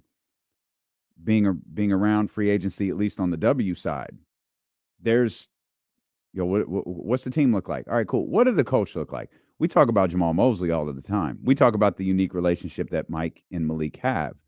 I don't know, and I could be completely wrong, I don't think Malik and Jamal could have that type of relationship. Those two look like they go center court parking lot. Yo, there was a fight at center court last night. Really? Yeah, it was Malik and Jamal Mosley. I could see that. There's a lot, obviously, as it should be for Malik. Money's at the forefront of everything he does this offseason. But I hope Malik and the people he's working with go, okay, let's look at the team. Let's look at their chances with you, their chances without you. Let's look at the coach. You of course you factor in the cities and different things like that. I don't think it matters quite as much as people think that it does, but there's a lot to consider. Yeah. And I don't know. I'm biased though. Did you see the Hoops Hype article with talking about Malik? Talking about Domas, talking to Domas. Did you was that as definitive? Not that he wants him there, but as definitive as Domas saying, "Yeah, I'm gonna go talk to Monty and Vladi, or excuse me, Vivek, and make sure he gets whatever he wants." Like, did that like raise your antennas at all, or no, it didn't, because I think it's already understood. Like it's one. So I think if nothing else, it's a great line of public support from the one of the guys who's considered the two stars on the team. yeah, Malik needs to be here. I'm gonna go talk to Mike and Vivek and Monty and everybody. I got Wes on the phone. I'm telling everybody. That's a great line. They know. Yeah. They don't need to be told by Domas. No matter what I'm sure every exit meeting starts with as it pertains to De'Aaron, Domas, Mike, that the guys who are long term in this organization. We're going to do everything we can. Malik is our number. I can't envision a scenario on earth where the number one priority for the Sacramento Kings front office isn't making sure that Malik Monk is here for the long term. Yeah. Again, it's great, but in the end, I think everyone knows that already. No, for sure. Our guy Tony Harvey in the chat, shout out Tone. He says, I'm sure he wants to stay in Sac, but business is business. He's way behind his rookie contract by at least 3 or 4 years. I hope he doesn't leave. I hear that, but I also think, and this is where we started, with Jesse and what you were saying as well. Anything is possible, and I hope he gets every dollar he can get. I don't see $25 million for that's. I think Jalen Brunson, maybe you can make that argument, but also Jalen Brunson started when he was with Dallas, but there's been no precedent. Jesse looked it up of somebody in Malik's role going from whatever they're making to $25 million. Yeah. It's usually 18, 19, 20. The caveat to that is, does anyone think Malik is in the wrong role? And that could be the case. That's the difference, right? It's like you're right. If you're signing Malik to be in that role, sure, that's the conversation. But if you're also like Malik, and this is going to be the pitch, Malik, you're in the wrong role. You don't need to be coming off the bench. You did a great job with it. Salute. Congratulations on 6th Man of the Year. I voted for you. Or our beat writers voted for you. However it works. You're in the wrong role, though. We'll bring you in here. You're going to start for us. What if he's like, you were 38 I already minutes talked per to guy. Mike where I'm supposed to be starting inside. Oh, that's great, Malik. Good for you. Mike can't offer you what we could offer you, though. There you go. Yeah. That's where that's where the role doesn't matter. Because it's like, man, that Mike's sharp. Yeah. Mike knows what he's doing. Can he offer you, what was it, 17 and a half? Oh, that's cute. That's good. What are you going to do with it? Because we've got 25 for you, 24, 23, 22. We got 22 and a half for you. The team that we're really talking about is Orlando a lot. San Antonio's there too. Who allegedly loves Klay Thompson. They love D'Angelo Russell. Well, like that's my whole thing. I was just about to say, is like, I know beat writers talk to Katie about it and others, and fans under Twitter videos comment on it. But the insiders have always linked the Magic to other players before Malik. So I don't know if maybe they're throwing people off the scent or what. But between D'Angelo and Klay Thompson, we've seen them linked to 2 other guards before they even get to Malik. Doesn't mean Malik's not on their radar, but it feels like they're ready to throw the bag at others before Malik. Okay. Maybe. Just stay, Malik. No, yeah, please. Malik's. Yo, Malik. Corner of 7th and J Street, downtown Sacramento. Malik. I will not get back into the club life for anyone except for you. Yo, we will promote Malik's like it's 2005 all over again. Malik's would be hopping. Come on, man. Hey, I like the idea of Malik's. I like the idea. What would it be during the day? Anything? Just a restaurant? Malik's, yeah, the restaurant, I guess. Well, 21 was a restaurant. That's what I thought, but I don't know anybody that went in there. I've been there. I wouldn't eat there. Yeah, I don't know anybody who was there for the restaurant. It was always like lounge. This would be hard for a lot of you to believe. I didn't go outside before nighttime back then. I have no clue. I know y'all don't believe me. It's probably the way I am now. Probably the reason my days used to end at 3:30, 4 o'clock in the morning. Ooh. That's a shoot. Thursday night, 815 L Street. Friday night, Sidelines. Saturday night, Club Ricky's. Sunday night, occasionally, a little Jamaican jerk chicken spot on Auburn, or Wasn't Avalon. What was the other name? Crap. What was that name of the club I used to do in Citrus Heights? Jukebox? No, it Club. wasn't. I can't remember what it was, but that'd be occasionally on Sundays. Mm. Your boy used to be outside. Yeah, that would make me sick of being outside too. If I had to do that all the time. But you're also younger. I was, if I was younger, I'd probably been in life. I ain't even front nobody. Pay was good too. I ain't mad at that. I did not show up at those clubs for free. I Pay ain't was mad good at for that. them joints. Hey, shout out Dr. David. I like that. Tunel O. Nah, let's get rid of Tanel. That's got a stench on it. Yeah, that's got a stench on it. I like Malik's.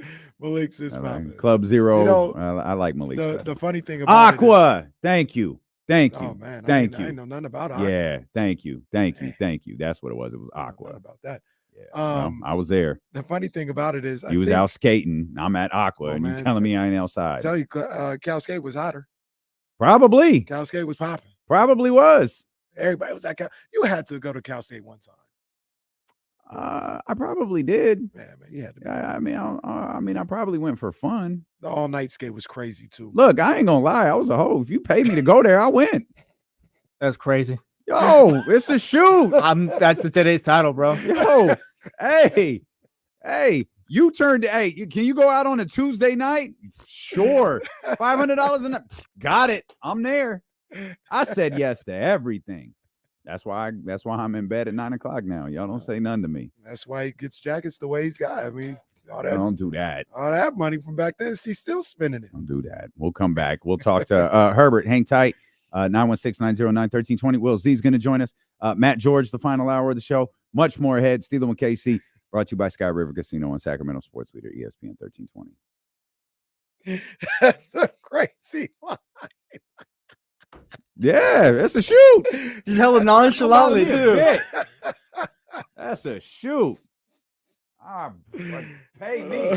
Oh, man. You got to love it. No integrity. You got to love it.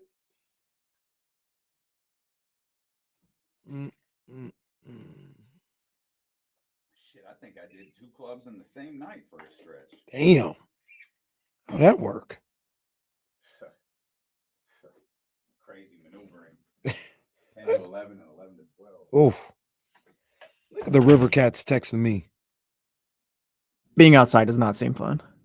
No, at that time, no, it is fun. Now, I couldn't imagine having that type of schedule, but 21 to 24 outside, yeah, it's good times. It's good times. I used to do it. Come over. You guys can hang out long as you want. I just walk 8 feet to my bedroom when I'm ready to go to sleep.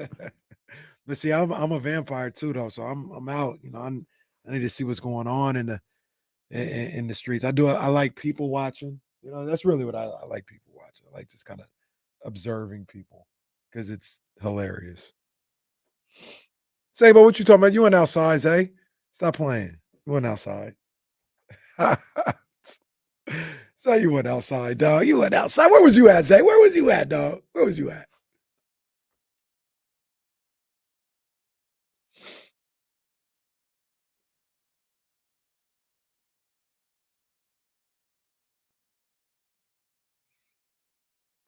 You guys gonna be at the game tonight? Someone called and asked. No, not tonight. Hopefully tomorrow.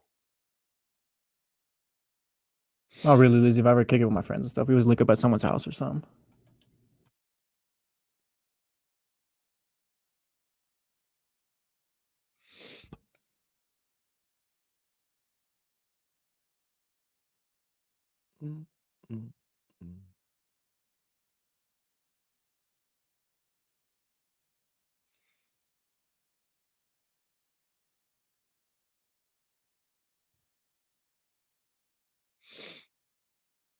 The hell? Ew. It's just somebody has some spider come across the timeline.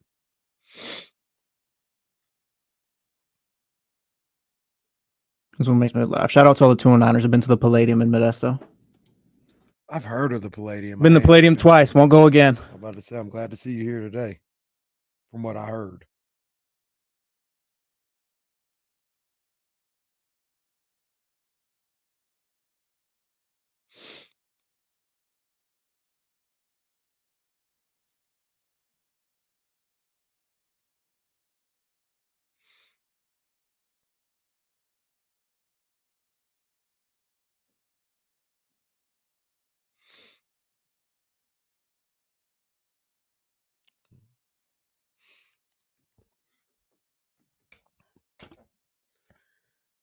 D-Lo and KC, ESPN 1320 on this beautiful Thursday afternoon, Sacramento, California. Hey, the A's just won 1-0.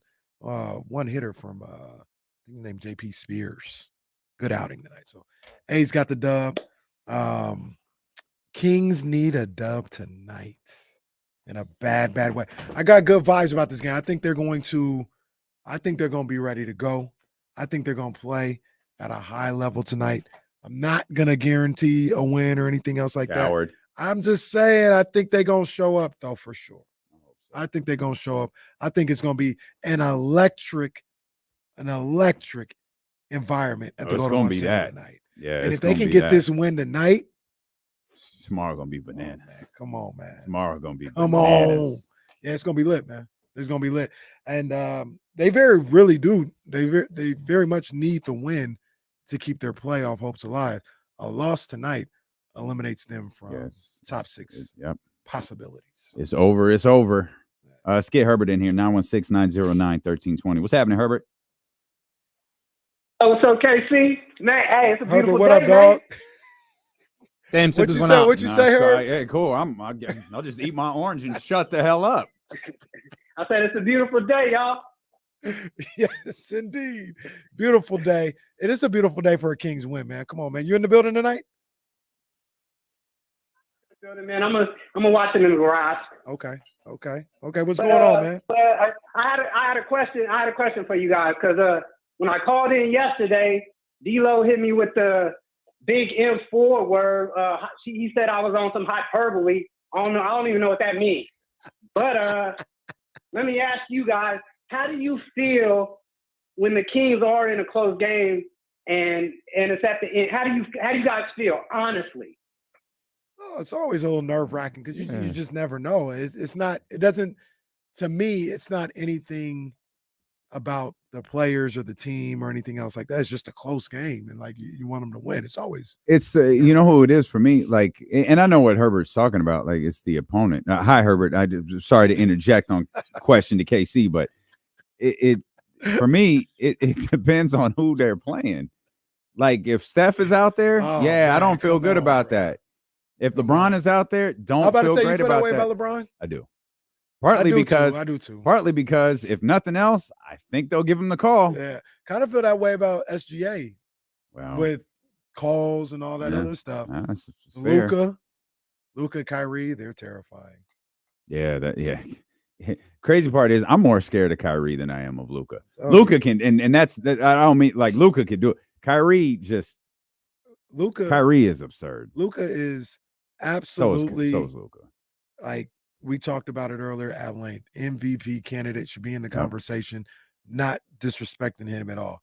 Kyrie is what makes that thing go. I agree. I feel like Kyrie, like Luka is not the guy who can connect it all. So you needed a guy like Kyrie to get the others involved and stuff like that. Luka, like we kind of talked about it. Like Luka, like he can't be that guy. But maybe but maybe the Mavs needed that guy, and they got that guy with Kyrie. It's a great call.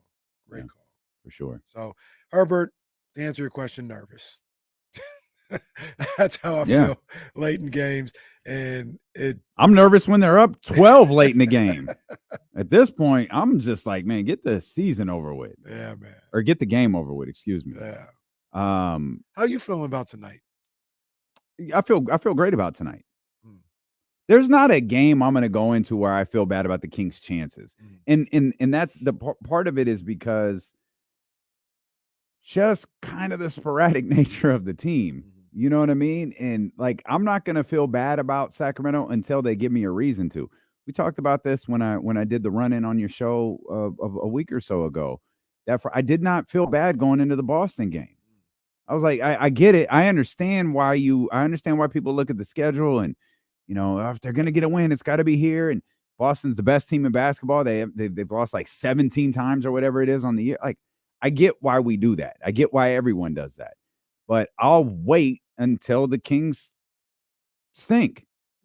You know what I mean? I'll wait till they play bad before I feel bad. Like, I'm nervous going into tonight's game, but Mark Jones said it earlier. The law of are they going to lose all five? I'm not going in there like, oh, they're 0 for 4. They got to be 0 for 5. At some point, they're going to beat New Orleans. It might not be tonight. Right. But like at some point, like I'm not holding on to those 4 losses. Like they can't possibly beat them. Like, okay, I need them to get hot one night and win, because that's unfortunately what we're kind of talking about.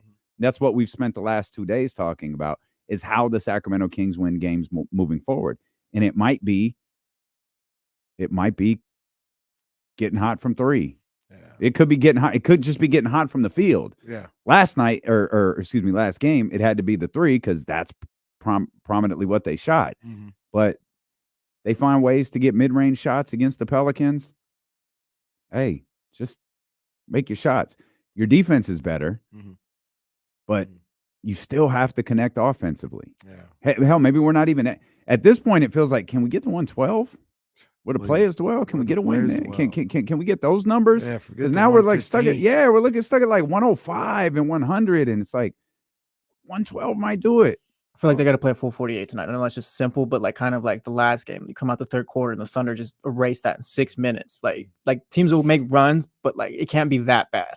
Whereas just all of it is just wasted within a 5-minute span. Like like I said, they'll make the runs, but you just have to be on it for full 48 minutes. Yeah, because there is an aspect of like you are good enough to get up 15 to 20. You know what I mean? Like, like I know somebody may have the stats or whatever, but how many times has that happened for Washington and Detroit? Like, they're not typically good enough to play a good team and be up 15-20. Like, there are things that you can do out there on the court that you can build that type of lead.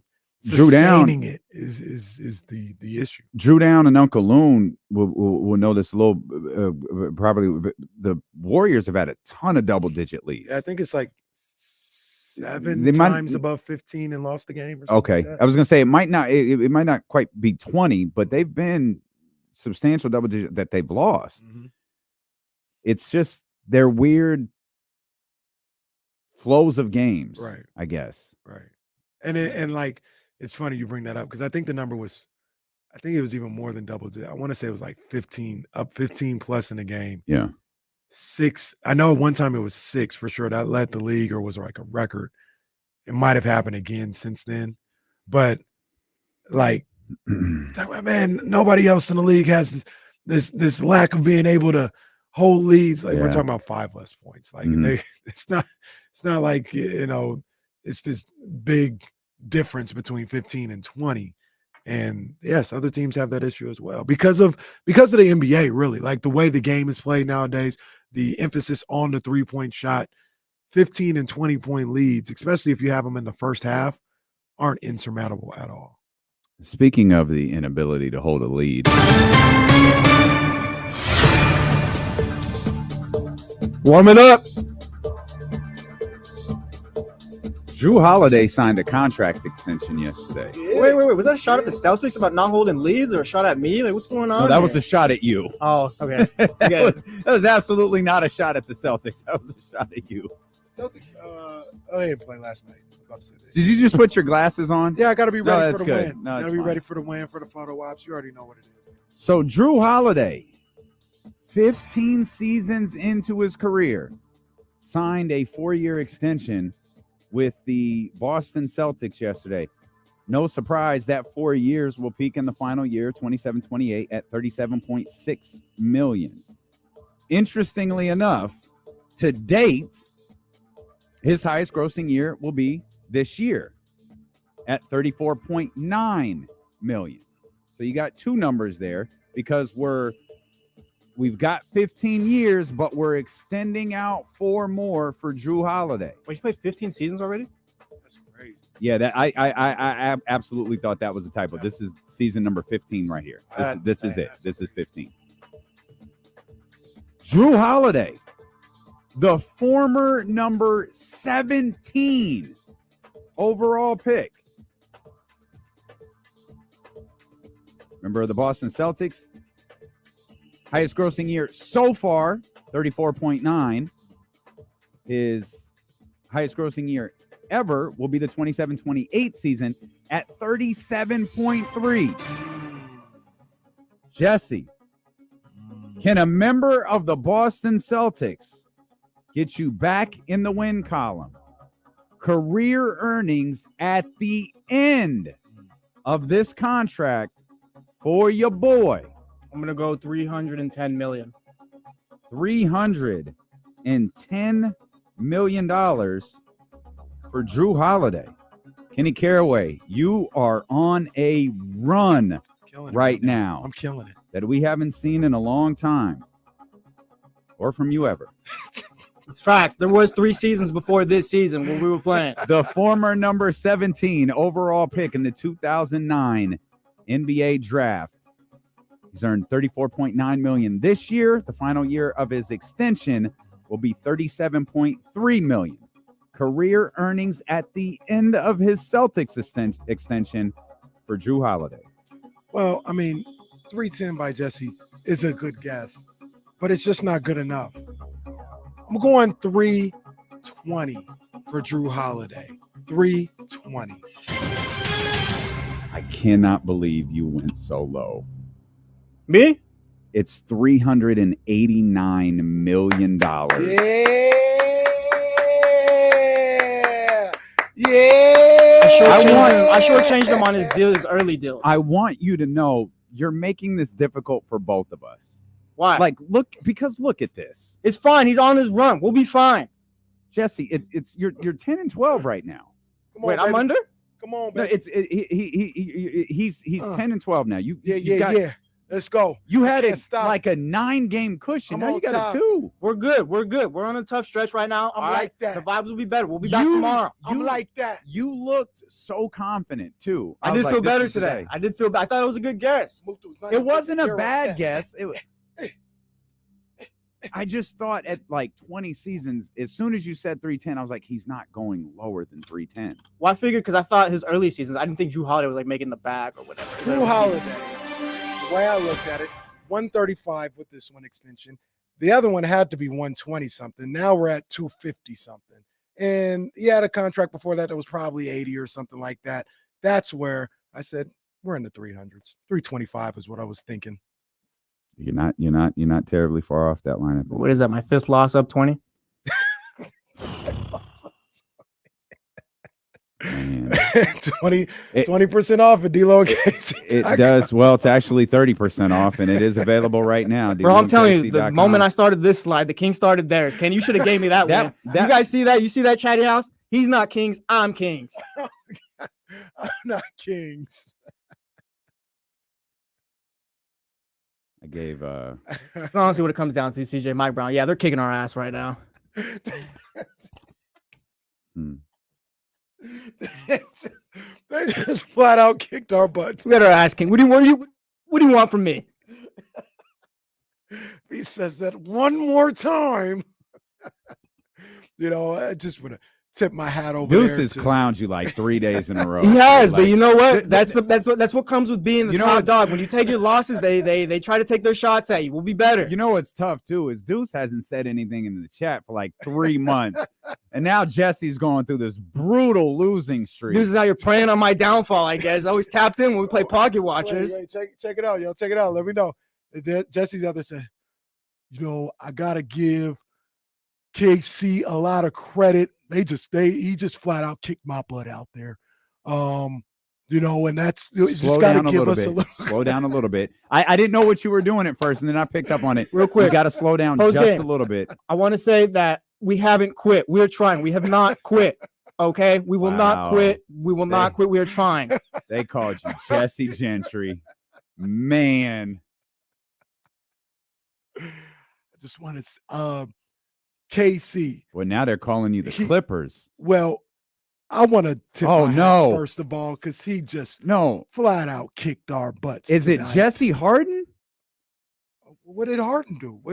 Well, you put up these big numbers to start, but when it's really time Hey, to- you need to relax. Oh man, we All cooking, baby. We cooking. I told you they was like Pac said in Above the Rim. They was laughing at me. Hey, James. They was laughing at me. Hey, James. Oh, yeah, we just got to be better. We're going to watch the tape next time. Oh, All right. man. Now they're calling you Jesse Rivers? Jeez. This is tough. Jesse's just asking for somebody to make $2 less. Could we do like Rick Barry or someone easy tomorrow or something? Do you think you could? Rick Barry would be easy, bro? I don't know what I'm doing at this point. I'm just throwing numbers out. I thought it a good guess. I got my ass kicked again. It wasn't. I was just really. You didn't leave a lot of room for getting locked up by Wiggins in the finals. They call me Stressy Tapia in the chat. Crazy. These analogies are crazy, bro. I can't find Rick Barry career earnings. Jesse Marino got all the wins in the world, but no ring. And here comes Kenny Montana, just swooping them up. No, I got the stats. It's tough. Oh, man. Hey, man. What can I say right now? You know, I've got it down to a science. I know how this thing is going to work. And WCW taking shots now. Call me Oscar De La Hoya. I take offense to that one. Said I got beat down like I was Mayweather against or I was De La Hoya against Mayweather. Yeah, that came through the text. Man, we got a text that said, I don't even know why I listen. Jesse getting beat by Kenny is like watching De La Hoya getting worked by Mayweather all over again. I don't hate that one because I hate De La Hoya too. So. Man. Oscar De La Hoya, that's what we call him. This has turned into the Brock Lesnar Cena match. Come on. No, we're gonna play the footage. Come on. We're gonna play the footage of Casey cheating when he played Kyrie. We played Kyrie that one time 8 months ago. We're gonna play the footage of that, and we'll get everyone's back on my side. AEW Tapia, Jesse Khan in there. I'm just out there watching like you guys. Man. Hey man, this is tough. This is tough to see. Look, you guys are being too hard on Jesse. As a matter of fact, you're not giving me enough credit because I'm cooking. All right. This isn't about what Jesse's not doing. This is about what I'm doing. I did have a Taylor Rooks interview a couple of weeks ago, and I did tell her we were fine in the PWL. No way. I told her I was fine in the PWL, and since then it's just been chaos. We good in the West. He told Kim he was good in the PWL, and it's all gone to hell. I'm good in the PWL. I'm worried about the LA Caraways. No chance. We're good out here in the PWL. Yeah, I haven't once since. Yo, that's an all-timer. We good in the West. That's an all-timer. Yeah, that's an all-timer. Man, did they not make the playoffs? Oh no, they did. They just lost in the first round. Yeah. That's right. This is tough, man. You know what? But I got the chatty house. The chatty house wants to see me do better, and I appreciate that. I got the chatty house on my side. I know that. I got the chatty house with me. The Jesse Crybabies. We're gonna finish our story. Hey, man. Hey, it don't matter. I'm cooking right now. Once again, it's ain't about what Jesse's not doing. This is about what I'm doing. I can't be stopped. Look at all the other games. Come Triple on, H and Jesse's Tony Khan. Well, damn. I wouldn't even wish that on. Can I be Eric Bischoff? On old, well, I don't. Old JT. That's not much better. I know Tony Khan's pretty big. It's not much better. Nah. Bishop is better. At least he has an idea. He knows what to do and what not to do. Tony's just looking. Tony's getting his feelings hurt on Twitter, bro. He's looking a little clueless. No, he looks ridiculous on Twitter. That's a shoot. The image for Jesse. The image for Jesse in the loss. Do we got a graphic already? We got a graphic. I can't believe we'll put this together so quick. I ain't gonna lie. I turned off my Twitter. Oh no. Let's go.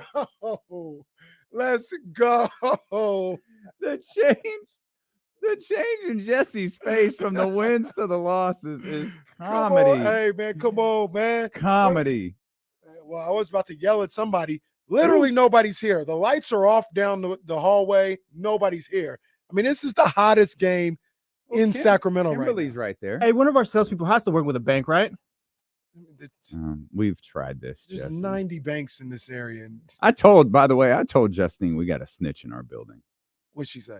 She was like, who? I was like, I don't know. And then she got mad. She was like, who was it? And we started scanning the room. Like, she was like, I'm going to figure out who this was. Telling what? Like telling to who? Somebody over on the WCW side was aware of a sales meeting we had the other day. Hit me up and was like, yeah, I heard what was going down. I said, yeah. I said, what? We'll find that out. Nah, there's it. So, which means someone in that room snitched. Yeah. We can honestly go ask him right now. Not only snitch, but snitch with detail. Yeah. No, we can go. And then actually got wrong details too. Because the person was like, Yeah, I heard this. I was like, oh, it didn't go down like that. I was like, who do you? I was like, at first it was like, who do you think it was? And we were like talking about it, and then her demeanor changed. She's like, I'm gonna figure out who it was. Well, God rest that person's soul. No, yeah, because if there's one, no snitching, yeah, no, yeah, we got a snitch in this building, especially with how hard we're trying to get stuff done. Yeah, let it be known, Stacy, if you're listening, we got a snitch in this building. Well, look, don't let it be like Rock and Raising Kanan. Remember, she thought, "Oh boy, was a snitch." Well, she got played. But the yeah, well, that damn near became the whole plot of the whole next season. Yeah, it really was, because oh boy was going through it. And yeah, they had to cover that up with another tough one. What was his name? Ziggy? No, it wasn't Ziggy. What was? No, it was who? Oh, the guy they had to off. I was thinking about the lady. I know, but her son. What was his name again? Oh, I can't. I don't remember what it was. Yeah. I don't remember. Was it Ziggy? I don't It remember. wasn't. It definitely wasn't Ziggy. It was, but he was a central character of like the whole show after he died. Yeah. Or he was killed. showing up in people's dreams and stuff. Well, that's what happens on that show. What's that? So my mind is just stuck on this now. Whoever snitched. Oh yeah. Oh, no, yeah, I know. yeah. Yeah, no, I know. I'm gonna find out who it was. Man, well, when we did it wasn't a big room. When we did it, it really came down to one person. Yeah, it did. But that does seem like an odd conversation. Like I don't know how does that communicate? So and I even told Justine, I was like, I think it was ... And she was like, why would they talk? Yeah. But I couldn't come up with another answer. Oh, we're gonna find out though.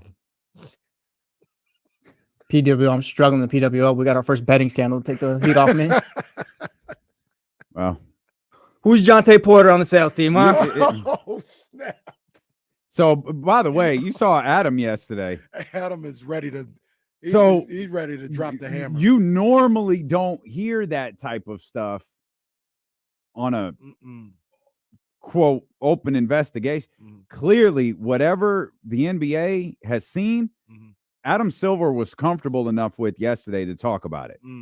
And that's bad. And that is tough. And to be honest, that's what you got to do. And you have to ban him for life. It has to be clear. You cannot take part in this. Yeah.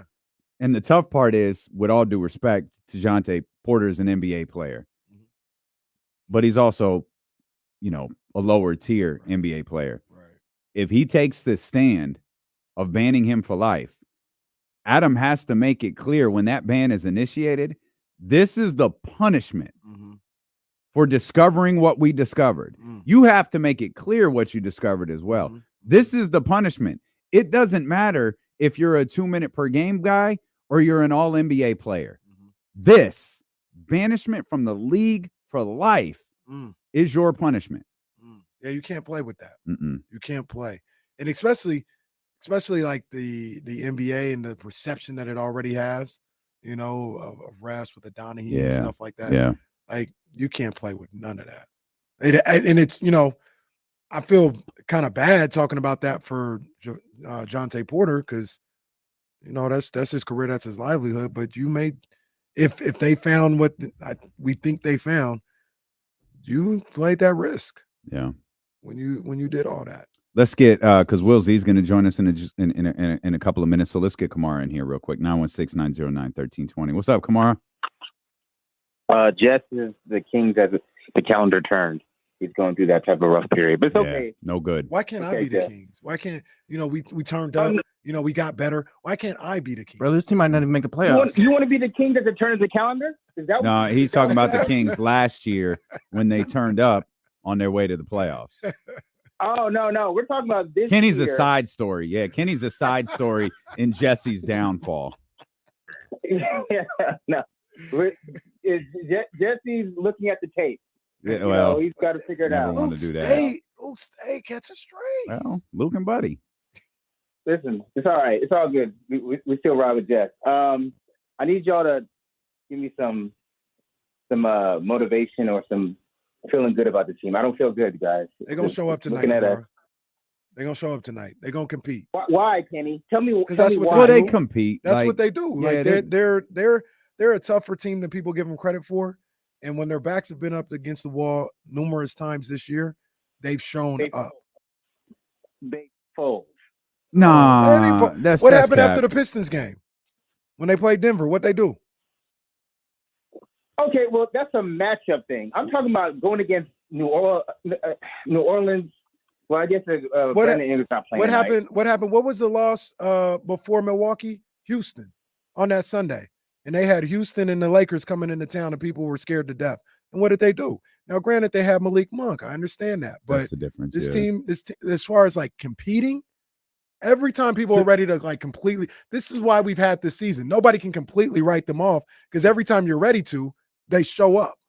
Here's the thing, Kamar. They might not win. They're going to fight tonight. Mm-hmm. They're not going to come out at home in one of the final 3 games of the road season with final 3 games of the season with everything that's on the line. They're not going to face plant to start the game. They're going to come out and fight. Again, it doesn't mean they're going to win. Right. It means they're going to come out and fight. Right. And they're going to try to get themselves a win against the Pelicans. And that, like, they got to be in position to win this game. Kamara, be by your phone by, at around midnight your time. Be by your phone, dog. We'll come back, man. Will Z joins us. Matt George coming up. Steelo and KC here on ESPN 1320. Hey, listen, I get everyone whose vibes are a little off for the Kings. I completely understand that. There ain't nothing wrong with that, but ain't no sense in coming on this radio show with the reach that we have and being ultra negative. Like, there's no reason to be negative yet. Nervous? Sure. Negative? Nah, I don't really want to be negative yet.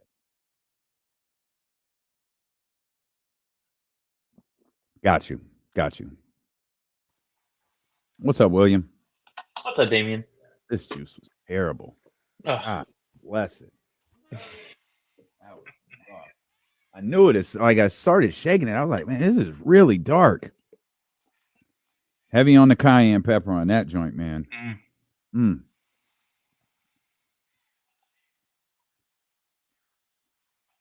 At least you got the oranges to sweeten it up. Oh, yeah, I have to. I realized my favorite juice is from Vibe Health Bar, and the reason that I liked it so much was because they managed to put like just a small bit of orange juice in it. But Vibe Health Bar is nowhere near me anymore. So I get these pressed juices instead and realize, well, if I just eat an orange after, like, it'll offset the nastiness of the green juice. And I don't mean like pressed juice is nasty. I mean, I get the one with no sugar in it, no fruit, no nothing, because I don't drink it to taste good. I drink it because like I've convinced myself it helps me stay healthy. So now I just have an orange afterwards, and I'm like a child. It's my favorite time of day. No, that makes sense. I love it. I love snacks. I'm a snacky guy. Big snack guy. D'Lo, you mentioned Roman is in your top 5. If so, where you rank Seth Rollins? Oh, man. Is he top 20 off the top of your head? Off the top of my head, yes. I get you saying their careers are inseparable, perfectly fair. The big difference between the two is I don't think Seth ever led the company. Roman led the company. Yeah, definitely, man. That's the only time I can do it.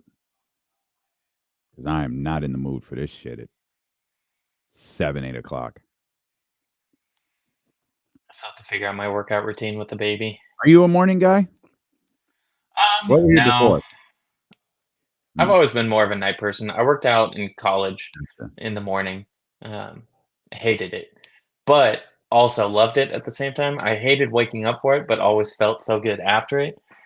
The problem is I just can never motivate myself to wake up and get out of bed. I started taking training seriously, like maybe just after I turned 18. Mm-hmm. No, I was training when I was 18. I think I took it really, really seriously when I turned 21. And I've been a 5:30 a.m. guy since like 18, 19 years old. That's what I should do, especially like the baby wakes up so early anyway. I think I should just get up when she gets up a little bit earlier even and get something in, but got to figure out what's going to work best. Even on the weekends where I'm like, oh, I could eat because I don't eat. Obviously, I wake up at 4:30. I have my little caffeine drink and I try to go right. Yeah. On the weekends where I'm like, I have a little breakfast, have a little extra energy. I don't like working out at 10 because I was like, I could be doing something else. Mm-hmm. Like I could be doing whatever else I have to do for the day. Yeah.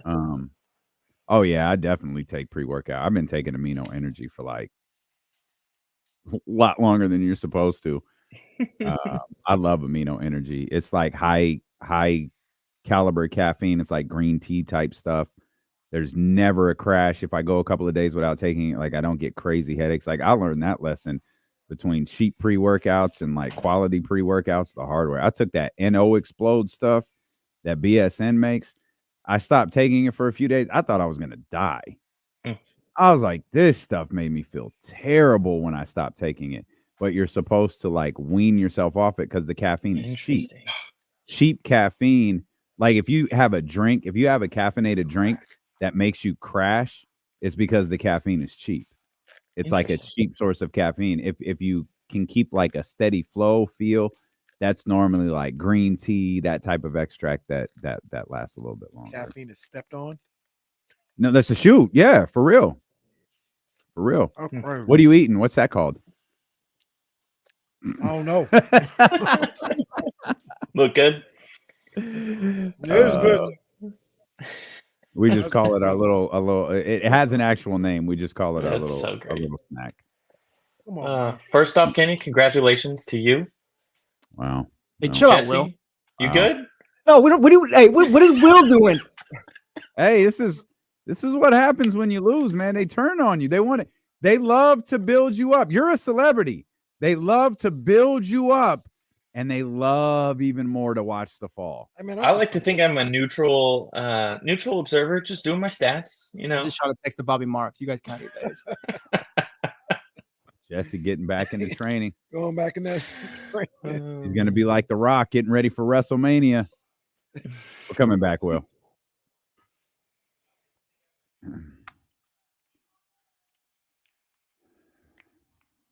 Back here with our man Will Z. Will, big part of the conversation today has been vibes and moods and energy. And where y'all at? Where you at? Man. Where's your vibe? How you feeling heading into tonight's game? I'm so nervous. Again, it's like the same as going into last game where I'm just so nervous and I don't know if they can score enough. It's just the same thing that we talked about last time. Just we saw it happen and played out. And now until they score more. Yeah, the circumstances are exactly the same. Yeah. So the vibe hasn't changed much. Yeah. And the Pelicans, like they have the 6th best defense in the league. They win with their defense over offense. And it's just maybe that helps because the Pelicans haven't been scoring as well lately. If you look at the Pelicans, their last few games, they've scored 110, 113, 109, 108, 111, 92, 107. So it's like not, especially with Ingram out, they haven't been a great scoring team, but their defense, they're great at defending the three, holding opponents to the league best 3-point percentage. Where'd it go? 34.8%. And then they also allow the third fewest points in the paint per game, 45.8. In the last 11 games, the Kings have averaged 39.6 points in the paint. For reference, I mixed up my numbers. The Grizzlies are last in the league at 45.8 points in the paint per game. And then the Pelicans. Stats are so bad, Kennedy is screaming. Yeah, she's not looking forward to tonight. She is not looking forward to this game at all. She apparently did not want to go down for a nap. Well, they never do. Is there like some home road splits with this Kings team as of late? Because that's one of the things that I'm kind of holding on to when I talk about, wanting to see this team is, hey, maybe on the road, it is tough for the others to show up consistently. But at home, they get energized by being at home. All the things that the others get energized about. Now, in that last game, the quote-unquote others played well. It was just Domas who didn't really play a big-time game. But are there any home road splits maybe in the last 10, 15 games that might make people feel a little better? Yeah, so let's look at last 15. So again, I wish there's so many things about NBA.com where it's like, I wish I could just like tell them what to do. For the team home road splits, in the last 15, 5-3 at home, 3-4 on the road. They're shooting 44.3% from the field at home, 43.1. Those are both bad. At home, 36.6 from 3 at home, 34% on the road. So about the same. Let me do a quick little side-by-side screenshot of the players and see if you can give me just a minute. But I'd be interested to see what Keegan looks like at home and on the road, and if he's somebody. Hell, at this point, even Domas, what he looks like home and on the road, and he seems a guy that might be energized by being at home and being in front of that Golden One Center crowd. Is he somebody that might benefit from being at home for these last 3 games? Yeah. Kings are 23-15 at home. They finished the road portion of their schedule at 22-19. Man, it sucks too, because they're gonna finish thinking about where we came from as a fan base and with this franchise. I mean, they're gonna finish pretty well over 500, over 500 both road and home, and it could be looked at by many, and understandably so, as a disappointing season. Absolutely. Okay, so at home since March 13th, last 15 games. Oh, that doesn't look right.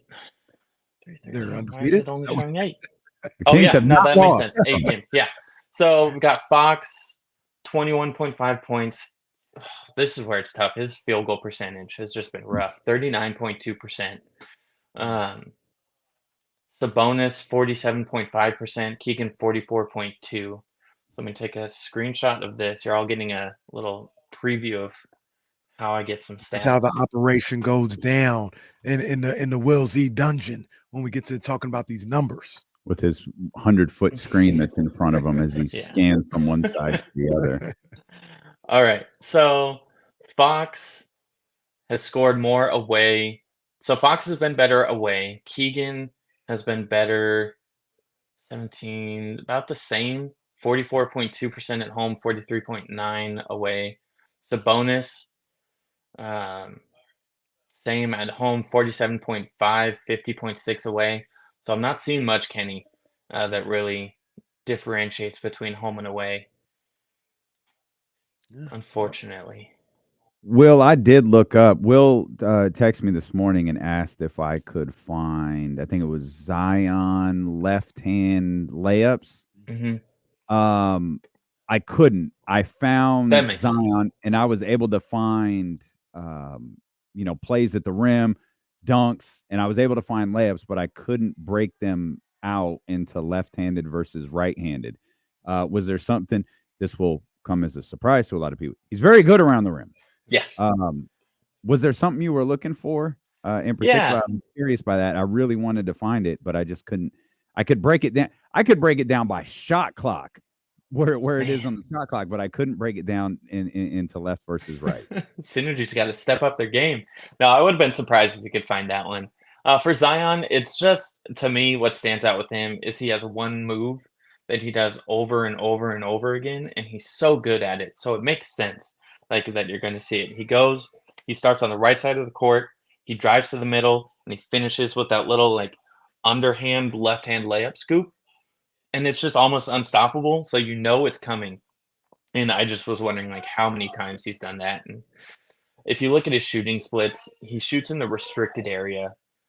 He has 701 field goal attempts in the restricted area, 304 in the floater area, and 27 outside of the paint.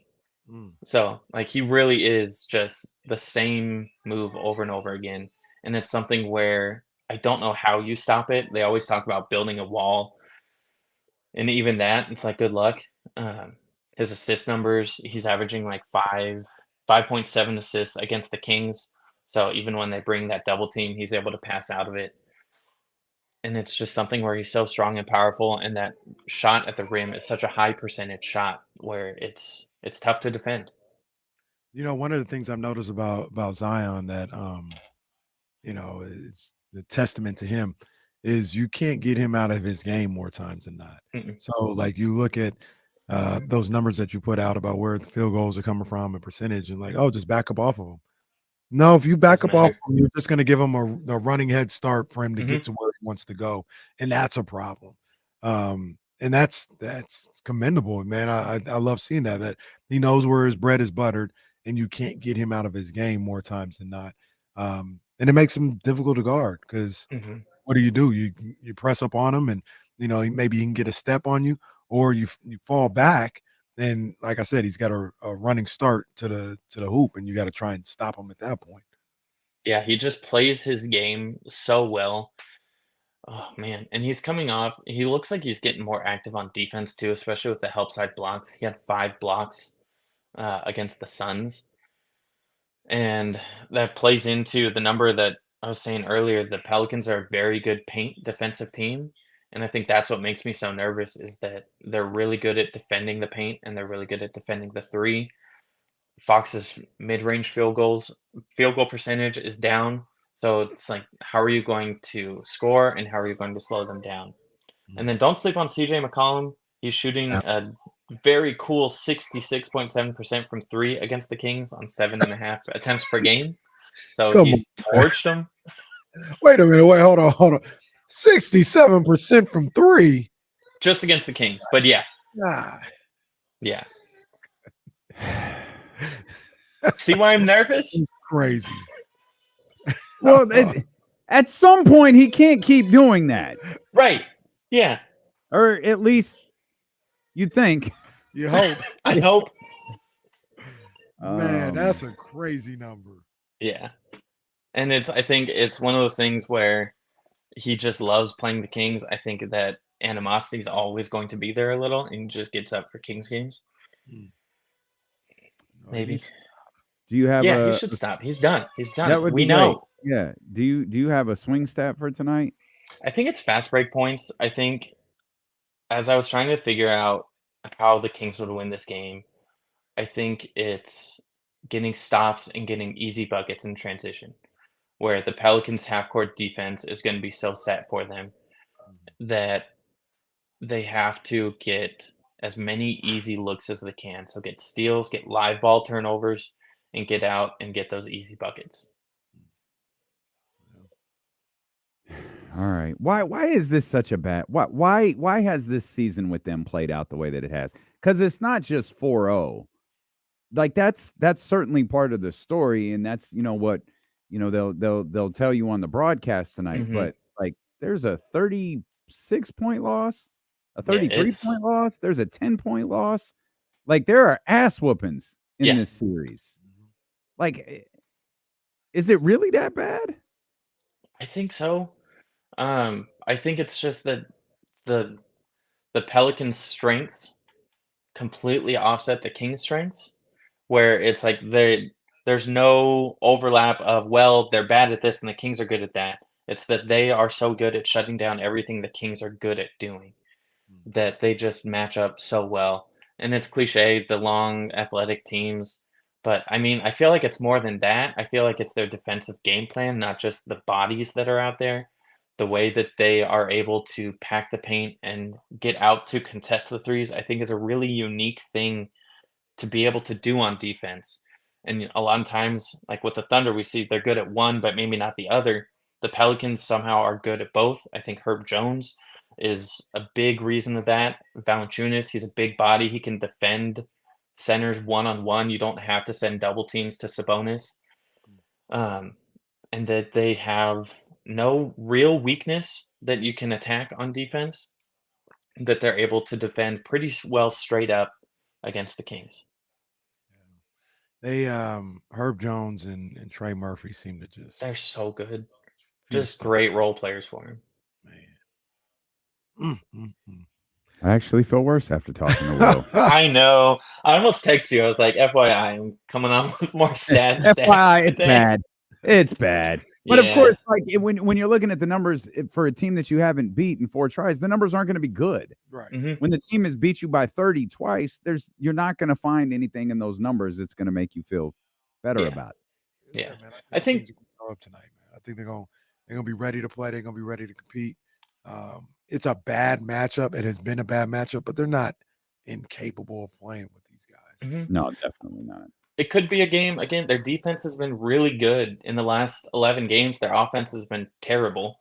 I wrote an article on it today at willsystats.com. Their offense has been terrible, but their defense has been, like, in the season rankings, would be the second best defense in the league.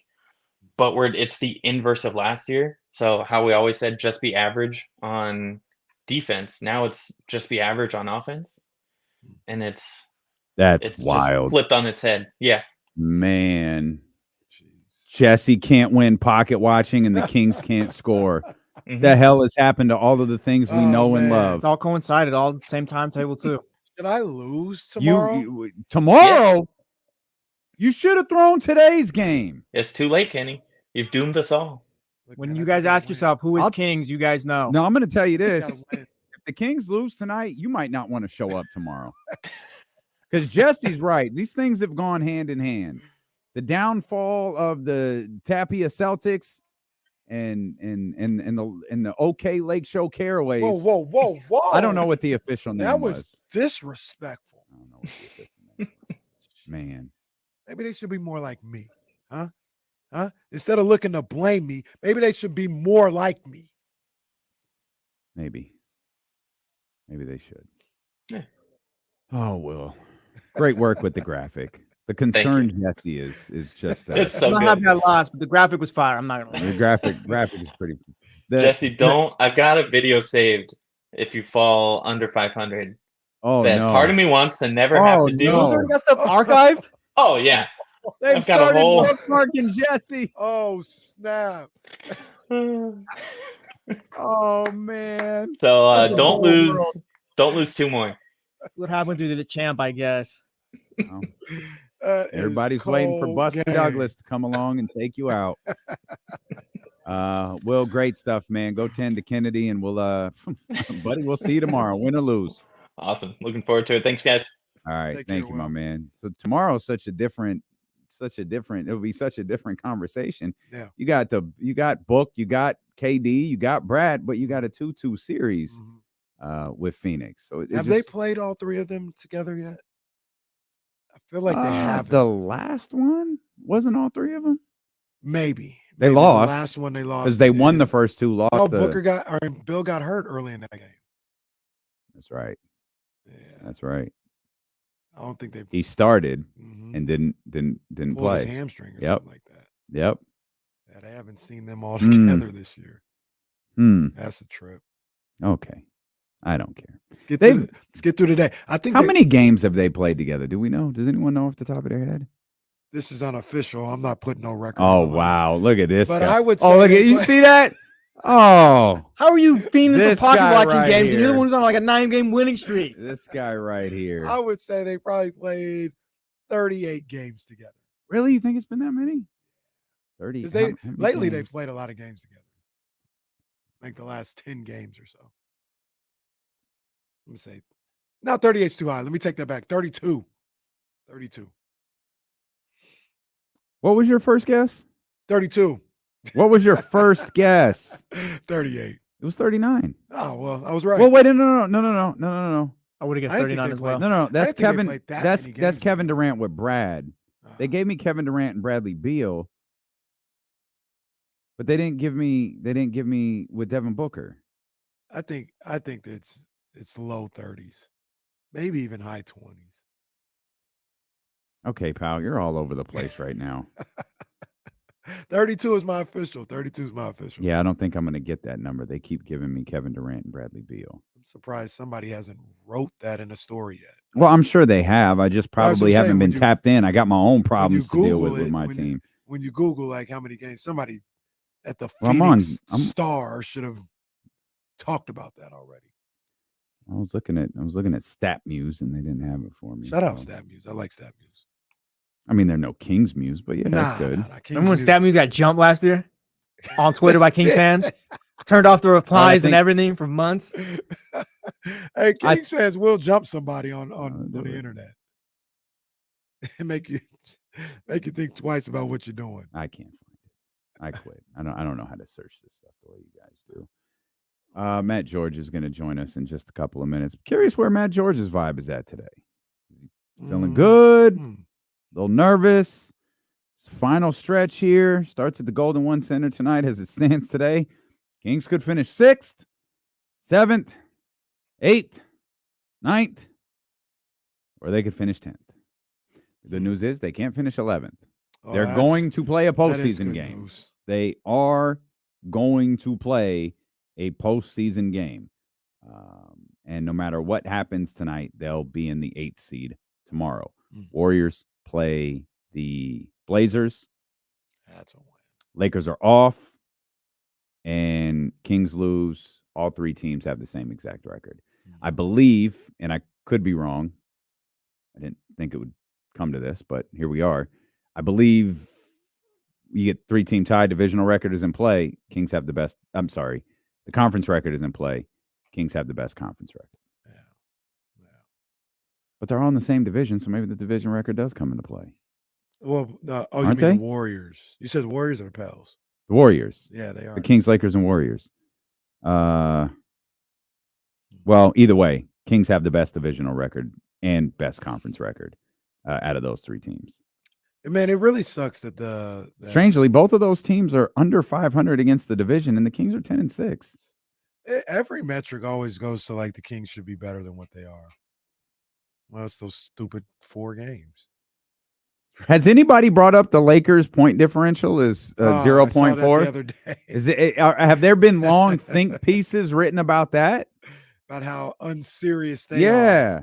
Don't take them seriously. Their point differential is 0.4. Did that not work with the Lakers? No, it never works. Okay. Yeah, it never works with the team that that's not Sacramento. Yeah, it doesn't work with the team that's not Sacramento. I really also get frustrated with how this has played out because I think they would be in a better spot if Malik Monk was there. You know what I mean? I'm not breaking news, but like the struggles, the 1-3 road trip, you know, maybe even losing one of those Mavericks games. I think since he went down, that's like a 1 to 2 game difference, I think. And that would also put them at 6. And now having to go into these games without Malik Monk, potentially a play-in game without Malik, and even a playoff series. I just think this team was ready to like play a different type of game and be a different type of team when he went down. Oh, now we'll never know. Yeah. Secure in the Bagley says 33 games. Thank you. For Booker, Bill, and KD, which is right by what I said, 32. You said 38. No, I changed it to 32. Since when are we allowed to change answers? Since I wasn't the final answer. Shantae Caraway over here. I can't miss right now. I'm cooking. Well, your Fetty Wap versus Waka Flocka game is on point, as is what classic hip hop artist is going to play at about 4:15. So can't argue. I finally had to step in. Hey, Complex, something's wrong with that system. Something's wrong with that conversation.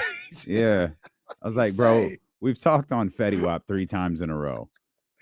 At 4:00, he was like, "Wait, really? The same song?" I was like, "No, it's not the same song, but it's Fetty Wap every day at 4:00." And that was that. I'm pretty sure we talk. Don't we talk on Fetty Wap tomorrow? Yeah. We already looked at it? Yeah. All right. So we'll end the broadcast and flip over. Hey, tune in to our 4:00 Fetty Wap. I said, hey, what's up? Hello. Yeah, well, get your Bruno Mars keyword and your Fetty Wap fix at 4:00 with Elo and KC on 102.5 KSFM. Oh, Jesse, we had one yesterday. Something I said or did flustered him, and we had a 1320 over there. What happened? What I said? No, Jesse was in here. Oh, you guys were talking about something. No, wait, no. Yeah, we were talking. But it was bad. I can't remember what it was. I'm not. Yeah, I don't even remember. No, I don't. I shoot. Don't remember what it was.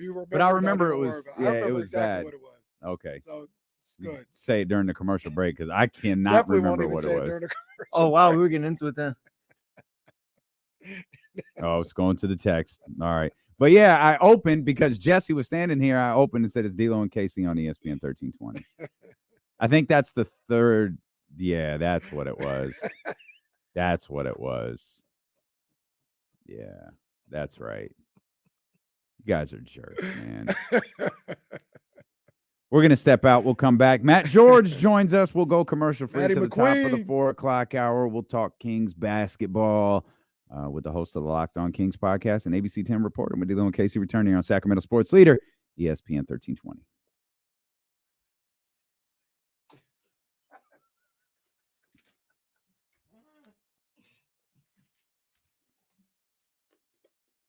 $33 was the 5-man lineup with Nurk and Allen. Okay, I got you. 39 games.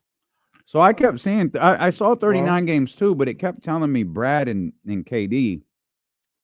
But I was searching Brad, KD, and books, so I guess that makes sense. Chief Keef had my high school in a chokehold. I never understood Chief Keef. Still don't. I still throw on Love Sosa every now and then. Appreciate you, Stephen McBride. Hit the thumbs up. Thumbs up, thumbs up.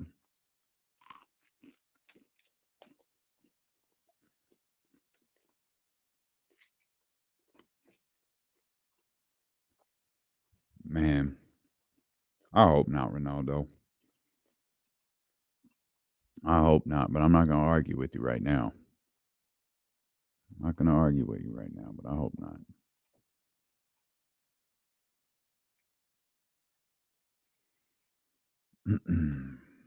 So when you got like 4 songs after that, it's just all bad.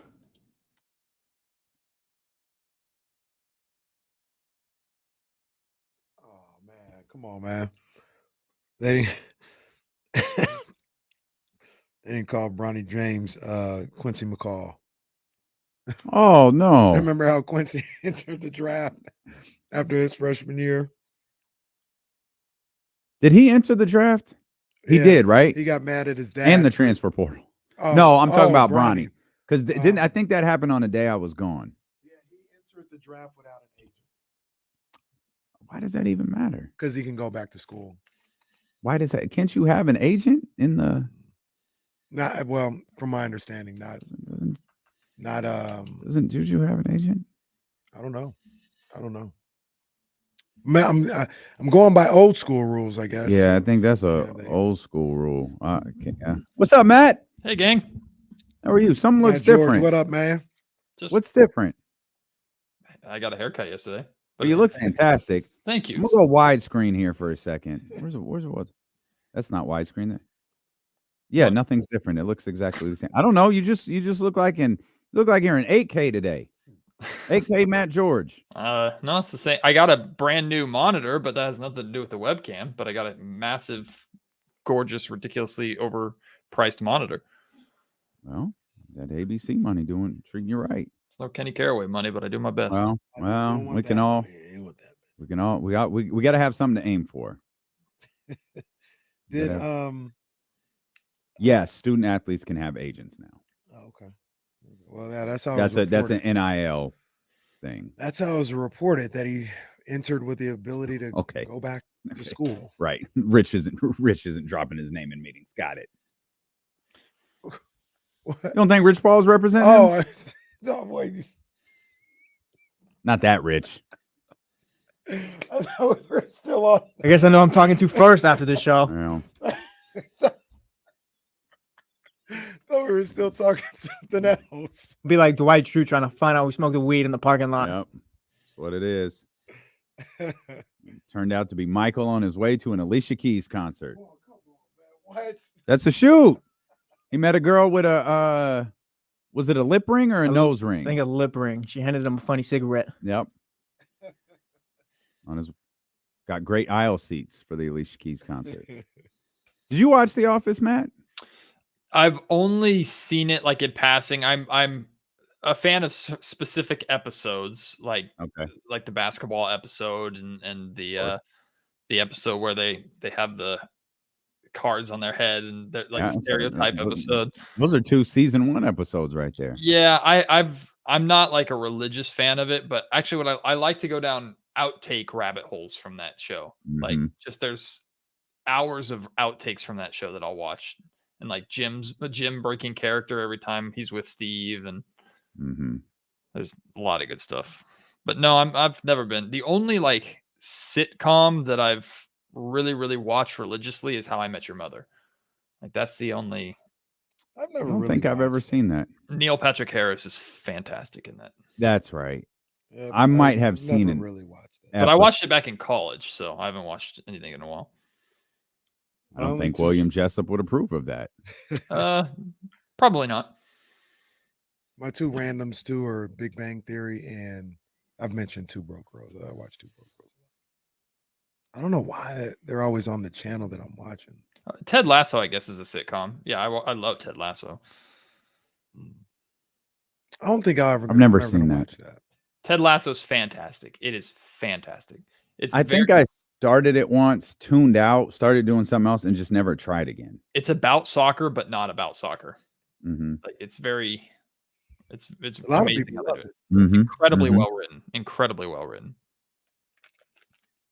I'll try it at some point. Like really give it a shot. Hopefully no time soon, but could be possible.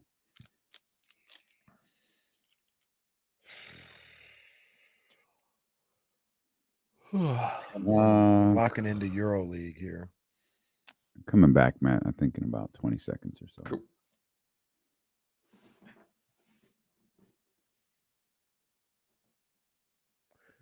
The best written 3-season show ever. What's that? All right, here we go.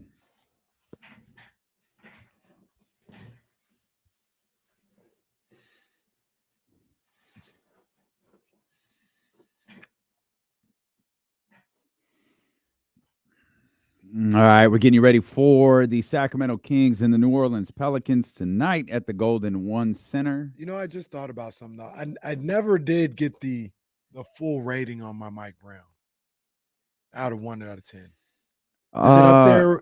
Is it up there, or is it more like a Stone Cold? Because we can bring Mike Brown in every day. About it. No, we don't need to do that. Your Stone Cold's about a 3. Mike Brown might have not worked, bro. And you know I got you. No, back you gotta. I think the thing with Mike, you know I got your back. But you gotta slow down, like especially if you're doing post game, Mike. You gotta slow down a little bit. Matt, what are you thinking? Really, I just want to say you do know that this sounds like Draymond Green, right? You know that everything can be traced back to the Draymond Green impersonation. This is 0. This is 0. No, it's got to go back to the drawing board. You got to work on that one some more. Yeah, not even close. Not even close. Send that one back to the performance center. Yeah. You also have to clear your throat at least once an answer too. Mike is notorious. You have to make it clear you got your ass kicked, including me. That's what you got to start with. It starts with me. Or you say we played our butt off. When they lose, they got their ass kicked. When they win, they played their butt off. Just got to keep playing the right way. No, that's not it, bro. It's Draymond doing a Mike Brown impersonation. I can't with you, man. Matt George with us. Matt, it's been a vibe check all day long. What's your vibe headed into tonight's game against the Pelicans? I got to be honest with you. First off, I thought we were going to talk WrestleMania. That's what I'm here for. Second off, hey, don't threaten me with a good time. Well, that's all I care about, because I was hoping and praying that for the first time in a month I would have good vibes coming into D'Lo and KC, and I don't, man. It's like been a month straight of visits on this show where I've been pissed off about something, whether it was the Oakland A's or the way the Sacramento Kings are playing. I'm not like eternal optimist Matt George over here. I'm not vibing with this team right now. I don't like the way they're playing. And I'm there's definitely alarm bells going off, but my mindset of how to approach these final 3 games has changed pretty dramatically from, hey, try and make a push for the 6th seed, which is still mathematically possible, or hey, maybe make a run for the 7, to, man, just hold on to the 8. Don't fall to 9, because the difference between 8 and 9 is catastrophically bad. So genuinely, it's almost playing defense. Get 2 out of these 3 games And that might be enough to move you up to 7, but get 2 out of these 3 games just to keep the Warriors and Lakers away from you. That's kind of where I'm at this point. And really, that's to lay out the scenario that will keep you in 7-8. If you just go 2-1, you're in. It'll keep you out of 9 and 10. And what I believe, I'll leave this to myself. I won't put nobody else in this. What I believe is get one of these next 2. I believe they're going to handle the Blazers on the last game of the season. You've got to find a way to get at least one of these next 2. So that inlines the question, though. Does one matter? Because I don't think the Kings are in a position to where it's not like last year when we're sitting in the 3rd seed and we're looking at, okay, who do we want the Kings to match up with in the first round? Now it's like, hey, just get there. But it's crazy that I would think that I would rather the Kings play a team in a single elimination game with Beal, Booker, and Durant on their team over the New Orleans Pelicans. But I mean, if you want to win a game, to me, I guess it's the Suns game to bring the Suns down into that 7 spot as much as possible, or try and leapfrog them and you get 7 and they get 8 and you have the tiebreaker over them. I don't know. Tonight will tell a lot too, because as we know, the first 4 games against New Orleans have not gone well. But I also think a big problem in those first 4 games was physicality, and the Kings were out-muscled. They were not playing with the physicality then that they're playing with right now. So I know Brandon Ingram's not playing, and that's a bit of an outlier too, but I'm really interested to see how the Kings look against New Orleans, if it truly is a matchup nightmare, or is it just, hey, New Orleans played them physical early. The Kings weren't ready for physicality. Now physicality has been their identity over the last month. What do you think? Is it physicality that's such that creates such a mismatch? I'll get this talking thing down at some point, guys. I promise. You got it. Is it physicality that creates such a mismatch with the New Orleans Pelicans? I think it's physicality via like length and athleticism. It's physicality on the perimeter defensively, and then it's what. I mean, the Pelicans are going to do tonight what every single team who plays the Sacramento Kings is going to do until they prove they can beat it, which is muddy the paint. Like I've said this on social media, said this on Locked On Kings. The blueprint of how to beat Sacramento is everywhere for the world to see, and it's crystal clear. You pack the paint, you muddy the paint, you force them to beat you on the perimeter. If they do that, great. Maybe they can do that on a one-night basis. I don't think they're going to be able to do that 4 times in a playoff series. So the way you beat Sacramento is perfectly clear. And New Orleans is one of the teams that originally figured that out, but they were able to do so because they have these lengthy, athletic, versatile defenders who can switch and can rotate, and they're hard to create mismatches for, compared to like the Rockets, for example. I think the Rockets and the Knicks to some extent just out-physicaled Sacramento without the mismatch. I think there could be the worst of both worlds, the physicality and the athleticism and length mismatch that New Orleans has, that Sacramento just has not had an answer for because they don't have the size to answer it. Like, I love the way that the Kings are playing with their 3-guard lineups right now. And again, I know Brandon Ingram's not playing, so maybe this game won't be accurate to how a play-in game or playoff series between these two teams would go. But as great as Davion Mitchell has been looking as of late and Keon Ellis has been playing as of late, I still worry about how you deal with the overall length of New Orleans, because it's Keegan Murray, it's Harrison Barnes, and then it's Sasha Vezenkov. Like, that Sacramento just doesn't have the bodies to be able to play that way. What you said you're a little down on this team right now. What specifically, let's just go with the game on Tuesday, did you not like? I mean, was it the over-reliance on the 3-ball? Was it Sabonis's lack of production? Like, is it a combination of all things above? What had you not really feeling how this team is playing right now? I think Tuesday was the cherry on top of the feelings that I've had and processed all season long, which is the primary strength of this Kings team is not reliable, and that's the offense. The Kings offense just is not reliable. And to some extent, yes, missing a starter and missing your 6th man of the year. I shouldn't say to some extent. To a large extent, that's a big part of it, right? And we know how Malik Monk's not just the 6th man of the year. Malik Monk's not just your first guy off your bench. Malik Monk is your 3rd best player and your 2nd best creator. So that's a massive thing to lose. That being said, Sacramento's inconsistent and unreliable offense has been a problem all season long, not just since those two guys got hurt. I get if Kevin Huerter was playing, you'd have a better 3-point option, but Kevin Huerter has gone through more peaks and valleys this season than anybody else on the roster in terms of his shooting.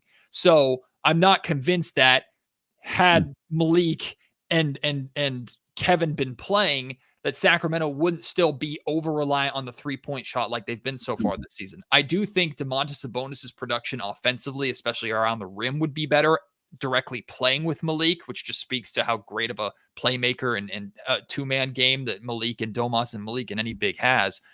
But 26 points in the paint is absolutely unacceptable. 58 3-point attempts is absolutely unacceptable. And once again, you had a bad defensive quarter. You gave up, 39 points in the third quarter, right? That's a bad defensive quarter. That's not the reason you lost the game. You lost the game because you scored 41 points in the second half. You scored 18 points in the fourth quarter. Game was tied multiple possessions down the stretch where you didn't even touch the paint and you chucked up 2 threes, one of them contested by De'Aaron, the other one early in the shot clock by De'Aaron. Sacramento's offensive execution is poor right now. They're over-reliant on the 3-point shot. They have no interior presence, which I put on Domantas Sabonis first and foremost, even as captain defender Sabonis over here, the guy that'll step in front of Sabonis with everything.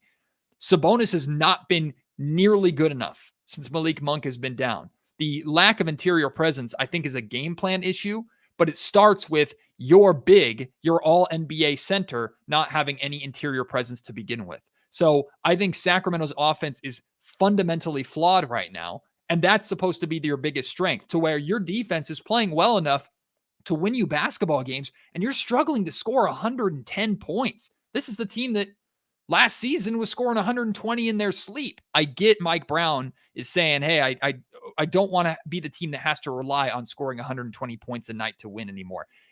And you know what? They're not, which is good. They can win a game that's 110 to 109. They can do that.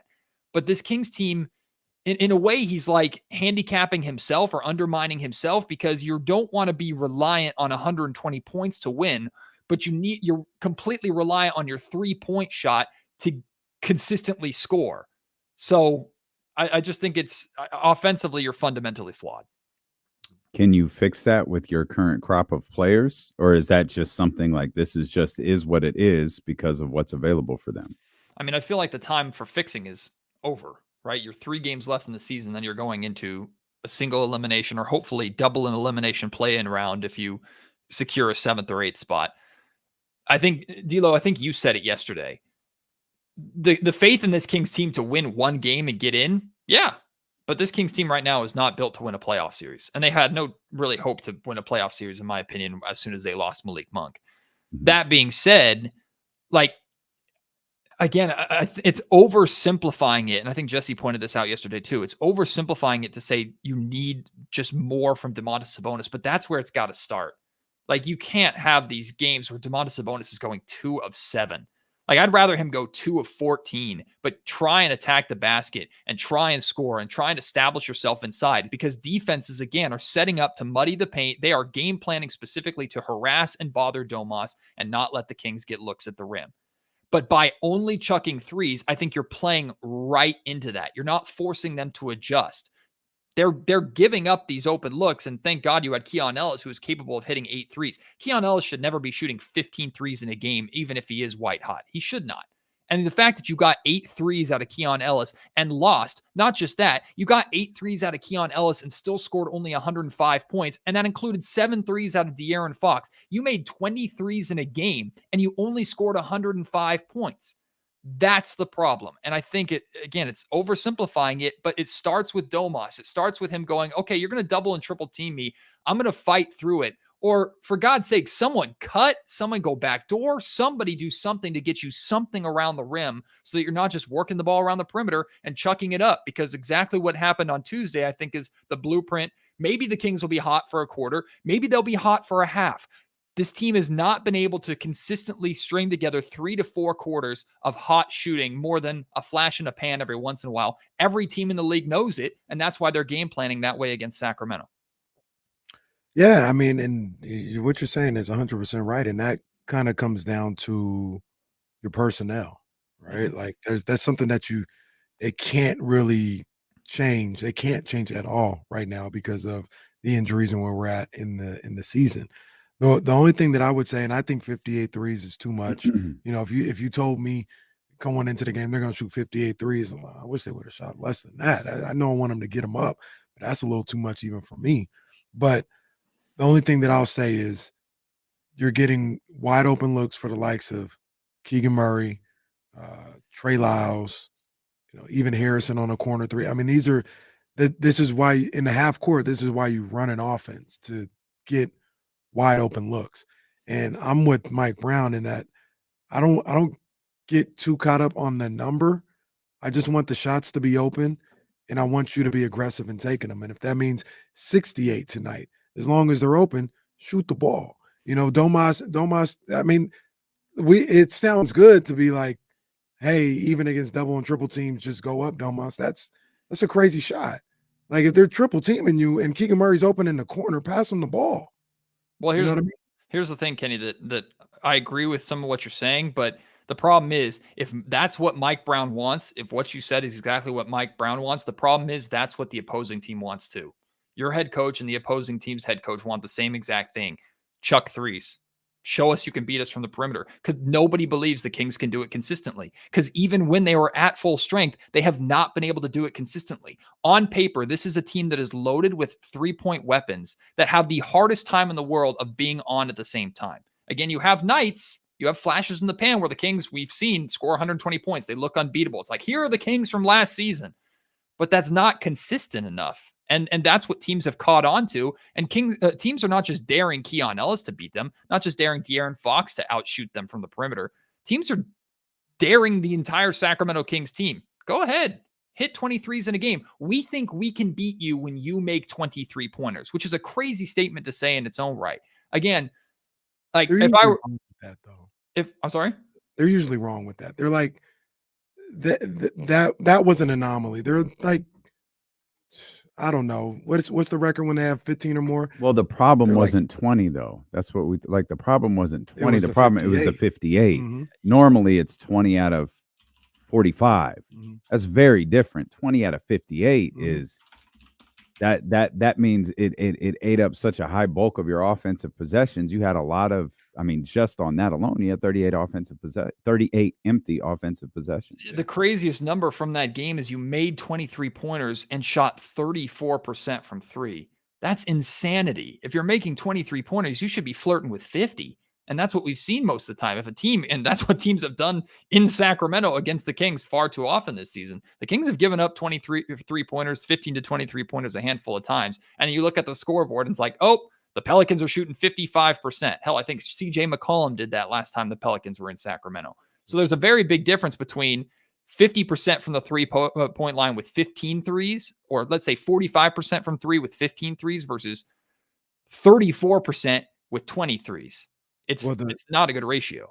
The second craziest number with that as well, Matt, is 23s and you only got 105 points. Exactly. Like that's the crazy point. You hit 23s, you're thinking you're getting 115, 120. I mean, and they fought and clawed to get to 105 with hitting 23s. And that's something that was perplexing. And that's where we're on the same page, Kenny, because to me, defensively, this team has absolutely improved. And I'm in a twilight zone because I trust the defense more than the offense right now, which I never thought I'd ever say for Sacramento.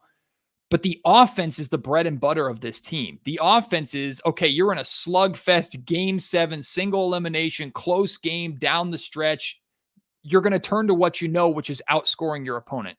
Go and get me a bucket. And I don't trust this Kings team to be able to do that consistently at this point, to get out of the play-in, let alone get into in a playoff series. That's where it's at. I don't think this team has a strength right now, or a consistent, reliable strength. They have what they should be good at that they haven't been good at, and a clear blueprint of how to beat them. And every team is aware of it, and every team is executing it well against Sacramento at this point. I mean, 2 20-point leads blown in the same road trip because of the exact same kind of first half shooting, second half slump performance should tell you everything you need to know. Every team's doing the same thing, and it's working. Kings have hit 23 pointers this season 8 times. They are 6-2 in those games. Another interesting note, they shot 50 plus 3-pointers 3 times this season. That's a trip. They're 1-2 in those games. They lost to Boston when they were 17-51. They beat Utah when they were 19-51, and then of course they were 20-58 a couple of nights ago against Oklahoma City. The Kings are third in 3-point attempts per game as a team, and they're 16th in 3-point shooting percentage. Towards the top of the league and getting them up, but below average technically, or in the bottom half in hitting them. And that's all season long. That's not just over the stretch of games without Monk and Herter. I'm falling down a rabbit hole. You might have lost me. I'm looking at like I'm looking at the 15 plus number, and I'm trying to look at the percentage. That's a difficult thing to do during a live radio show. I don't think I'm gonna be able to pull this off the way I wanted to. I can tell you because this is easy to see. They shoot. This is obviously a stunning number, especially given the stats Matt just gave us about how much they shoot them. You get 48.5% they win. There's 7 games they've shot 48.5% or more. They win those games. Yeah, 7-0. And you're shooting nearly 50% from 3. You're probably going to win. Absolutely. And the thing that I always say about this entire thing is, and once again, I get 58 is a lot. That is not what the game plan would be for me, is to shoot 58. But you're in the fourth quarter and it's a tie game. I'm not, and me and Mike Brown are not going to say, well, guys, we're at 53s taken today. Don't take any more, because that's just, it's getting crazy now. Like, no, shoot the open shot and don't hesitate. That's all I'm ever saying, is if you're open, whether it's a triple team or maybe, offensive rebound, kick it out. I want the guys to shoot with confidence, because that's the other way we're going to win. I don't want anybody petrified or worrying about little stuff when they're shooting. Shoot with confidence. And what you deem is a confident open look, I need you guys to be confident, because we don't have a plan B right now as far as like, oh, we'll just get it to the ultimate confident guy, Malik Monk. I need these guys to all play with confidence. That's all I'm saying. See, and I agree with that completely too. The only problems that I have with that, 2 of them, number one, this roster isn't consistently good enough to I think execute that at this point, which is, like you said earlier, a personnel problem. And number 2 is, at least specifically on Tuesday, they didn't take confident open looks down the stretch. They took early in the shot clock or contested 3-point look. Now, De'Aaron Fox had a phenomenal game, went toe-to-toe with Shai Gilgeous-Alexander, so I'm not trying to knock the night that he had, but De'Aaron Fox was not good down the stretch. The Kings weren't good down the stretch. They scored 18 points in the freaking fourth quarter.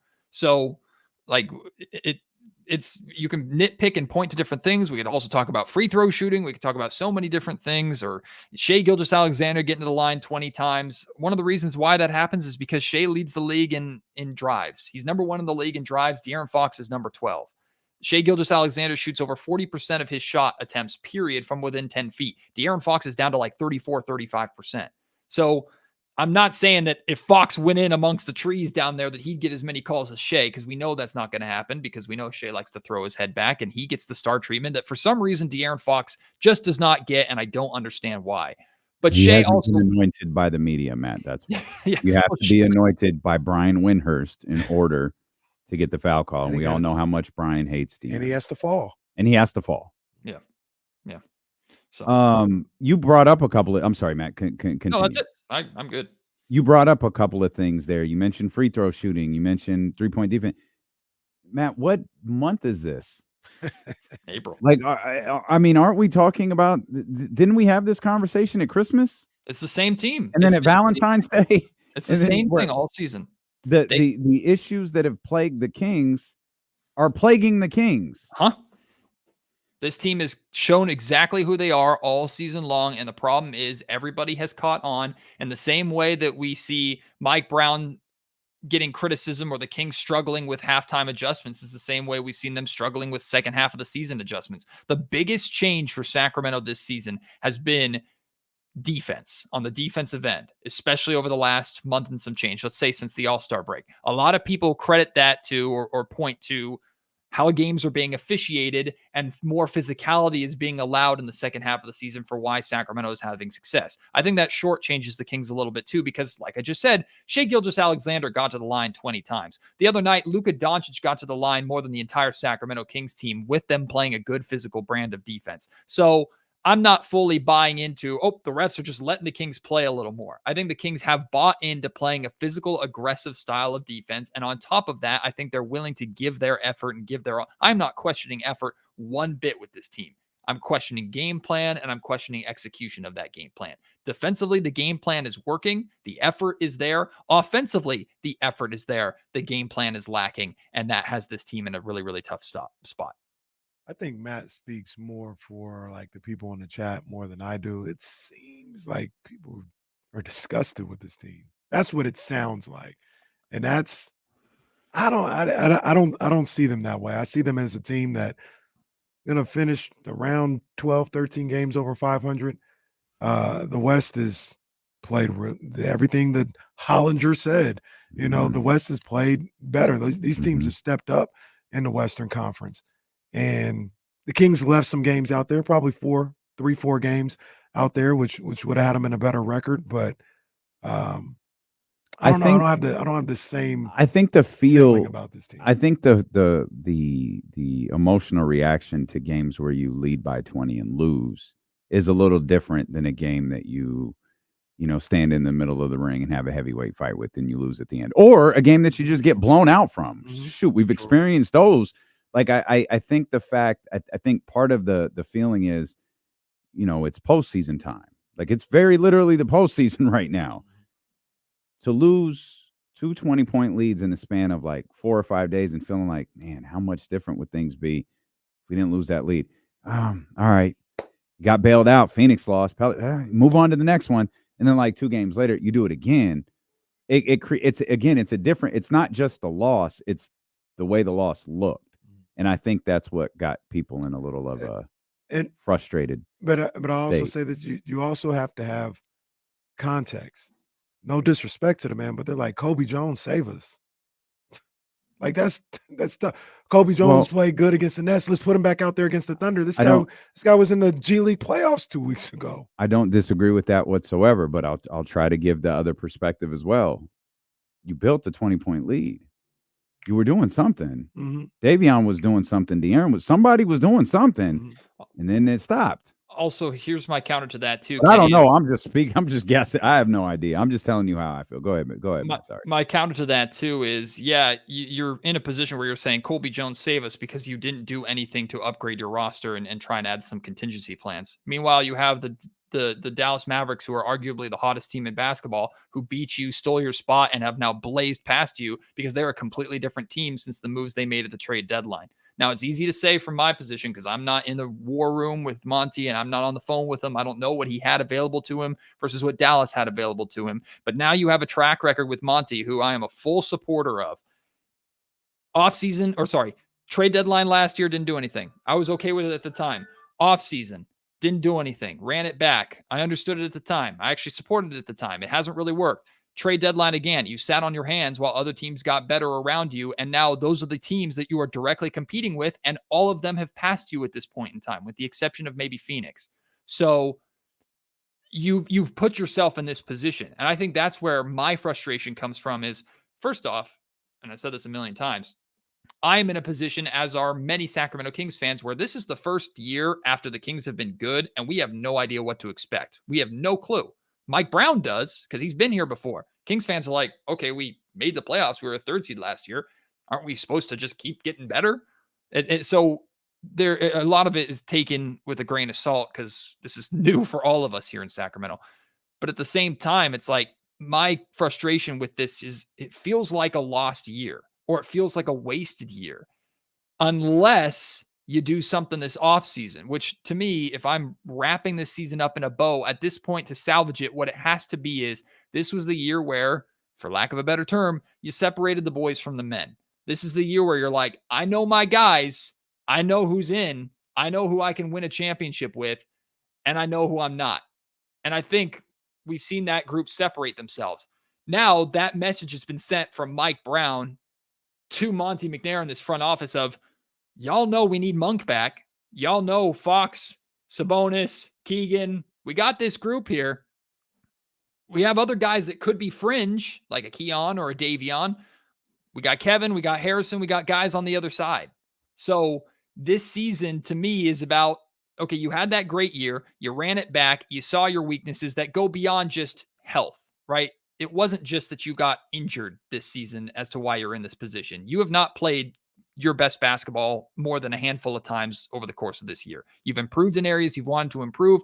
You've regressed in significant areas that even the general manager brought up in his post-trade deadline press conference on the offense. So to me, it's this year was about finding out what's real and what isn't about that fun, light the beam year that we had last year. Now, how do you build upon it? So the final grade for this season probably isn't going to be released or put out or set in stone until what happens this offseason. But if Monty doesn't do that, if the Kings don't take what they learned from this year and build upon it and make moves this offseason, it's hard to not feel like this was a wasted year in some ways. That was a lot. Sorry. I think I disagree with well, you know what, Matt? Tell us about WrestleMania. I want you to go into tonight's game feeling good, and I know wrestling will make you happy, Matt. How happy were you this weekend? Or how upset were you? Kenny was crying because the tribal chief era is over. He didn't want Cody to finish his story. He wanted a 2.5 kick out. Did you enjoy the weekend? I did. No, I thought Sunday night was fantastic. Just banger after banger after banger. I'm with Kenny though. I like Roman, and I'm not really a Cody believer. It was uber babyface versus uber heel, and the uber babyface won. You got your happy ending, and what I loved the execution of it. Didn't like the result. At but its I loved crux, that's what professional wrestling is. Yeah. Good versus evil, and on the biggest stage of them all, more times than not, good gets you over. want to send 80,000 people home happy. Yeah. So to me, like I wanted Roman to keep going because I don't believe Cody is the one to beat Roman after all the people that Roman has beaten, but that's just me being a grumpy old man about it. But I thought the show was fantastic.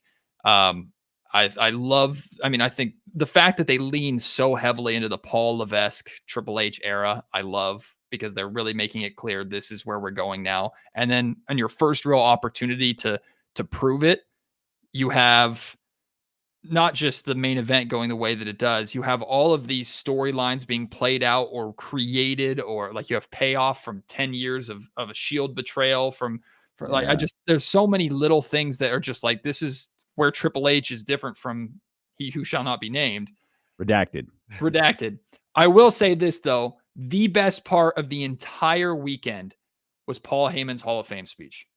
It was very good. That Hall of Fame speech was fantastic. And I'm a massive Paul Heyman guy. So, yeah. So, one thing I saw about that I didn't realize is some people were really critical of that because it opened the show and they showed a lot of people left after that. So these other Hall of Famers didn't get, I saw a video, a lot of empty seats after Heyman. And I would have probably booked it the same way of having Heyman start and have that energy, but I wouldn't have thought about like, oh, people are going to leave after this. I didn't like it either. I was actually really confused by it because I had no desire to see anything else except Paul Heyman. And then a notification came up with Paul with the ECW stuff on. I was like, this just started. He went first. They like they ran a little bit of a angle with Rock stuff at the end. And so it was like, all right, Rock had to get his stupid ass title from Muhammad Ali's widow and then do the speech, for his grandmother. Yeah. I thought it was weird that Paul opened to in Philadelphia. But I loved the speech and like everything. I'm once again, I didn't even think about that. Like when it happened, I was just like, yeah, this is great. And then when I saw the video, I did the too. guys afterwards, I was like, oh man, that's right. They probably would have left after that. So. Yeah. When Paul was done, I immediately went to Google and was like, who is this Hall of Fame class? Because I was like, I guess Paul's not the headliner. There must be a banger of a headline. And I thought, okay, maybe it was gonna be Bray Wyatt, and then they didn't do an homage to Bray until like WrestleMania. No, they did. They did. Mike Rotunda that's right. That's right. They did do it. I actually thought that was the sweetest part. Not the actual one. I think I love the fact that Bray's dad, Mike Rotunda, they wanted to do something for Bray and they were going to have a call to action to it, but the crowd was already doing it. And it was the thing with the lights. But my favorite part, I just found this so freaking charming, was Mike is breaking down.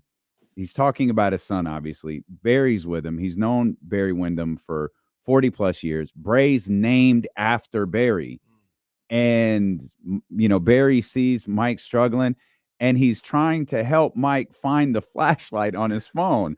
I just thought it was the sweetest thing because the Mike picks it up. He's like, come on, we'll do it. Yeah. We'll do it. And he's like, nope, down here in the corner. Press that button down there in the corner. It was just the sweetest, like, old man technology type thing where the old buddy is trying to help you navigate this new damn iPhone thing. And he gets the flashlight on and he holds it up for Bray and they darken the lights. I thought it was sweet, the interaction between those two, and obviously a great tribute to Bray Wyatt, who like, if you paid attention to the documentary and even some things over the weekend, was just so incredibly close with Triple H. Really. The other thing about that weekend, did you see the footage of Seth barely able to get in the ring for his Shield? Look like. No, I saw when he got. I didn't see him getting in. I saw him getting out. Yeah, he barely got in the ring. He could not move when he left on Sunday night. Like literally got up there, collected himself, got speared, and got out. That's probably why they did it the way that they did. Yeah. Like he gets in the ring, and I think did Roman Roman laid him out to protect Rock, and then as soon as he gets to his feet, Roman lays him out. Yeah, I wonder how long they said 4 weeks, but man, it didn't look like when they showed him walking to the back, he was in tough shape. He really gutted this program out to make it work. Sorry, Matt. No, I thought the CM Punk and Drew McIntyre, everything that they're doing is working really, really well. Although I hope it doesn't take us too far away from the CM Punk Seth Rollins that they still have to put a bow on, because I know those two genuinely don't like each other. I did think it was a little weird having all of the biggest baby faces in the company come out and celebrate Cody at the end of beating Roman. I was like, okay, it was like. Well, they didn't do that for Daniel Bryan, and Daniel. Well, no, but they didn't, and that's the callback. That's right? the Roman part. That's Roman has been champion for 4 years. Daniel Bryan beat, was it Randy Orton and Batista? Randy Orton had been champion for a couple months. Like there wasn't a lot of meaning behind it. Remember when Hogan beat Sting, or flip that, when Sting beat Hogan, the baby faces came out. Yeah. Remember when Brett beat Yokozuna at 10, all of the baby faces came out. I liked it. I thought it was okay. I thought it was also okay. a call back to that moment with Dusty when he won and everybody came out against Flair. Yeah, sure. Yeah, that feels forced, but okay.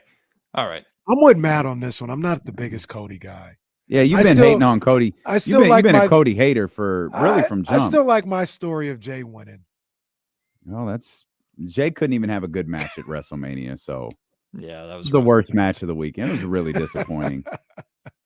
I thought your story was working. I thought they did I thought they set it up real nicely. Cody's the right one. Now the problem now is like you had to end that story the right way. Now the problem is you've got to make it matter for Cody. Yeah. What's next? You got to make it off TV. It's always it. You got it. It's like the Kings. Kings win tonight, man. That would be awesome. Cool. What's tomorrow? Yeah. It's always what's next. So let's start with a dub tonight. Matt, we appreciate you as always. Make sure you're subscribed to the Locked On Kings podcast. We'll run it back next on Sacramento Sports Leader, ESPN 1320. Vamos Kings, light the beam. Great stuff, Matt. Yes, sir. Great stuff. Other thing I wanted to get in there too is what the hell was Undertaker doing there in street clothes? Like, you had all these guys that were connected, like Cena coming back, loved it, all this stuff, and then just okay. We speculated he was a last minute addition, and they just said, "Hey, bro, you got to go out there," and that's just what he wore to WrestleMania. Like, all right, well, I still need an explanation why Stone Cold wasn't out there. I checked Steve's social media page and didn't see anything. They Right delivered the Easter basket of beer. What was that supposed to mean? Remember when he posted that video? Oh, someone dropped this little basket of beer or whatever. Well, that was just one of my guys down the street. He brought me a little beer, a little Steve Weiser. Had that. I see what CJ's Some saying. brews. What? Roman beat Taker at WrestleMania. Yeah, but Taker went after Rock. Roman had nothing to do with that. Taker went after Rock. Like, I don't know. Well, I saw some people say like Brock called himself the final boss when like that was Taker all the time and stuff like that. I don't know. I mean, the pop was sick. Well, The you pop guys was are awesome. reaching. Everyone's reaching. The pop was great. I loved it, but I just The didn't know pop was why. awesome. Well, anytime you can cut the lights, Yeah. that's going to get a And reaction. we all like were like it like maybe it's Steve. yeah. I had no idea Taker. So I even like, oh shit, what? Well, that's what, you know why I reacted the same way too, because I thought, wow, Cena, Taker, and Austin are all showing up. And They got me twice with the Shield music and with Taker. the Shield music, I really did think. Yeah, we all thought Dean Ambrose was coming. Ambrose was Okay, coming. I'm glad I'm not alone with it. I'm like, there's no chance, but what if? Well, I feel like Michael Cole was kind of selling it too. He's like, wait, it can't be and stuff like that. Like he was saying stuff like that. I was like, wait, what are they doing? Yeah, I thought Ambrose and Seth were coming through the crowd together. They did. I guess I had not seen the video of how hard it was for Seth to get in the ring. So maybe that makes sense. Because on the broadcast, it's like you don't see Seth and you're looking around, and then all of a sudden it cuts over, the ring, and then he gets killed. And I'm like, Yeah. okay, well, all right, thanks for coming, Seth. Glad you were here. Somebody, but still ringside factored had into the that. finish. Yeah, somebody ringside had it was a struggle for him. Yeah, to get up on the apron like that. So. Well, Collins, I had maybe about 2 or 3. What? 2 or 3 of them things, and watch a little, watch a little football. What? I mean, but you both sat up here. You're rookies. Watch a little more wrestling. What? No, Here's the problem. Sat here, watch Matt George Locked On Kings. No. What? Here's the Sat problem. here, watch little Kings and Pelicans. What? He sounds like LA Knight doing Stone Cold. That's not bad. He's asking how many beers you had. You're supposed to go 1 beer. What? 2 beers. What? 3 beers. What? 4 beers. What? Shot of tequila. What? Another shot of tequila. What? Another beer. What? Another shot of tequila. I can't Some remember. Jack You beat me. Daniels. You won. See, come on, man. Y'all are rookies. Y'all get out of here. Look, I was gone at that time. All right. I was gone during the wet era. Rock was doing the same thing because Rock was getting the one chant the other night. Rock and doesn't fight it. Rock leans into it. Like it's like he gets it. He just leans into it. goes, Mama Rhodes, your What? son. What? I'm gonna beat him. What? I got his blood What? on my belt What? in the street. And he lets them do it just enough so when he cuts it off, they're not upset. Did you, real quick before we go, did you guys see the callback some people had to the belt thing? The Rock putting on the championship belt. There was a callback that I don't know if it's accurate. I mean, it happened, but I don't know if it's really connected. But Cody in like 14. It was when The Rock was going on his little run, I think, before CM and, Punk. And Cody says, "No, I want to feel that belt real quick. Mm. I want to because everybody's gonna know that's Cody Rhodes belt, something like that." No, nobody took it seriously or anything, but he came out when The Rock was out there. Stardust? No, he was Cody. He was Cody with the weird mustache. Yeah, he was Cody. And he said, "I want to feel with the Rock's belt because that's gonna be Cody's belt one day or something like that." That Nice. Monday night crowd got Rock though, because when they were having that moment and then the crowd started chanting, "This is awkward," and Rock could barely keep it together. Rock was trying so hard not to laugh. The Rock looked like he legitimately had a blast. Oh, he's had so much fun. Are you kidding me? And the best part is about him throwing caution to the wind with his language. I mean, oh man, F-bombs every third word, and it's glorious. On his IG and everything. Yeah, so much fun. He went to Fox News for an interview. Well, all right. Okay, well. All right. And But I'm feeling great. He's What, a heel. what you want to talk? Let's go. He's playing the heel role. He knows what he's doing. Well, he turned heel in a lot of people's eyes that day. All right, y'all. We got to shut it down. Man, like the beam, baby. We'll see come you on, guys man. We need tomorrow. one, baby.